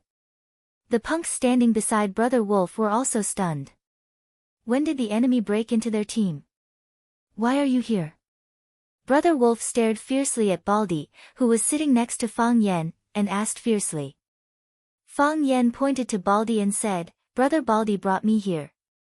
We went to the hospital together to see Blondie. He said Brother Wolf was singing here, so he invited me to come and play." Baldy. Brother Wolf gritted his teeth and called out Baldy's nickname. If looks could kill, Baldy's bald head would have burst open and fallen to the ground. "Brother Wolf, I didn't invite him." Baldy was anxious and hurriedly explained. If the boss misunderstood, how would he be able to survive in the underworld in the future? He followed me to the hospital, and then here. I didn't say Brother Wolf was singing here, and I didn't invite him. It doesn't matter how you came. Fang Yan waved his hand generously and said, "The key is that we hit it off. Come, Brother Wolf, let me give you a toast, to the song, Blood is Burning." 1,000 songs are not enough when we meet. Let's sing a few more in a while. From tonight onwards, all the previous grievances will be written off. As soon as Fang Yan lifted his foot, Brother Wolf hurriedly stepped back. He stared at Fang Yan cautiously and said, "Fang Yan, I'm warning you, don't mess around, or I'll call the police." "Call the police?" Fang Yan was so angry that his balls were cramping. "Your father is a gangster, okay? You're AF** King Gangster, okay? You're black and the police are white. Black and white are incompatible. You're enemies. How can you call the police? In a society governed by law, do you still have professional ethics?" Seeing Fang Yan's expression change instantly, Brother Wolf became even more cautious. He stood in the middle of a group of gangsters and shouted, "Fang Yan, get out quickly. You're not welcome here." "I'm not leaving," Fang Yan said. "I won't leave even if you hit me. Unless you tell me that our previous grievances are written off." Fang Yan had come to look for Brother Wolf to solve the problem. The problem had not been solved. Everyone had not shook hands, drank a glass of wine together, smashed the glass and hugged each other. "You punch my chest and call me an Iron Man. I punch you and call you a good brother. Then, you punch my stomach and call me a life for a life from now on. I kick your crotch and call you a motherf***cur." Brother Wolf was about to cry. "Only an idiot would hit you. You're a human trap. Do you think we don't know that? Brother Wolf, who is this kid? Brothers, *CK this guy up. Coming to our Master C's place to behave atrociously. I think you don't want to see the sun tomorrow. Brother Wolf, let's call the police. In the private room, there were a few people who saw Fang Yan for the first time. Therefore, they did not know how good he was and were prepared to report his name to scare him away or ask their brothers to beat him up. However, the men brought by Brother Wolf who had dealt with Fang Yan before were all in favor of the suggestion of calling the police. If he was not heartbroken, who would step on his dignity? You guys sing, Fang Yan said casually. He waved to Brother Wolf and said, Brother Wolf, come here. Let's have a good talk. Brother Wolf did not move. He was afraid that he would fall into the wolf's mouth again. Fang Yan sneered and said sarcastically, What? The famous Brother Wolf in Jianghu was so daring? I think you should change your nickname.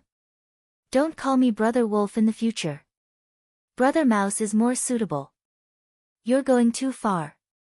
Brother Wolf was provoked and shouted with a red face, What do you want to talk about? Why do you want to frame me? Fang Yan asked. He had always been a very frank and straightforward man. I don't know what you're talking about, Brother Wolf denied. Let me give you a lesson, Fang Yan said. I was taken to a bar by my students to sing, and you made a move on my students on the dance floor. Was the first round your fault? As a teacher, of course, I can't watch my students be bullied by hooligans. Don't be angry, aren't you a hooligan? At that time, you were shouting that men are not hooligans and women are not crazy, right? I asked you to apologize, but you didn't want to.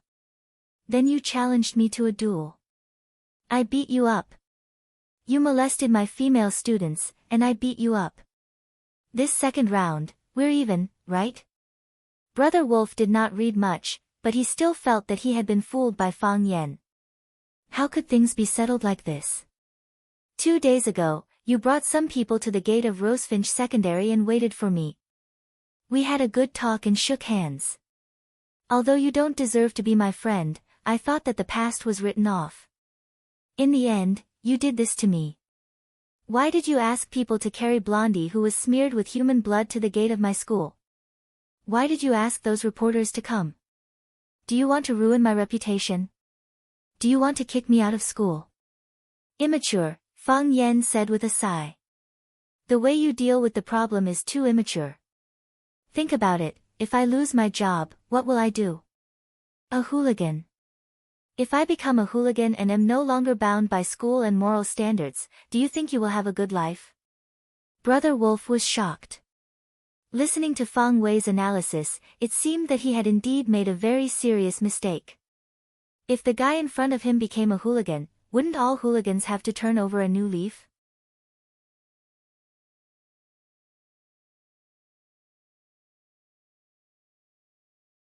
Chapter 46.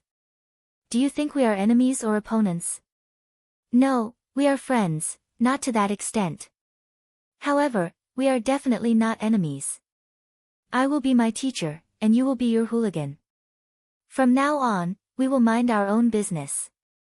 Let's go. Fang Yan waved his hand and looked at Brother Wolf with a kind face. It was as if a grandmother wolf was looking at her own child. Take Blondie back and say hello to those reporters. Then, write me a letter of apology.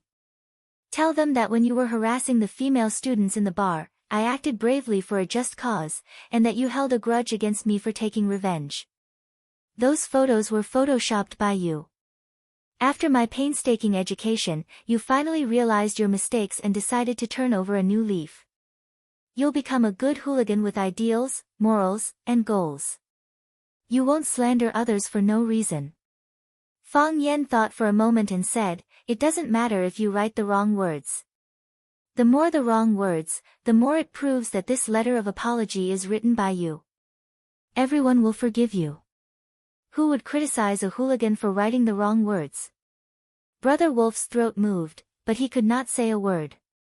Before meeting Fang Yan, he never knew that he was a man who could not speak.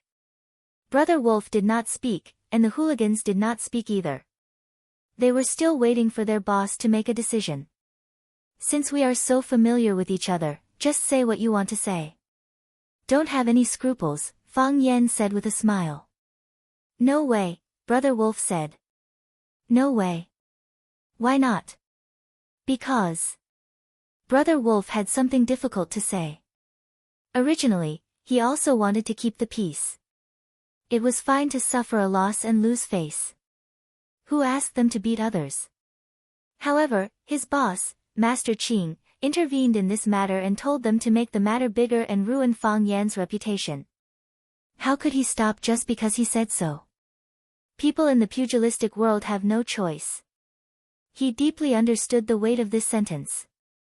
Brother Wolf said no means no. Why the F***ck do you have so much nonsense to say? Big Fatso, who was sitting next to Fang Yan, scolded angrily. Do you know where you are? Do you know whose turf this is? Do you believe that I'll get someone to break your legs and throw you out? They were really too rude. Even a stray cat or dog dared to run in front of them and make noise. Paw!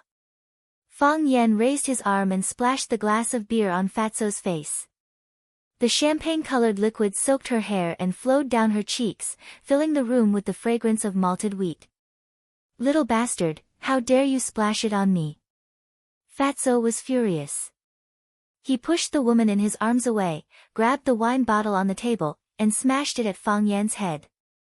Whoosh, the beer bottle flew out of his hand, and with a whistling sound, it flew toward Fang Yan. Whoosh! Fang Yan reached out and grabbed the red wine bottle in his hand.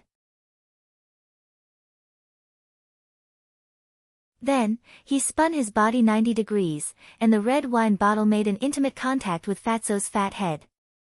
Kacha! The wine bottle was broken, and so was Fatso's head. Both sides were injured. Fatso's nickname was Four Eyes. He was known as Brother Four, and the younger generation also called him Master Four. He was the owner of the Yulong nightclub, and he was also a person who made his debut at the same time as Brother Wolf. Tonight, Brother Wolf came to Yulong to spend, and as an old friend, he naturally came to accompany him. He did not expect his luck to be so bad that someone actually came to his territory to make trouble. A fight broke out at the slightest disagreement. Fatso was indeed a person who had seen big scenes. He was hit on the head and was dripping with blood, but he still stood there as steady as Mount Tai. Cripple him. Fatso covered his head with his hand and roared angrily. The boss was injured, and the lackeys around the boss naturally had to take revenge for him. Without waiting for Fatso's order, two of the lackeys rushed towards Fang Yan with a beer bottle and a knife. Like wolves and tigers. Fang Yan stood still and turned in a circle with his left foot as the center. He turned to the left and just happened to avoid the attack of the beer bottle. He stretched out his hand and grabbed the guy who was regarded as the trump card by the gangsters. He turned to the right and just happened to avoid the stab of the dagger in his chest. He stretched out his hand again and grabbed another hooligan in his hand. The two struggled with all their might, but they could not escape from Fang Yan's grasp. A sky full of spinning tops. Fang Yan pulled their arms and spun them together. After 3 circles, the two could no longer keep up with Fang Yan's speed. Their feet left the ground and they were dragged into the air by Fang Yan. Go! As Fang Yan spoke, he had already let go of them. The two gangsters screamed and flew towards where Brother Wolf was standing. Bang! Brother Wolf and his men reached out to catch them, but the power of Tai Chi on the two gangsters was not completely removed, and a large number of them were smashed and injured. The gangsters lay on the ground screaming and groaning. Fang Yan walked to Brother Wolf with a smile and said, "Can we talk now?" Brother Wolf looked at Fang Yan in horror and said, I can't promise you." "You mean, no matter what I do today, you will insist on tarnishing my reputation and driving me out of school, right?" Fang Yan asked with a serious face. "I have no choice," Brother Wolf said in a low voice. "The leader has come forward. What can I do?" "You have no choice but to do evil." Fang Yan sneered. It seems that you also have unspeakable difficulties. Should I forgive you? Even if you ruin my reputation and make me miserable. This guy's words are really mean. Brother Wolf thought in his heart. You also know that I am a very easy person to talk to. If you can't talk to me, I will beat you up. Fang Yan said in an unfriendly tone. It seems that we can't talk to each other. I really can't do it, Brother Wolf said. This matter is no longer under my control. Under whose control?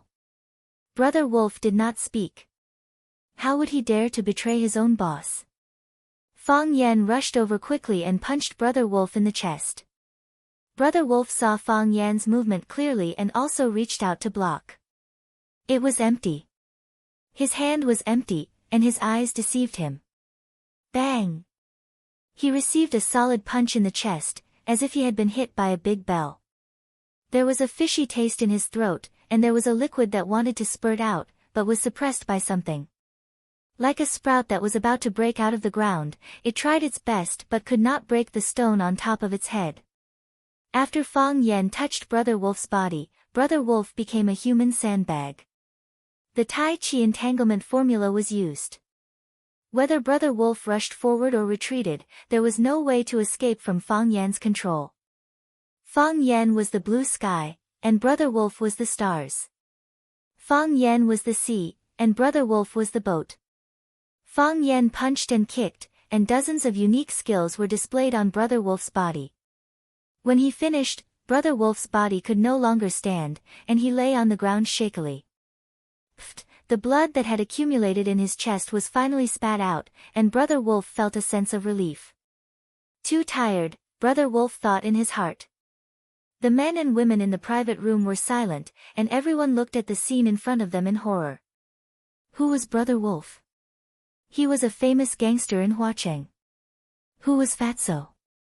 He was the big boss of the Yulong nightclub. In the past, they were so high and mighty. Many people present saw with their own eyes that because a new waitress accidentally poured tea on Brother Wolf's new shirt, Brother Wolf picked up the hot teapot and splashed it on the waitress's face. They had also heard rumors that a waitress disobeyed Fatso's guest and was smashed in the head with a wine bottle.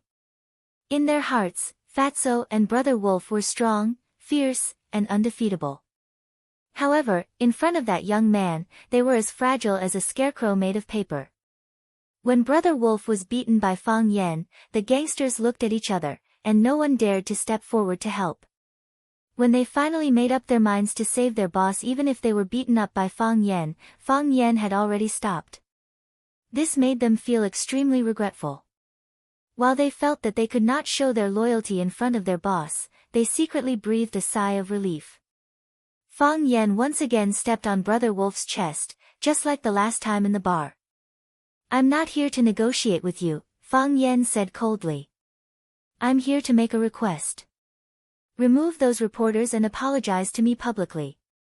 It's not me who wants to mess with you.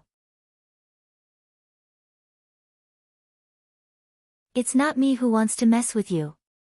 Brother Wolf said with a sorry face, his mouth stained with blood. I'm just following orders. Don't you know who you offended? It's them who want to mess with you, it has nothing to do with me. Fang Yan's eyes were cold as he asked, who is it? Beg me? Beg me? Brother Wolf vomited blood, his face ferocious. I'll tell you if you kneel down and beg me. The pain brought out the courage in Brother Wolf's bones. He finally overcame his fear of Fang Yan and roared. I've never kneeled, Fang Yan refused. Then don't even think about knowing the answer. Fang Yan, you don't know who you offended. You're dead. You're definitely dead.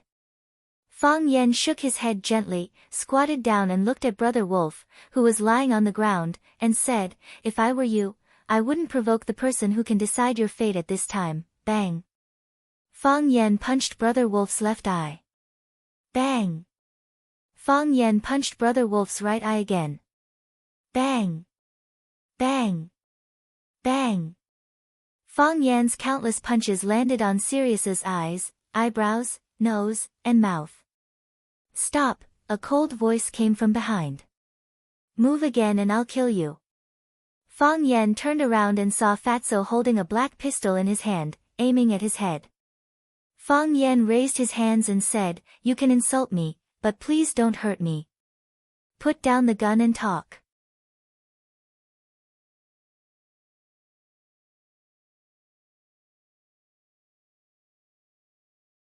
Chapter 47. Seeing that Fang Yan had been conquered by his pistol, Fatso became spirited. He quickly walked up to Fang Yan, laughed and shouted, "Come on. Come on. Hit me. Hit me. Do you dare to hit me again? Hit me here. Hit my face. Slap." Fang Yan slapped Fatso's face. Fatso was stunned. Brother Wolf was stunned. Everyone was stunned. Fatso had traveled far and wide. He started as a gangster and later led dozens of brothers to kill people in the streets. That was how he gained his fame. Taking people's lives, breaking people's hands and feet, he had done many immoral things. Moreover, he was willing to do it. He had encountered countless dangers in his life, but as long as he had a gun in his hand, he could find some bargaining chips or dignity. He had never been as embarrassed as he was today, even when he was pushed to the ground and his back was slashed more than a dozen times. Why did he really hit me? Mr. Fatty couldn't understand. What he meant by this sentence was, "Now that the gun is in my hand, if you dare to touch me, I will shoot you. I heard that you are a teacher, why can't you understand human language?" Mr. Fatty was stunned at first, and then he became angry. He pointed the gun at Fang Yan's head and said fiercely, "Damn you, you want to die." The corner of Fang Yan's eyes glowed red. His originally soft hair suddenly became stiff and erect. He stared coldly at Fatso and said word by word, "There was a man who pointed a gun at my head, and then I disabled him." Fatso's heart could not help but tremble.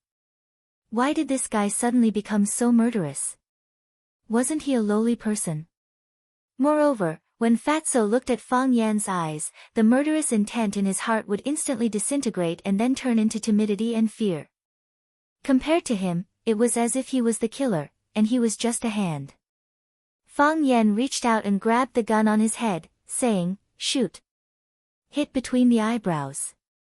Fatso's grip on the gun started to tremble. He wanted to pull the gun out of Fang Yan's hand.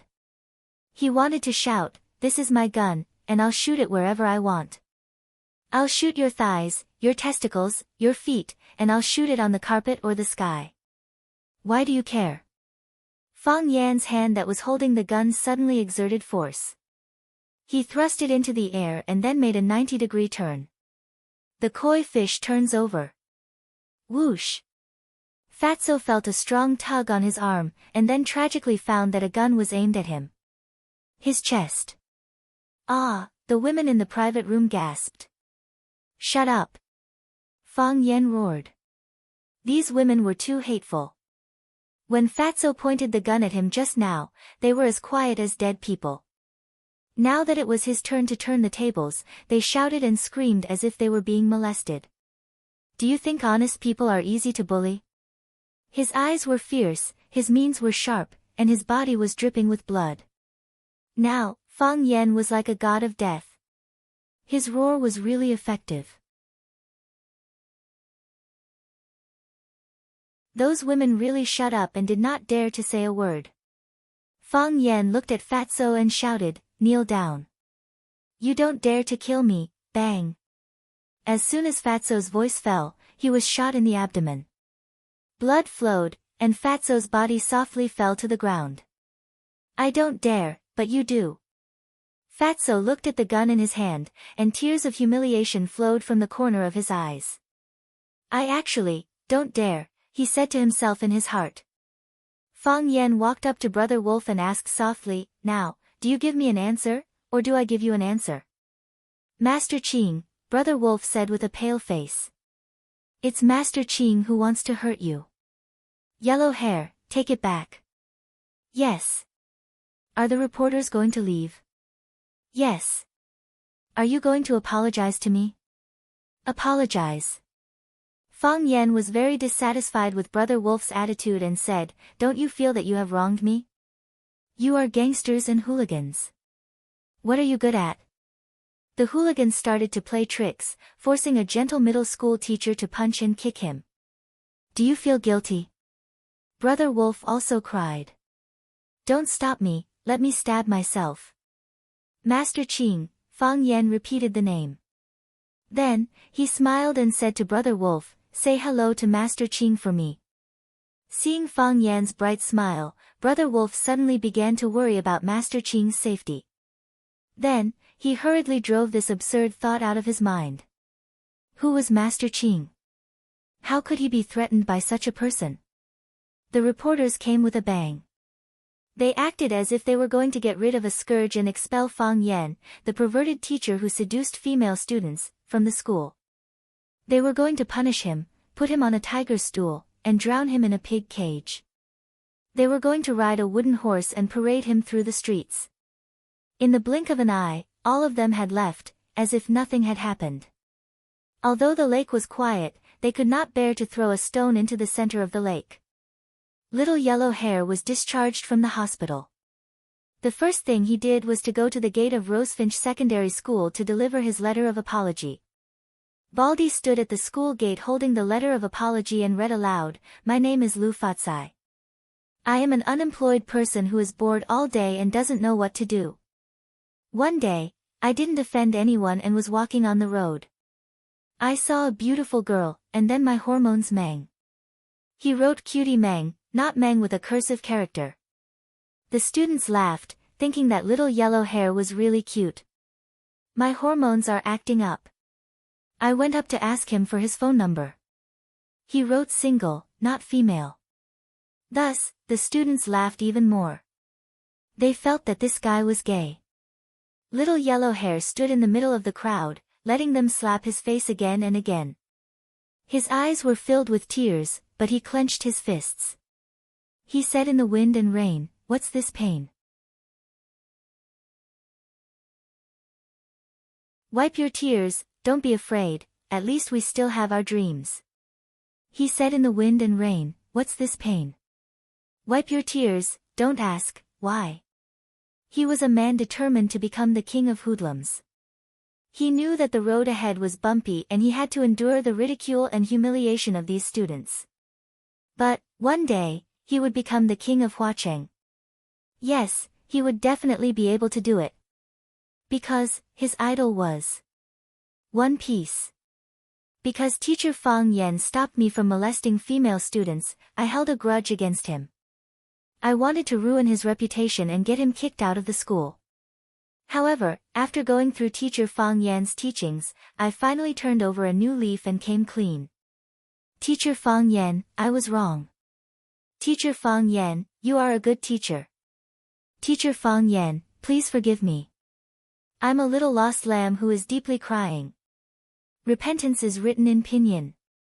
The students laughed again. After Baldy finished reciting, he sent the apology letter to Zhao Dehai of the security department. After Zhao Dehai received the apology letter, he sent it to Li Mingxiang.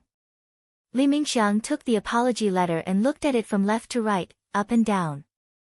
After a long time, he sighed and said, "In ancient times, Liu Bei invited Zhuge Liang 3 times. Today, we invited Fang Yan 3 times.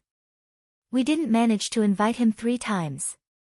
Because of Baldy's act of reading a letter in front of the Vermilion Bird Gate, the news of Blondie apologizing to Fang Yan quickly spread throughout the school. "Did you hear? Teacher Fang Yan was wronged." "Yes. I heard that the hoodlum wanted to molest the students, but was stopped by teacher Fang Yan. That's why they ran to the school gate and made a ruckus. I heard that teacher Fang Yan even hit him. He's good looking and can even hit a hoodlum, so handsome." The happiest were the students of class 9. Their feelings towards Fang Yan were very complicated. After a short period of contact, they all knew that Fang Yan was a humorous and talented teacher. However, this teacher's ability was as outstanding as his ability to cause trouble. They liked him and wanted him to stay and teach. However, he was like a small boat in the sea, a firework in a storm, as if he could be overturned and extinguished at any time. Fortunately, he was able to avert danger every time. Fang Yan could feel the nostalgia and passion in everyone's eyes when they looked at him. This made him even more energetic and in high spirits when he lectured. The bell rang. Fang Yan didn't have the habit of dragging out the class.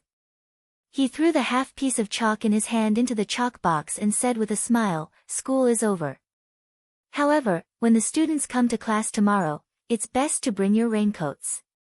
"Teacher, is it going to rain tomorrow? Is it a prop for class?" "It must be." "Mr. Fang, what are we learning tomorrow?" Fang Yan smiled and didn't answer. He waved his hand and said, "Goodbye."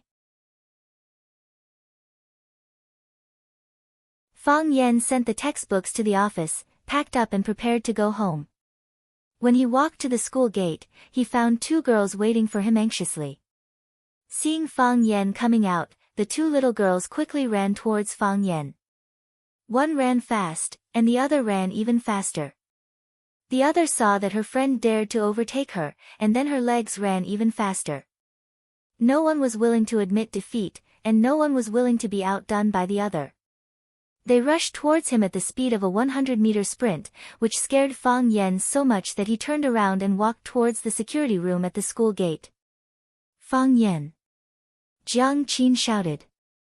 "Mr. Fang." Yuan Lin's voice was also very sweet and delicate. Fang Yan had to stop and desperately gestured to the two girls, which meant that they would meet at the bus stop and not let people see that they were very familiar with each other. As soon as the storm subsided, the two female protagonists came to find him. Wasn't this a confession without being pressed? "Mr. Fang, you're home." Baldy stood at the entrance of the security room with a large plastic teapot in his hand. He grinned at Fang Yan and greeted him with a smile. "Hey, these two students. Aren't they the ones in the photo?" You're tuning in to the Blissful Bookshelf YouTube channel. We're so grateful for your support, and don't forget to subscribe to join us on this incredible journey through captivating stories. Your generosity through donations truly makes a world of difference, as it's the primary source of revenue that allows me to expand and enhance this channel for you. Thank you from the bottom of my heart for being a part of this adventure.